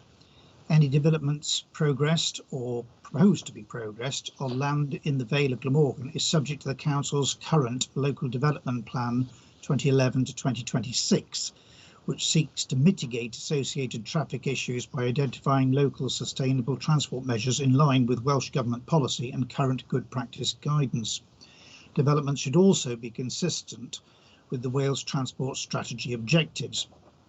The development sites identified within the plan seek to tackle traffic congestion by securing improvements to active travel and public transport to encourage a change in travel choices, whilst also seeking appropriate improvements to the strategic highway corridors to meet future demands. The local transport plan supports proposals for the Cardiff Metro, and this plan informs future regional transport planning. Full details are provided within our local development plan document, which is available on our website.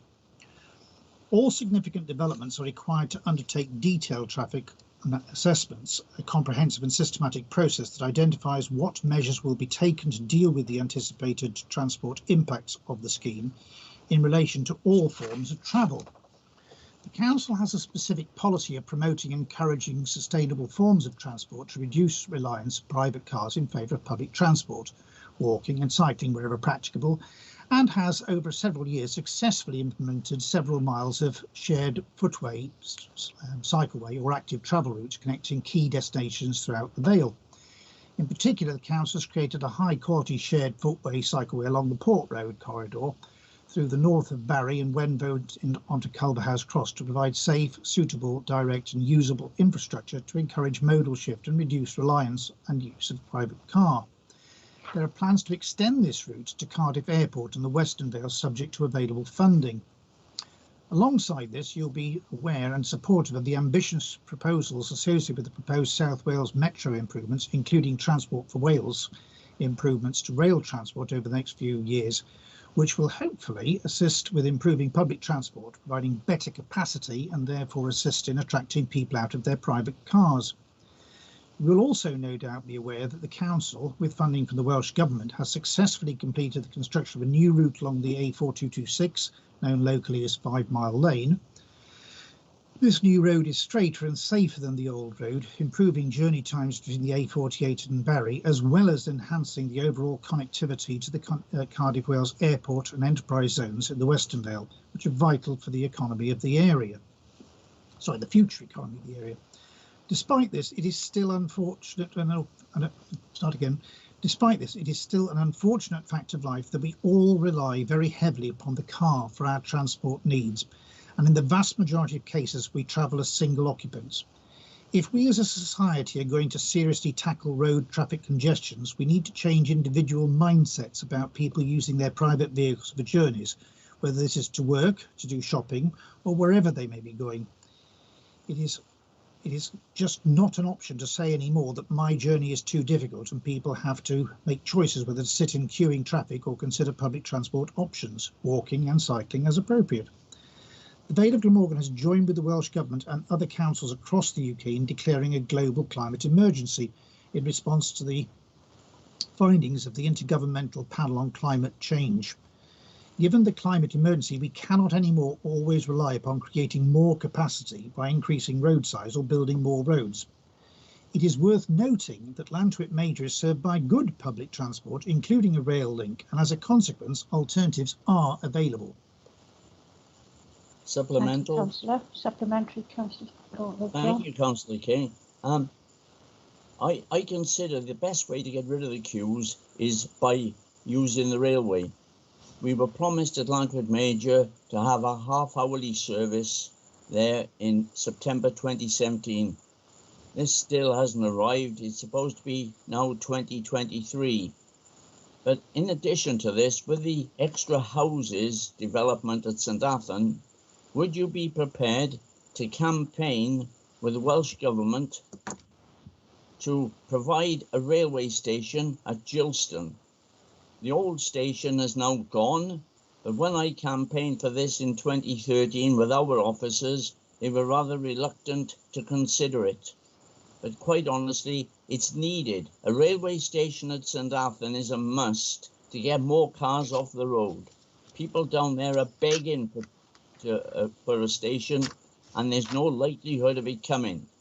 And this is not a political game. This is about helping people get to work in the morning, because the queues at the moment are well back, because when you get the roundabout to Cardiff Airport, you're queuing back because the right of way to traffic comes from your right, which is coming from Roos straight through, which means the Western Vale traffic have long queues.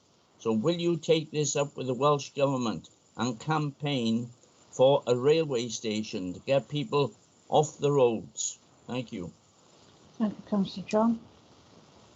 I think Councillor John's craftily snooked in two there, but so I'll do my best to answer both. If some of the officers who attend the various regional transport authority meetings with me as my minders would testify, I spend a lot of time having a go at Transport for Wales for being far too slow, doing far too little. So rest assured that I'm on that case. I'm not one of their most popular attendees in that regard. As far as the St Athan's concerned, actually this has been raised by others, and the need for an additional railway station at St Athan has been assessed and continues to be on the agenda. And the key issues include the specific siting, basically where are we going to put it?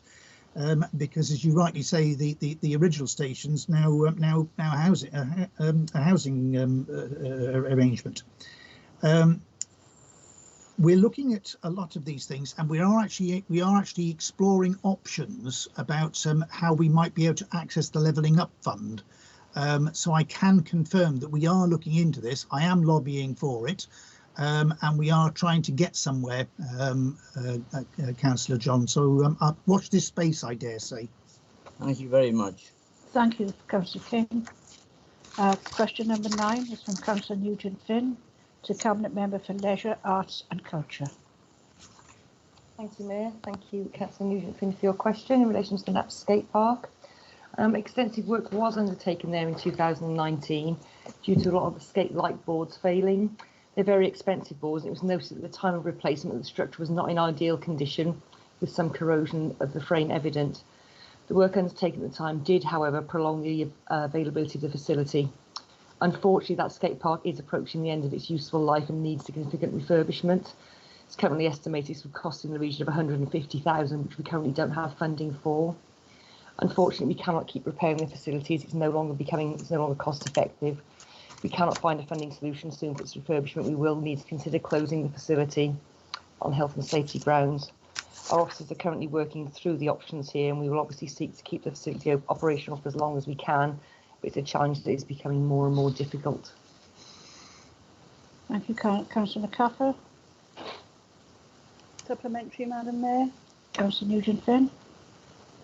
Thank you for the response, Councillor McCaffer. I'm very saddened to hear that for obvious reasons, and I'm sure everybody else is as well. Has that been, is that sort of in the public domain yet, or is this the first time really that we've arrived at this decision? Do people know that there's a plan to close the park?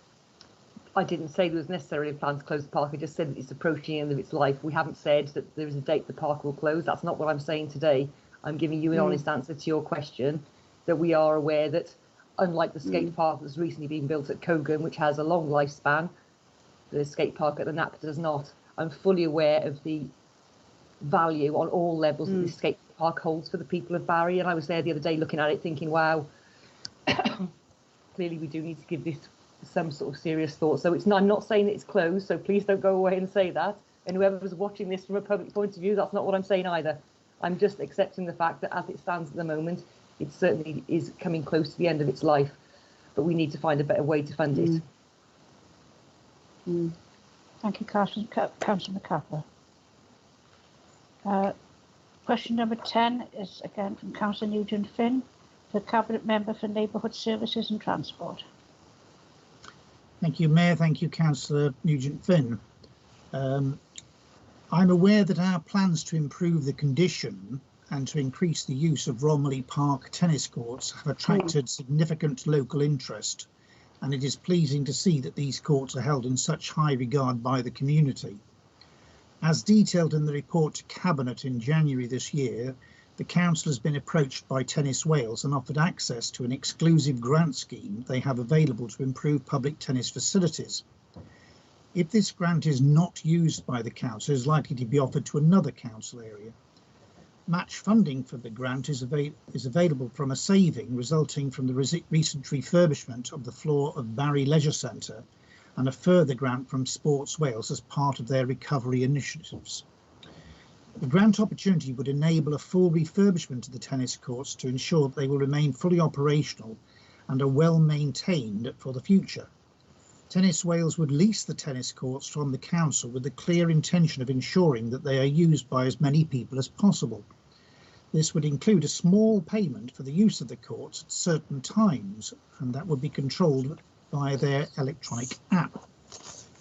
A number of objections have been raised in relation to this proposal to charge at certain times, and this will be the focus of a further Cabinet report later this year before any scheme progresses.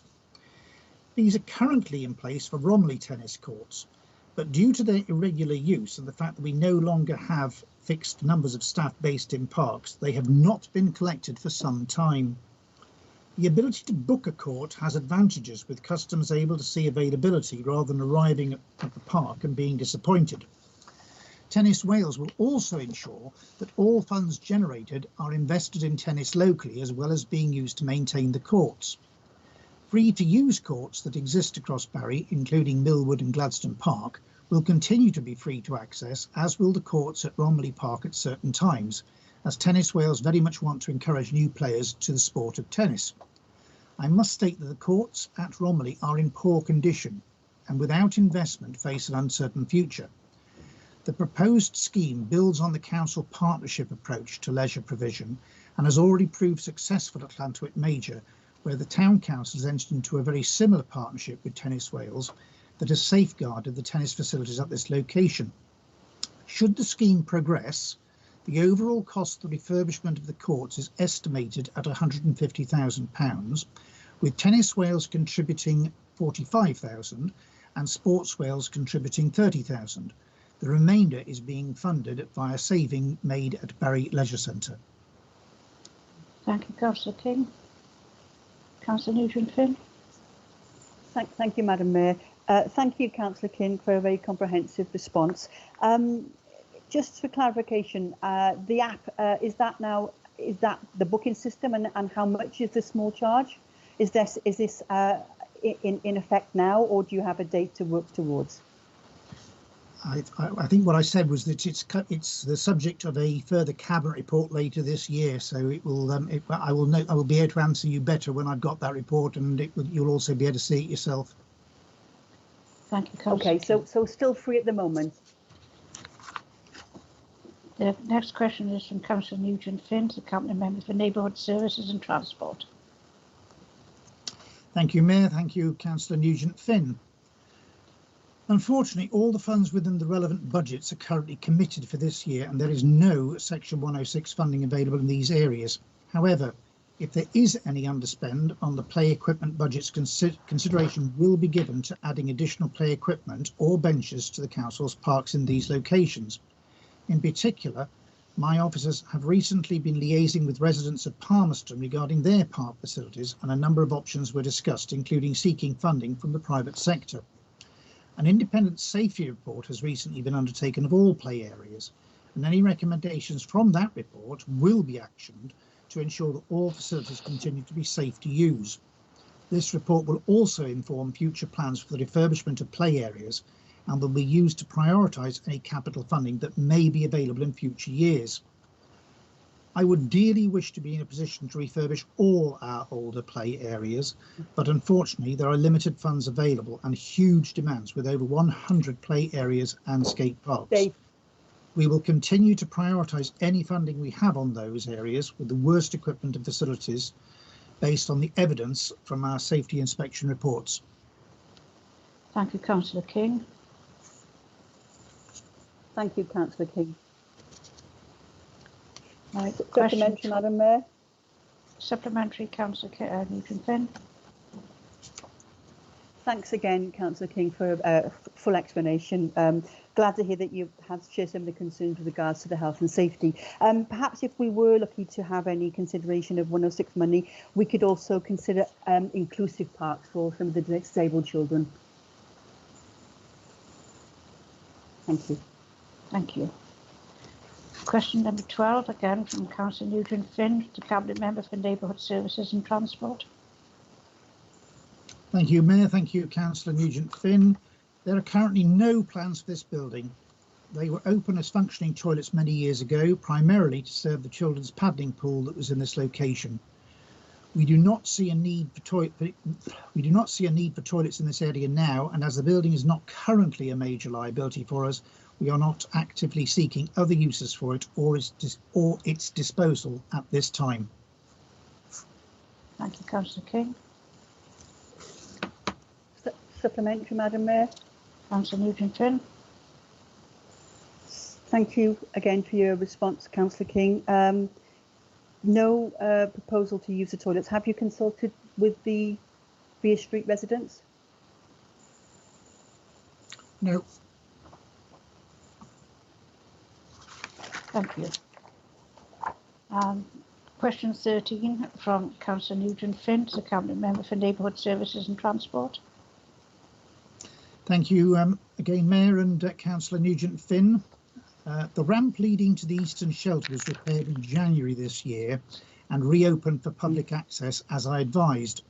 We are aware that a number of the hard plastic inserts to the step edges are missing in the area of the Eastern Shelter, and whilst this is not ideal, they do not appear to improve the level of anti-slip performance offered by the step edging, and it is not considered that this represents a significant safety issue or trip hazard at this time. Investigations suggest that a simple replacement of the hard plastic inserts is not a viable or practical resolution, as they appear to become detached far too easily and will therefore represent a continued defect and not resolve the problem. A more permanent fix is therefore being investigated, and various products are being considered to ensure that any new step edging retrofitted in the future offers a robust and reliable solution to the current situation. It is hoped that a solution can be agreed and implemented later in the calendar year. It wasn't possible to programme the works required to the low-level lighting prior to the start of the summer season, but these will be attended to later in the year. Thank you, Councillor King. Councillor Nugent-Finn? No supplementary. Thank you, Madam Mayor. Thank you. Question 14, again from Councillor Nugent-Finn to Cabinet Member for Neighbourhood Services and Transport. Thank you, Mayor. Thank you, Councillor Nugent-Finn. I'm aware of the issues with the hand washing facilities at Barry Island. These type of units are excellent when fully functioning, but they can be problematic due to the complexity of the technology involved in their operation. We are also having major difficulties sourcing parts for them. We currently have two hand washing machine. We currently have 2 hand washing facilities functioning in the ladies' toilet and 3 in the men's. Parts were ordered some time ago for the machines that are not functioning correctly, and these parts are expected imminently. Once received, the hand washing facilities will be repaired, and we expect this to be done quite shortly. On one of the hand washing facilities, the water comes out hot but then immediately cools down and is currently being assessed for repair. These particular facilities are regularly attended, with staff able to quickly close off machines that malfunction for any reason. Supplies of hand gel are also provided, and these can be used to supplement hand washing when the machines, or as an alternative, the machines are not functioning, or indeed with an alternative if none of the machines are working. Thank you, Councillor King. Councillor Nugent-Finn. Thank you, Madam Mayor. Thank you, Councillor King. I'm aware it's very late, but do you actually have a date for when these hand washing facilities will be in full operation? I did press for that, and all I could get was very soon, hopefully by the end of the month, and I thought it was quite a daring thing to suggest, as it's the 26th today. Thank you, Councillor King. Yeah, and summer season ahead. Thank you. Question 15 is from Councillor Ian Johnson to the Leader. Thank you, Mayor. Thank you, Ian Johnson, Councillor Johnson. This is in relation to the Biodox incinerator and an update. I will try to do the best to give you the current position. The biomass development has been monitored since its initial construction commenced. To date, the plant is still not operational, although some tests on the turbines have been undertaken. The use of formal enforcement proceedings remains under consideration, particularly regarding the applicant's owner's failure to formally regularise unauthorised elements of the plant. The Council has obtained legal advice from Council to inform this consideration, and it's currently being reviewed. Council's reports on the independent review will be reported to Cabinet after the summer recess. We've employed a planning barrister, to consider the issues. Officers have written to the developers to advise that what has been built at the site does not accord with the plans approved under the relevant planning application, which is reference 2015 000031 outline, and that there are matters identified which cannot, in our view, be permitted development or regularised through the non-material amendment procedure. The developers have been advised that in order to seek retrospective planning permission for the development as built on site, it is likely they will need to make a Section 73A application to regularise the position, which, given the change in the regulations since 2015, would be a development of national significance application, and as such, this would need to be submitted to and determined by Welsh ministers. The developers dispute this position and have sought their own legal advice in this regard. However, nothing the council has seen so far would dissuade us from its opinion that this is a fresh application, and that as it's a fresh application, it's required and a fresh application is required for what has been actually constructed.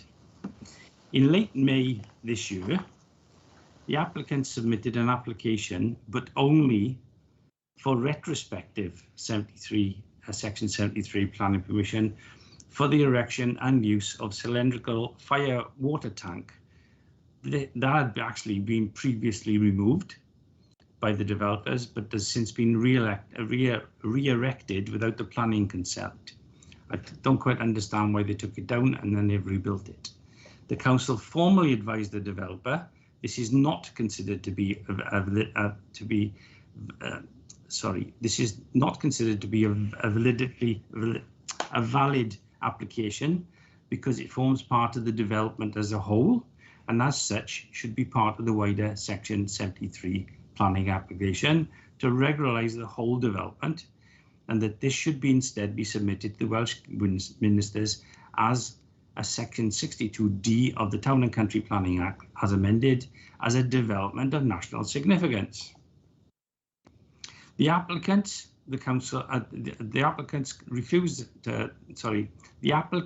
application submitted to the council has been refused.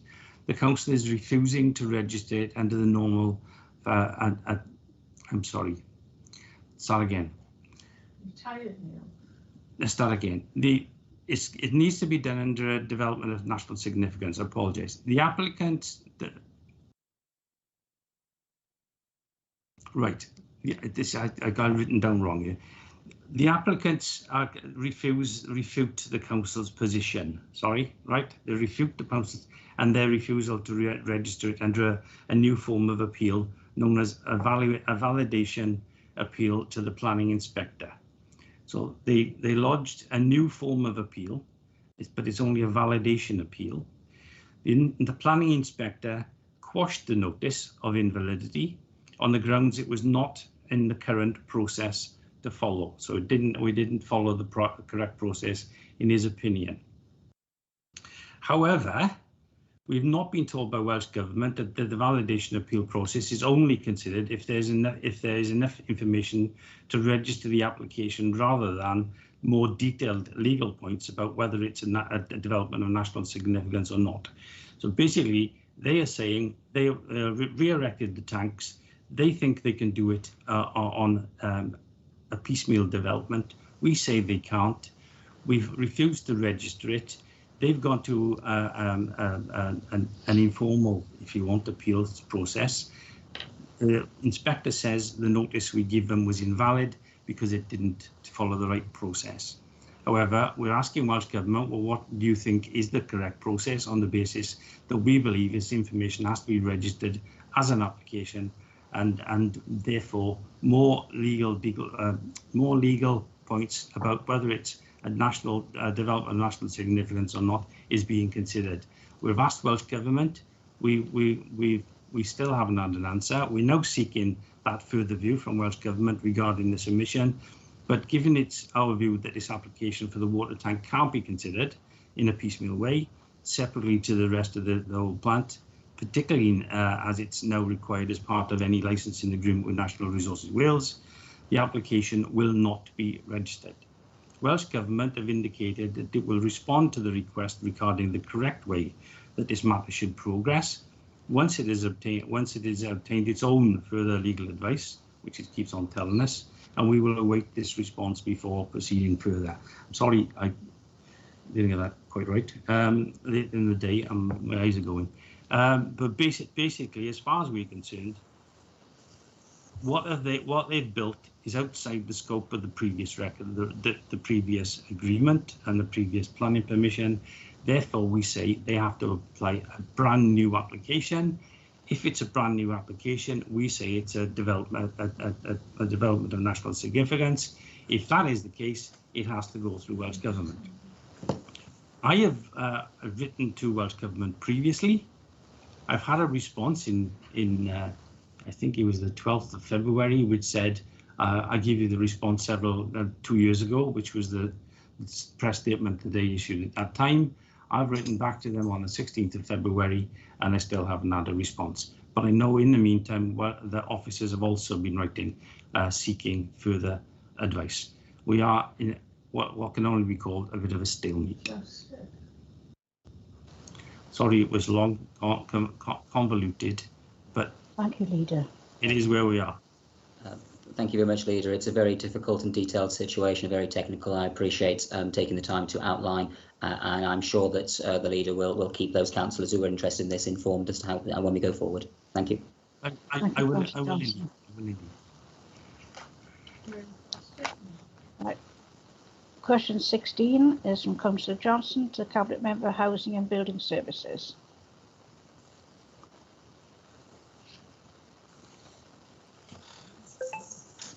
Thank you, Mayor, and thank you, Councillor Johnson.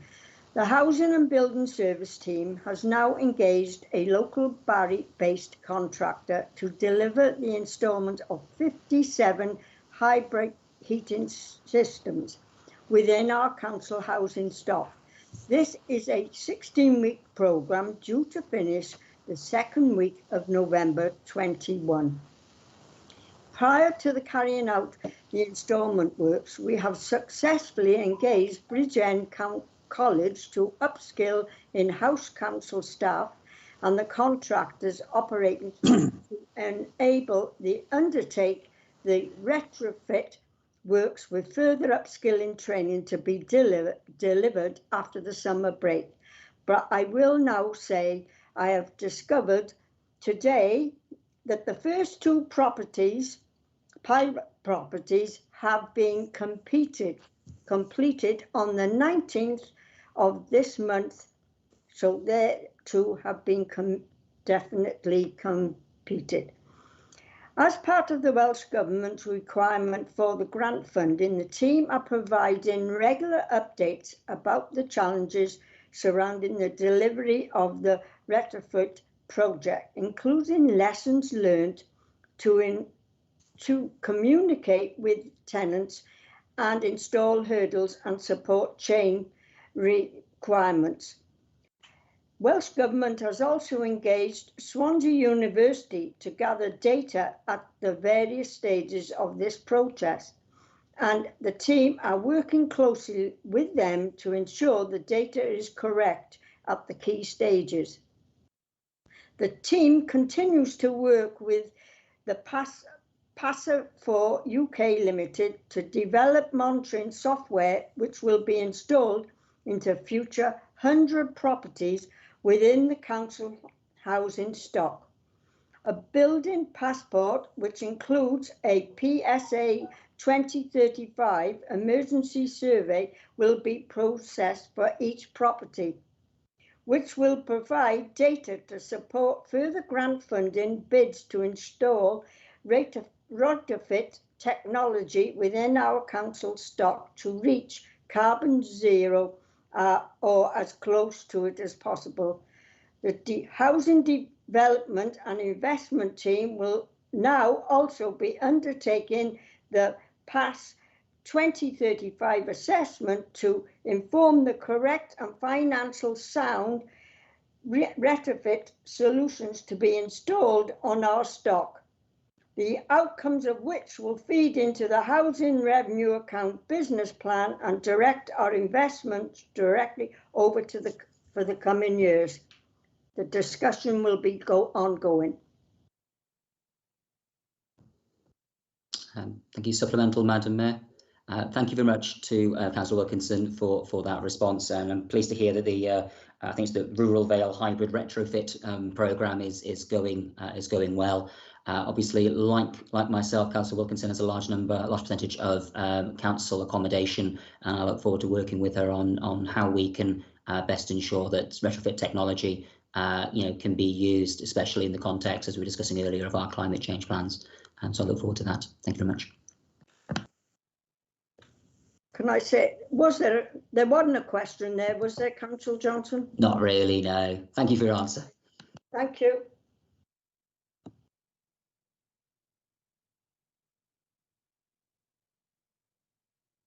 I think the Mayor... You're on mute, Madam Mayor.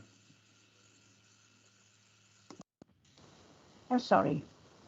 From Councillor Johnson, question 17, Councillor Johnson to the Cabinet Member for Neighbourhood Services and Transport. Thank you, Mayor. I see this getting used to dropping Madam is going to take some of us longer than others to become accustomed to. But anyway, thank you, Mayor, and thank you, Councillor Johnson. I can advise that Welsh Government is currently consulting on the rollout of 20 miles an hour limits across Wales, where essentially 20 will become the new 30, within certain exceptions, and with the consultation closing on the 1st of October 2021. As part of that rollout, Welsh Government has 8 pilot areas, which include rural and also urban areas. The Council was successful in obtaining a pilot for St Bride's Major, and that scheme is implemented, and the results, including driver speed and air quality, are being fed into the work being undertaken.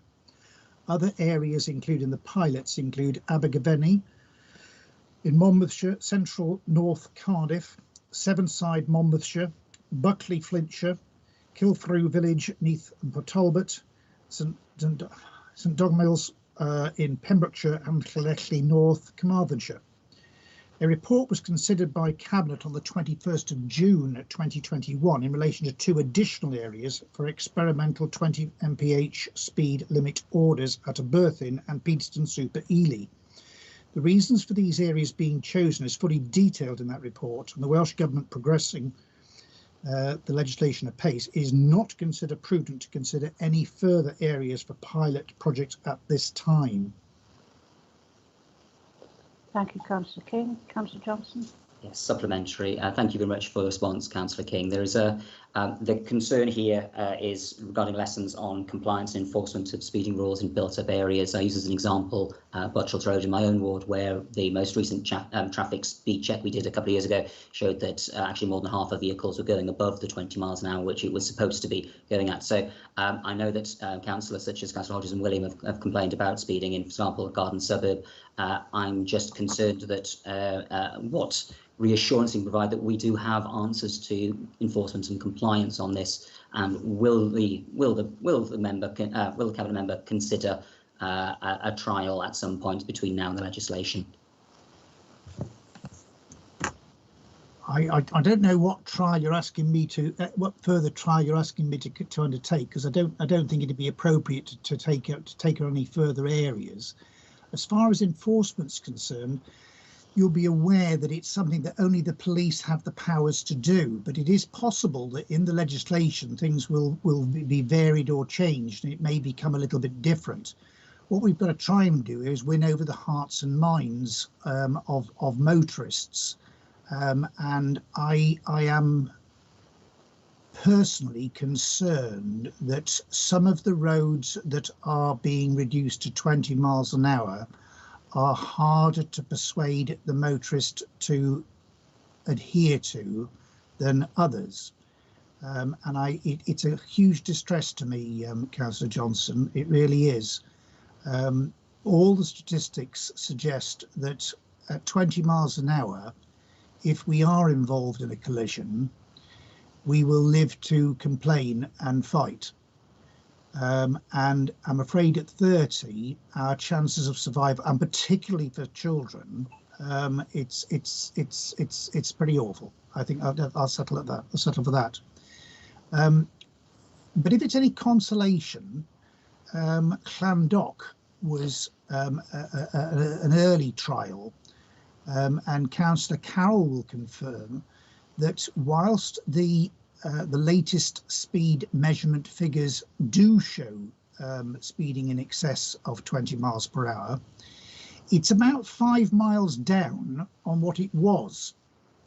And I'm not satisfied by that by a long chalk, but there is obviously some impact. but I'm hoping that as the legislation is progressed and there is a greater acceptance, and to be brutally frank, you have to tolerate somebody very, very close to your rear bumper flashing their lights and pipping their horn and eventually overtaking you. And to those people, I would say just one thing. If it is ever shown that you are involved in a collision and the forensic evidence suggests that you were doing something in excess of 20 miles per hour, you're on your own. You may have great difficulty proving that you were not driving dangerously. But it is a hearts and minds thing, Councillor. It is a hearts and minds. Thank you, Councillor. Councillor Johnson.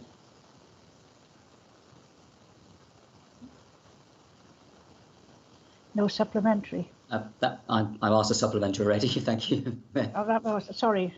I say it's getting late. Right. Councillor Johnson, for question 18, Councillor Johnson, the Cabinet Member for Education and Regeneration. Thank you, Mayor and Councillor Johnson. Welsh Government's been clear that it's not supporting formal programmes during the summer holidays for catch-up learning. There are, however, a number of programmes that are being run over the break to support young people of all ages. Members will be aware of the School Holiday Enrichment Programme, the SHEP programme, which is a school-based education programme providing food and nutrition education, physical activity, enrichment sessions and healthy meals to children in areas of social deprivation during the school holidays.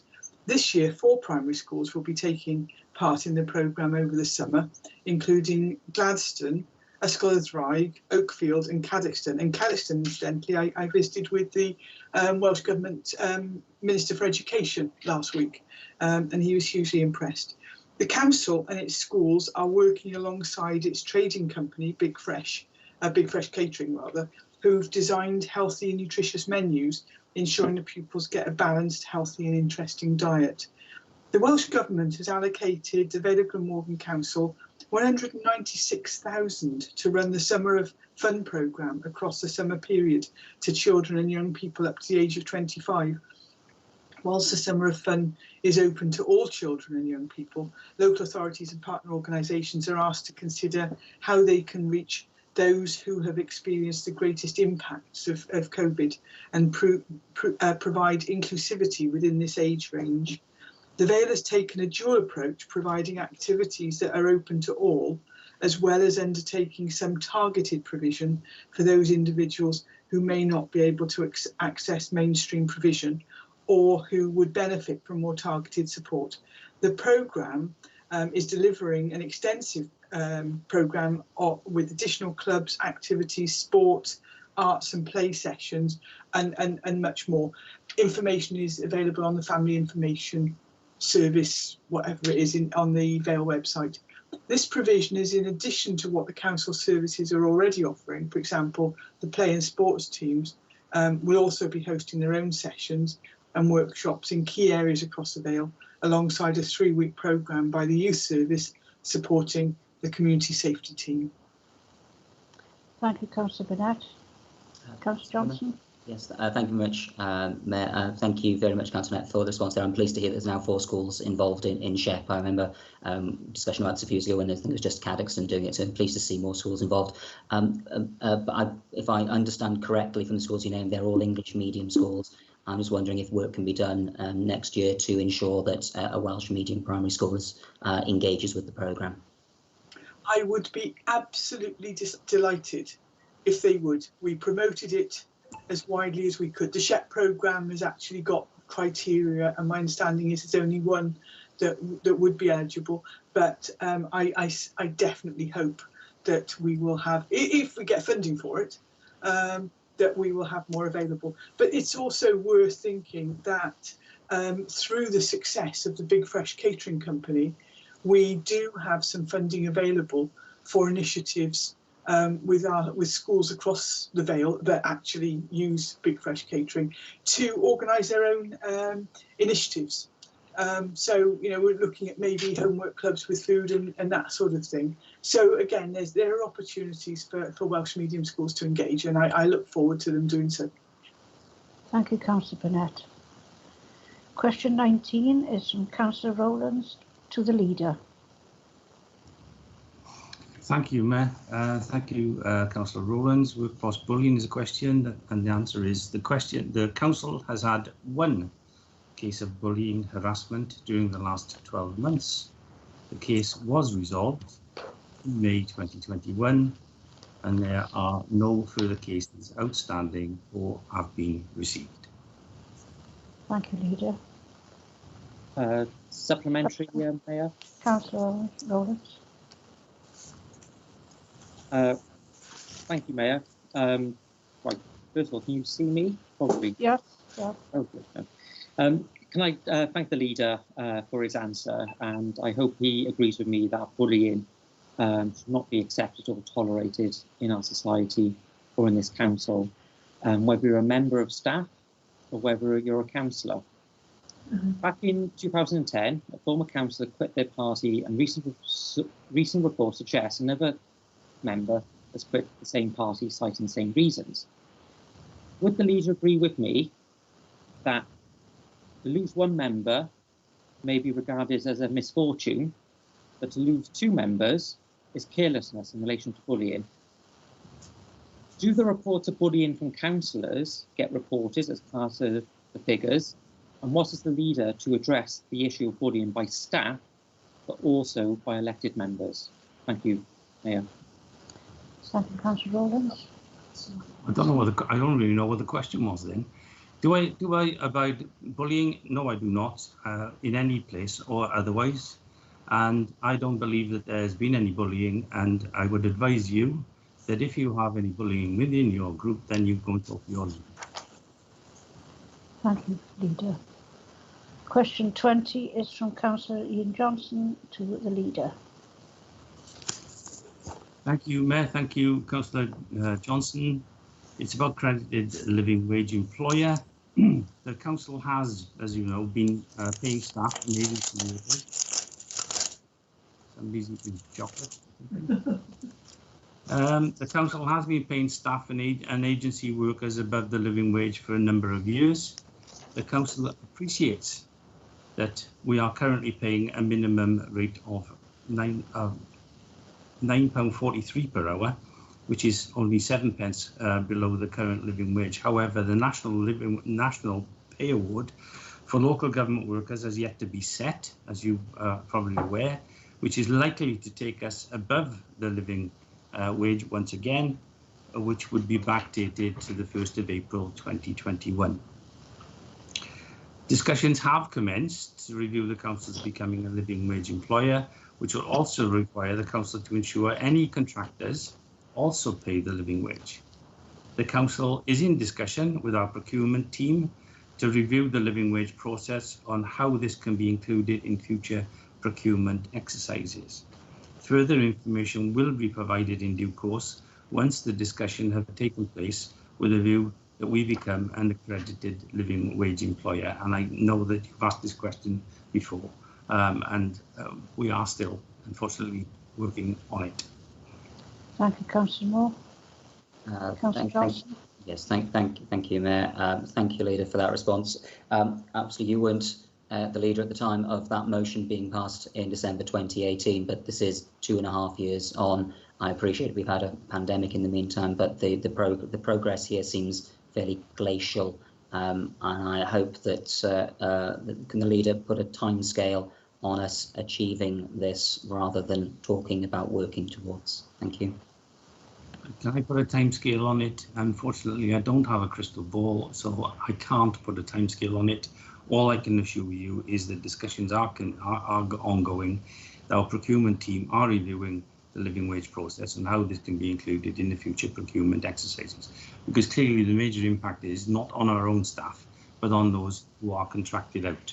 So in other words, the contracts that we have, those people are paying the living wage, and that's something we have to address in our procurement exercises. It is ongoing. I can't give you a date. If I could give you a date, I would, but and when there is a date available, I will make it known to all. Thank you, Leader. That completes the questions from councillors. We move on now to questions from members of the public. I've got a question from a Mr. A. Dobinson to the Cabinet Member for Neighbourhood Services and Transport. Thank you, Mayor. Thank you, Mr. Dobinson. To date, 34 council properties have been identified as having crossovers without the necessary dropped curb provision. The requirement to install properly constructed vehicle crossovers within the footway is the same for council properties as it is for private properties. Tenants are required to obtain permission for any alterations to their property as part of their tenancy agreement. In this case, they would also be required to obtain the necessary permission from our Highways Department and would be required to pay for this application as the resulting works to create the highway crossover. Where a tenant has specific mobility issues that could require off-street parking provision, this will be assessed by the council's occupational therapy team, and the works could form part of a disabled facility grant application. As with private owner occupiers, council housing tenants should stop using any unauthorised vehicle crossovers if they are not in a position to progress an application. Our housing officers are available to provide support and advice to our tenants on this matter and are working with a number of tenants to help resolve any issues they may have. Thank you very much, Councillor King. Question number 2 is from Mrs. J. Goff to the Leader and Cabinet Member for Performance and Resources. Thank you, Mayor. Thank you. The question, Mrs. Goff. I'd firstly state that the provision of free parking periods for local residents was very much in the front of our minds when the charging arrangements for country parks was determined. In addition to what we believe to be reasonable and fair charge of £50 to access both our country parks for a year, the charges do not start until at these locations until 10 AM, a decision that was taken to assist and ensure that many of our local residents who use these sites for frequent early morning walks would not be required to pay for car parking. Also, they end in the summer period at 8 PM and at 5 PM in the winter. So in other words, you can go before that time and after that time without any charges. Funding received from parking fees at our country parks will be reinvested within these country parks, helping to secure the long-term sustainability of these important attractions. In respect of our car parks at Barry Island, the annual parking permit charge reflects a higher daily charge at this location, which is £6 per day. If this car park is used for longer than 1 hour, even once a fortnight, the £100 annual permit would pay for itself. I'd also point out that you don't have to purchase the annual or 6 monthly parking permit if you are happy with the current parking arrangements when you visit Barry Island, as car parking charges are already in place at this location. So if you currently go there, you would still have to pay the car parking charges. In addition, there is free on-street parking space within Barry Island area at Friars Road. In terms of the potential effect of the new permit charges on businesses, we would hope that this would be a positive, especially for those businesses whose staff are currently using our chargeable car parks on a regular basis. We are aware that some employees use them and pay the required fee. We are not expecting the parking permit charges to have any negative impact on our trading conditions. Visitors attending Barry Island in large numbers due to its obvious popularity. The summer parking charges are as they have been now for a number of years. The availability of parking permits is an added option for those who most frequently use the car park and are car park users.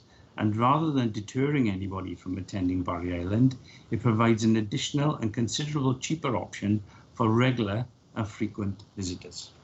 Thank you. Thank you, Leader. Question 3 is from Mrs. C. Ockerby for the Cabinet Member for Neighbourhood Services and Transport.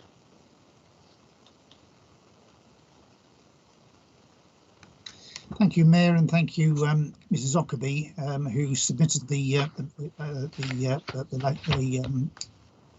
question on behalf of Beautiful Barry. And I would like to thank all of the Beautiful Barry group and the other volunteers who assist in keeping our beaches clean. These efforts are greatly appreciated and regrettably most necessary at many coastal resort areas in the UK, not just Barry Island. I fully recognise the challenges around beach litter, and I am committed to providing a safe, clean environment before and after people visit failed beaches, and in particular Whitmore Bay, Barry Island. The issue is, in the most part, associated with the poor behaviour of a certain number of our visitors who simply do not care about the local environment or the effect their actions are having on others. Clearly, an ongoing programme of education and awareness work is still required as our visitors vary and our problem represents a wider issue in society. There were 64 ideas generated at the Litter Summit in May 2018, some of which included suggested actions for traders, such as banning the use of plastic bottles and polystyrene containers, and other national initiatives such as reverse vending machines for plastic bottles.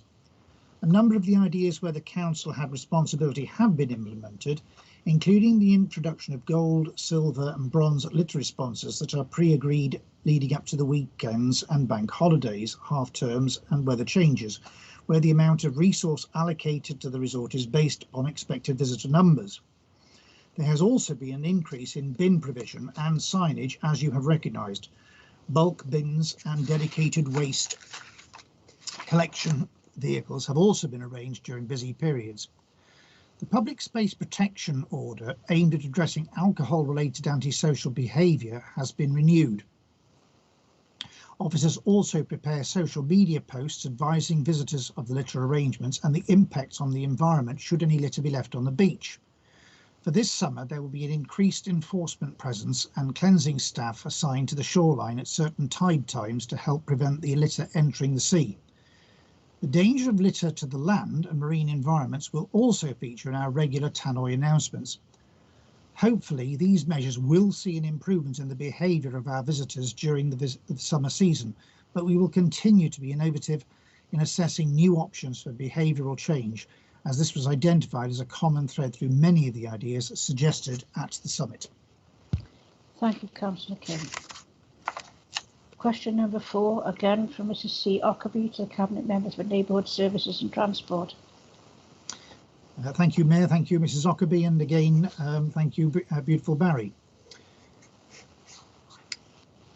I would first advise that there are no parking charges proposed for Halton Road or any new parking permit schemes to be introduced within this area. Charges are to be introduced at Wyndham Street car park in September, following Welsh Government's most recent announcement on the COVID alert levels, that parking will remain free for car park users for the first 2 hours. There are drop bollards in place on King Square and parking is not authorised without it being approved by this council. King Square is open in the mornings for deliveries and is then shut at 11 AM. Often, however, it is left open by users, and I have asked that this be monitored and dealt with as appropriate. In terms of other parking availability in Barry, there is ample space in the free multi-storey car park in Court Road, as well as the free pocket car parks in Thompson Street and Kendrick Road. Further, there are free limited stay spaces throughout Halton Road for visitors to the town centre. Thank you, Councillor King. Question 5, again from Mrs. C. Ockerby to the Cabinet Member for Neighbourhood Services and Transport. Again, thank you to Mrs. Ockerby and Beautiful Barry. Mayor, I'll answer that I'm not entirely sure where you obtain this information, but it is incorrect. We do hold records of where fixed penalty notices for littering are issued, and we use this information to inform our patrol arrangements. In determining our patrol patterns, we also respond to intelligence and information relating to littering and fly tipping complaints received from our customers via our contact centre. I regrettably accept that for certain individuals there must be the threat of enforcement or receipt of penalties in order for them to change their poor behaviour. Enforcement is being a cornerstone of the 4 E's of effective behavioural change: education, encourage, engineering and enforcement. Whilst the effectiveness of enforcement alone is notoriously difficult to measure, we will continue to undertake enforcement based upon the available intelligence as part of our overall control measures for litter and fly tipping.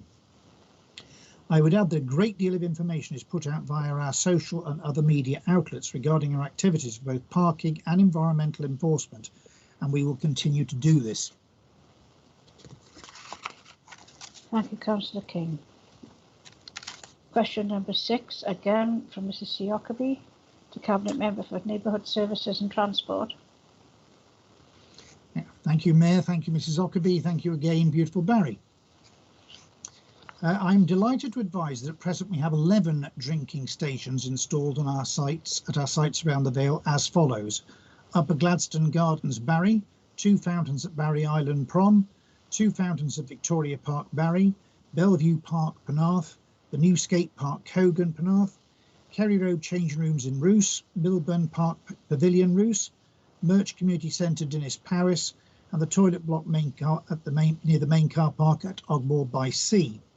We also have plans to install another 8 drinking stations during the next 1 to 2 years at the following sites: Central Park, Barry, Knapp Gardens, Barry, Romilly Park, Barry, Cliff Walk, Penarth, Penarth Seafront and Alexander Park, Penarth, Celtic Way Community Centre, Roos, and Locher Place in St Athan. There has been some delay in the progress of our implementation plans due to COVID, but I hope you will agree that our investment in the drinking water fountains over the past few years has been significant. Thank you, Councillor King. Question 7 from Mrs. Siockaby to Cabinet Member for Legal, Regulatory and Planning Services.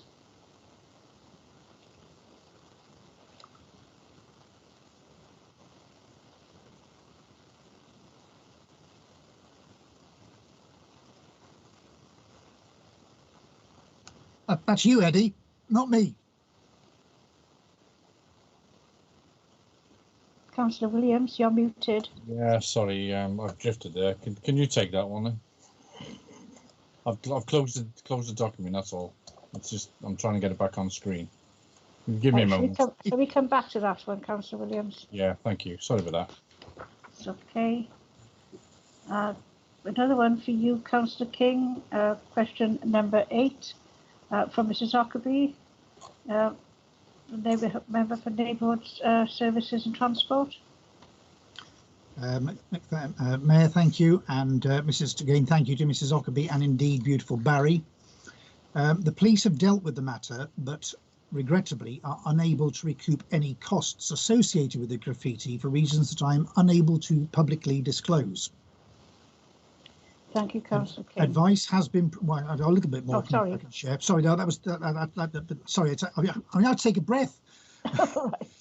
Advice has been provided to businesses that have been impacted by the graffiti on anti-graffiti products, which may assist them should there be any future incidents, and to assist in minimising damage going forward.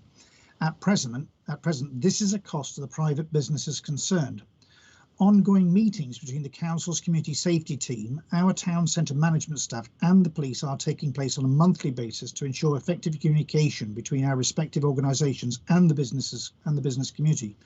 These meetings also assist in the early identification and intervention on environmental crime issues such as this. Thanks. Thank you, Councillor King. Councillor Williams, are you with us now?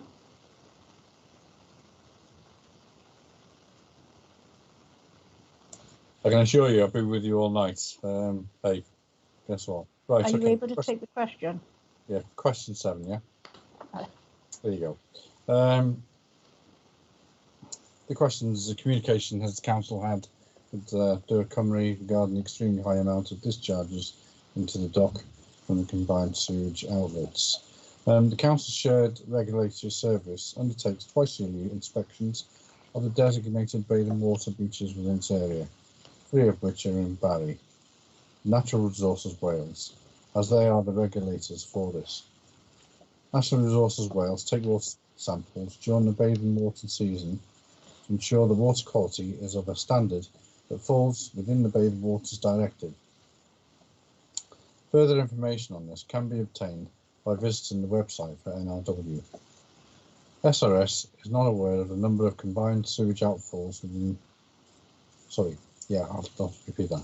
SRS is not aware of the number of combined sewage outfalls within the dock area, as this is the responsibility of NRW, nor have there been any notifications from NRW or Do Cymru Welsh Water to inform of any recent spills. The site is not currently a designated bathing water site or marina. Thank you, Mayor. Thank you, Councillor Williams. Question number 9 from Mrs. C. Ockerby to Cabinet Member for Neighbourhood Services and Transport. Thank you again, Mayor. Thank you, Mrs. Ockerby, and thank you again, beautiful Barry. The footpath known as Birdcage Walk has been closed to the public since the 22nd of June 2018 due to the unsafe nature of the adjacent retaining wall, which is a council-owned structure and supports a separate private retaining structure on the land above. The presence of both the council and privately owned retaining structures located in this area contributes and give rise to complex structural safety issues, as well as a difficult legal position which is delaying the implementation of any remedial solutions being progressed to date. The council is currently liaising with the relevant parties and considering its legal position to determine how best to move forward. In the meantime, the council is monitoring the situation and managing the necessary removal of vegetation, which is potentially contributing to the structural issues and would prevent future repairs being carried out.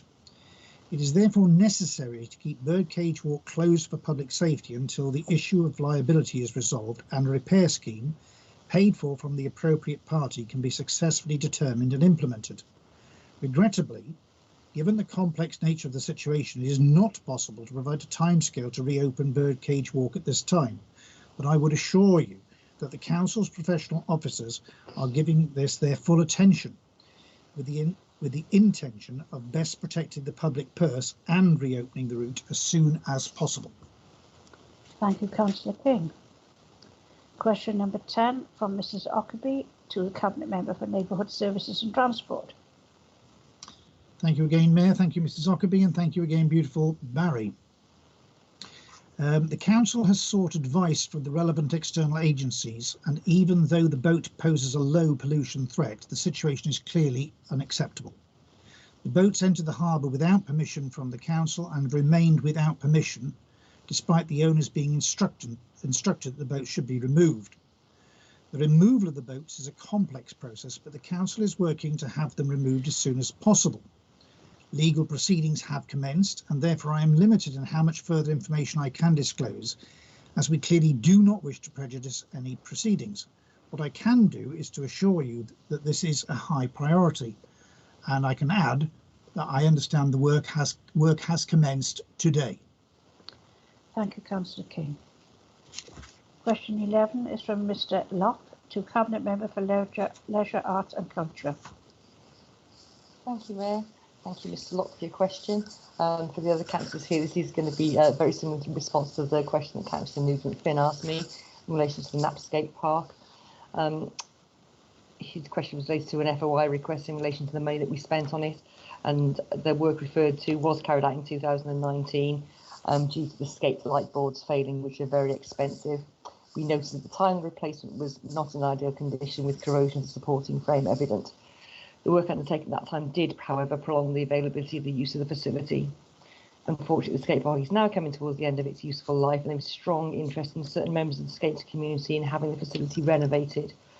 It's estimated to renovate the facility in its current form would be approximately £150,000, and we don't currently have this funding.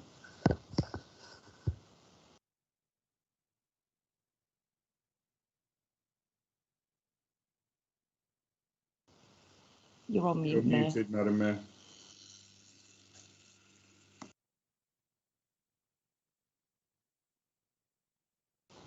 Sorry. It's from Mr. Locke. Question 12 from Mr. Locke to the Executive Leader and Cabinet Member for Performance and Resources. Thank you, Mayor. Thank you for the question, Mr. Locke. I assume you're referring to a question submitted to Council meeting on the 29th of July 2019. It's a request from Mr. Locke and Beautiful Barry about having a representative on scrutiny.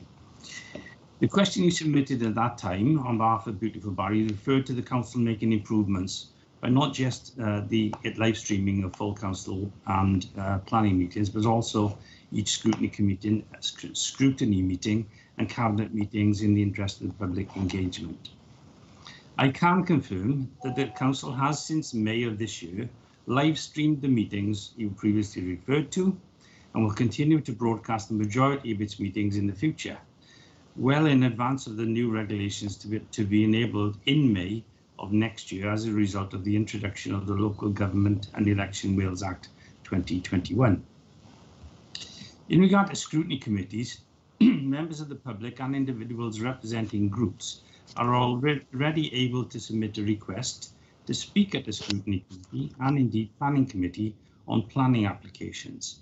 This process has been in place since meetings of the council resumed on a virtual basis as a result of the pandemic. So we can still, at that stage, we can still have guests in.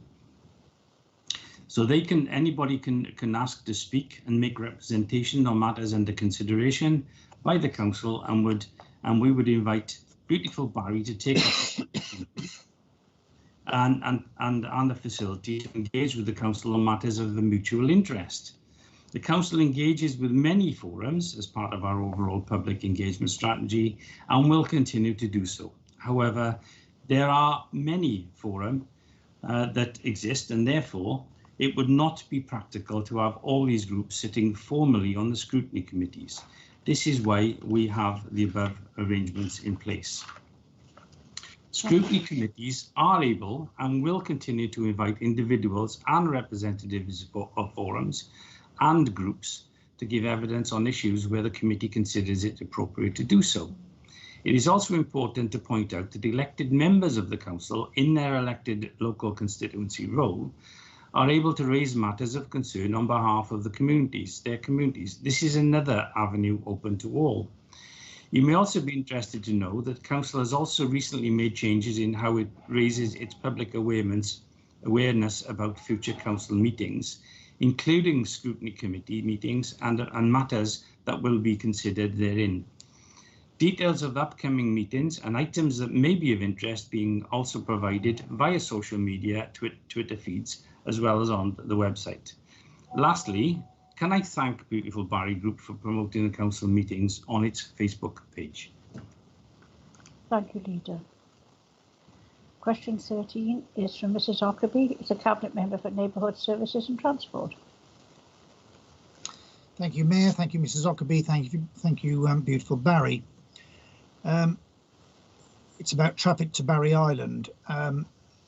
It is recognised there will inevitably be an increase in traffic volumes along for the millennium as a consequence of the ongoing waterfront development, as well as the requirement for visitor access to the popular Barry Island resort during the summer. And this is no different from other major seaside resorts throughout Wales.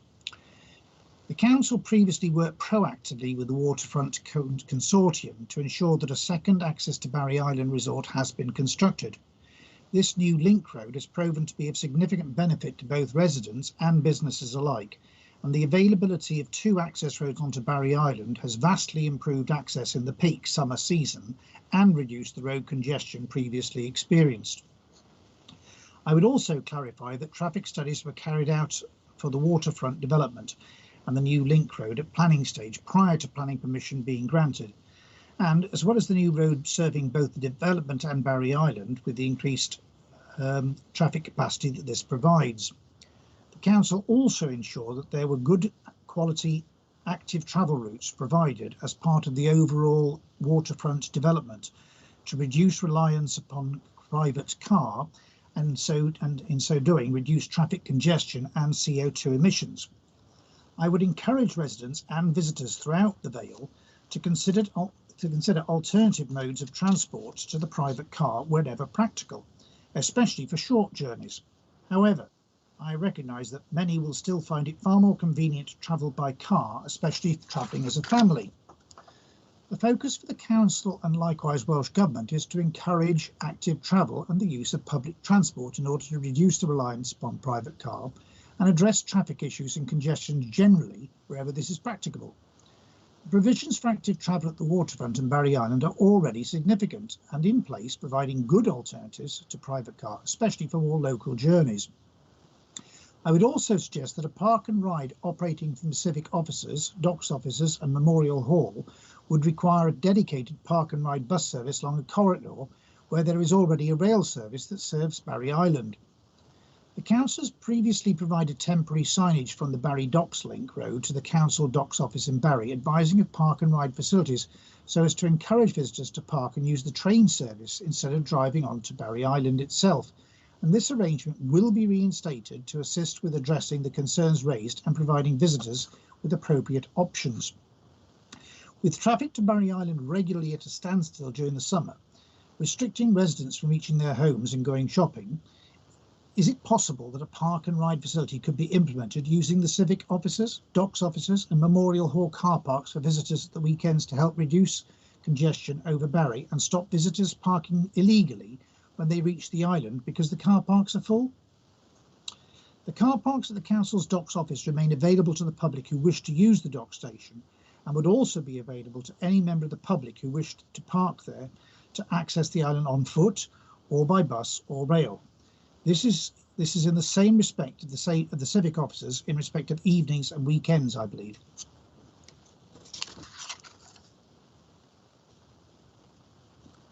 Thank you, Councillor King. Question 14 is from Mr. Locke to Cabinet Member for Education and Regeneration. Thank you, Mayor, and thank you, Mr. Locke, for your question in relation to cinema and bowling entertainment complex. In 2012, the former owners of the Funfair site on Barry Island submitted and gained approval, which was subject to a legal agreement, for the redevelopment of Barry Island Pleasure Park with a mixed-use development that includes the cinema and leisure complex. But the developer did not implement that permission and subsequently sold the site to the current Funfair operator, and the consent has expired. It's understood that at the time the development was not commercially viable and no operator could be found to take the proposals forward. Similarly, in 2015, the council marketed a site within the innovation quarter of the waterfront for leisure purposes and did receive a bid from an operator to develop a cinema and other associated drive-through restaurants on the site. However, the proposed developer failed to attract an operator and eventually withdrew their bid for the site. It's been made clear to the council, both by developers and cinema operators, that the cinema industry was struggling before the pandemic, and that the commercial viability of cinema and leisure development was marginal at best. It was also clear from our conversations that Barry suffered somewhat given its proximity to Cardiff and the significant offer that was available just sort of 15 to 20 minutes away. However, since the pandemic and cinemas had to close from the 23rd of March 2020 because of the national lockdown, they opening briefly again last summer and closing again until recently. Revenue is expected to plunge in the current year. The closure during lockdown periods, combined with a lack of new films and low consumer confidence, are expected to cause admissions to plummet. Data from the UK Cinema Association shows that admissions were just 5.5 million over the 3 months through September 2020, compared with 45.2 million the year before, representing an 87.8% decline. All the major cinema groups are currently in a perilous position, dealing with both the effects of the pandemic and the growth of the digital movie provider. And against this backdrop, it's not realistic to expect that in the short term, a cinema provider could be attracted to open new premises in the town. Nevertheless, the council remains supportive of the possibility of bringing leisure uses to Barry. Policies in the local development plan remain supportive of leisure developments on the island and waterfront, as well as the town centre, and we would happily work with any proposed operator who wanted to bring a cinema to Barry. However, these are commercial market-led investment decisions, and sadly they're largely outside the council's control. Thank you. Thank you, Councillor Burnett. Question 15 from Mr. Locke to Cabinet Member for Leisure, Arts and Culture. Thank you again for your question, Mr. Locke, in relation to the slide at Barry Leisure Centre. Unfortunately, despite regular maintenance at the time, the Hydra slide at the Leisure Centre developed a number of faults and due to its age was deemed beyond repair. It's now due to be removed in the next few weeks. I take on board your point that it was a derelict eyesore, which is why we're doing something about it. We did, however, encourage a legacy in relation to the large pool inflatable. It took the form of an obstacle course inside the pool. It was really popular at the time. However, because of the COVID restrictions, that has had to be suspended temporarily. But as soon as the inflatables can be used again, we will do so. The area where the Hydra slide is currently located is going to be repurposed as a new outdoor fitness area to assist in the recovery from the effects of COVID-19 on the Leisure Centre. And it's hoping repurposing this area will attract new customers, as well as providing new fitness zones for our existing customers of the Leisure Centre. Thank you. Thank you, Councillor McAfee. Question 16 is from Mr. Locke to the Leader and Cabinet Member for Performance and Resources. Thank you, Mr. Locke. This is in relation to Pride Month. I can confirm that the Council is committed to the equality agenda, and Pride Month is always an opportunity we take to celebrate the LGBT community. And indeed, one of the things that we also have is things like to support it. If I can get it up, is a preview, is a backdrop where we can provide a reminder to people about Pride Month. As in-person events were not able to take place this year, the Council undertook a range of other activities, including the rainbow flag was flown at the civic offices during the month. Social media was used to support Pride Month, including a Happy Pride Month. There were tweets provided, and the use of the Council's rainbow logo version on Twitter and Facebook and retweeting social media posts from Pride Cymru. And again, I show you the Council's rainbow logo. Throughout the month, the shelters at Barry Island and the Tuttle End at Hood Road displayed the rainbow flag. Lighting schemes as a default. And on some days, this was changed to mark other occasions, because if you consider the Pride Month is over the long period, but during that month, there are other things to commemorate too. The Council also celebrates the diversity of its workforce, and Pride Month was an opportunity to further this. There was a reference in the Managing Director's weekly message at the beginning of the month, for example, and our LGBT staff network, GLAM, published a guide on celebrating Pride 2021. This was emailed to all GLAM members before also being published as a news item on the intranet and again promoted by the Managing Director. I was pleased too to see our Big Fresh cafe celebrating Pride Month with the sale of a rainbow cake at Penarth Pier Pavilion, and apparently it was quite delicious too. The Council is committed to deliver diversity in our communities, being representative of the community we serve, and despite the restrictions, embraced Pride Month again this year. I am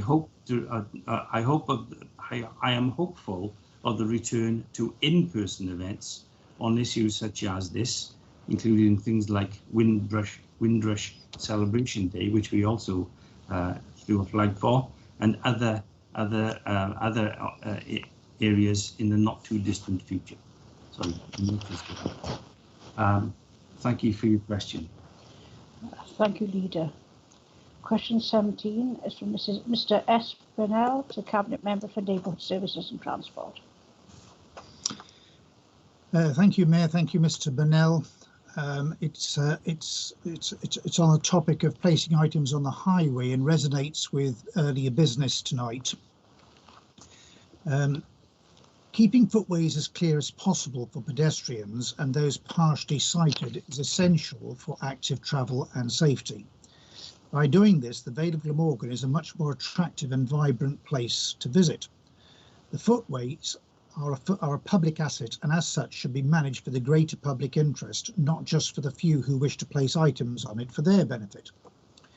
I do not have an exact number of complaints received, and you haven't given a timescale or specific location in your question. I can, however, inform you that the council regularly receives complaints for highway obstruction, such as plant pots, advertising boards and equipment used by businesses.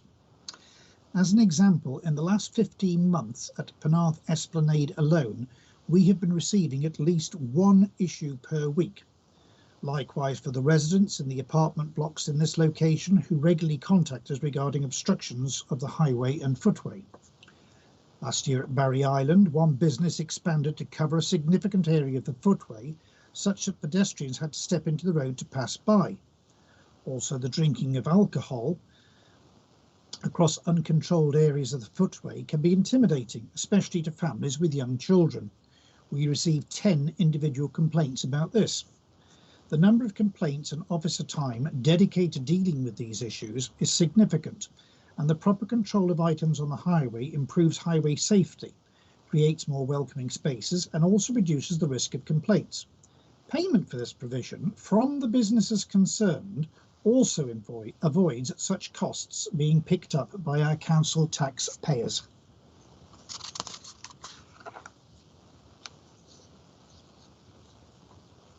Thank you, Councillor King. And last but not least, question from Mr. R. Watkins, from Cabinet Member for Neighbourhood Services and Transport. I beg to argue with you. You're trying to finish by midnight. You've skipped out 18, but I'll take number 18. Oh, I'm sorry. Next. I do apologise. That's all right. This is from Miss Greenfield, and yes, it's on the replacement of pavement signage. Yes. The council encourages the provision of equipment on the public highway asset as if it is of appropriate design and placed at the right location. It can make a positive contribution by adding vitality, colour, life and interest to the street scene. Such items can also help maximise the use of public spaces, aid the local economy and add to the facilities offered to people who visit, live and work in the Vale of Glamorgan. The council has considered the environmental impact of permitted types of advertising boards, and it is important they are properly administered and managed to ensure they meet the high standards expected in the Vale of Glamorgan to keep our areas safe, attractive and vibrant. Many advertising boards used by businesses are oversized and in some cases homemade. Therefore, they are not suitably weighted to prevent them from being blown over in windy conditions, resulting in the potential to cause injury or harm to visitors to the location. Therefore, it is important that businesses use the permitted type and sizes of advertising boards so they do not unacceptably obstruct the footway or create a hazard for pedestrians, especially for the blind, partially sighted and other footway users who may be less able. In discussions recently with traders, some businesses have raised that their signs are of the non-permitted type as a sign plate swings as a type of sign plate that swings in the wind. Therefore, it has been agreed that the sign plate can be secured with cable or zip ties to the frame to prevent the sign plate swinging, as the remainder of the existing advertising board does meet the permitted type. A few of the businesses that have raised this have been grateful for this recommendation by our officers, and if traders do need advice on complying with our new policy on this, our officers will be more than happy to oblige. Thank you, Councillor King. Now we come to the final one. I think, don't find any more for me, please. It's from Mr. Watkins, a Cabinet Member for Neighbourhood Services and Transport. Thank you, Mayor. Thank you, Mr. Watkins. I'll be as quick as I can, see if we can make it by midnight. The council supports the use of private business equipment on the adopted highway, and as such, we have offered 12 months free licences to many businesses that contact the council to help them through the pandemic. We continue to support these businesses.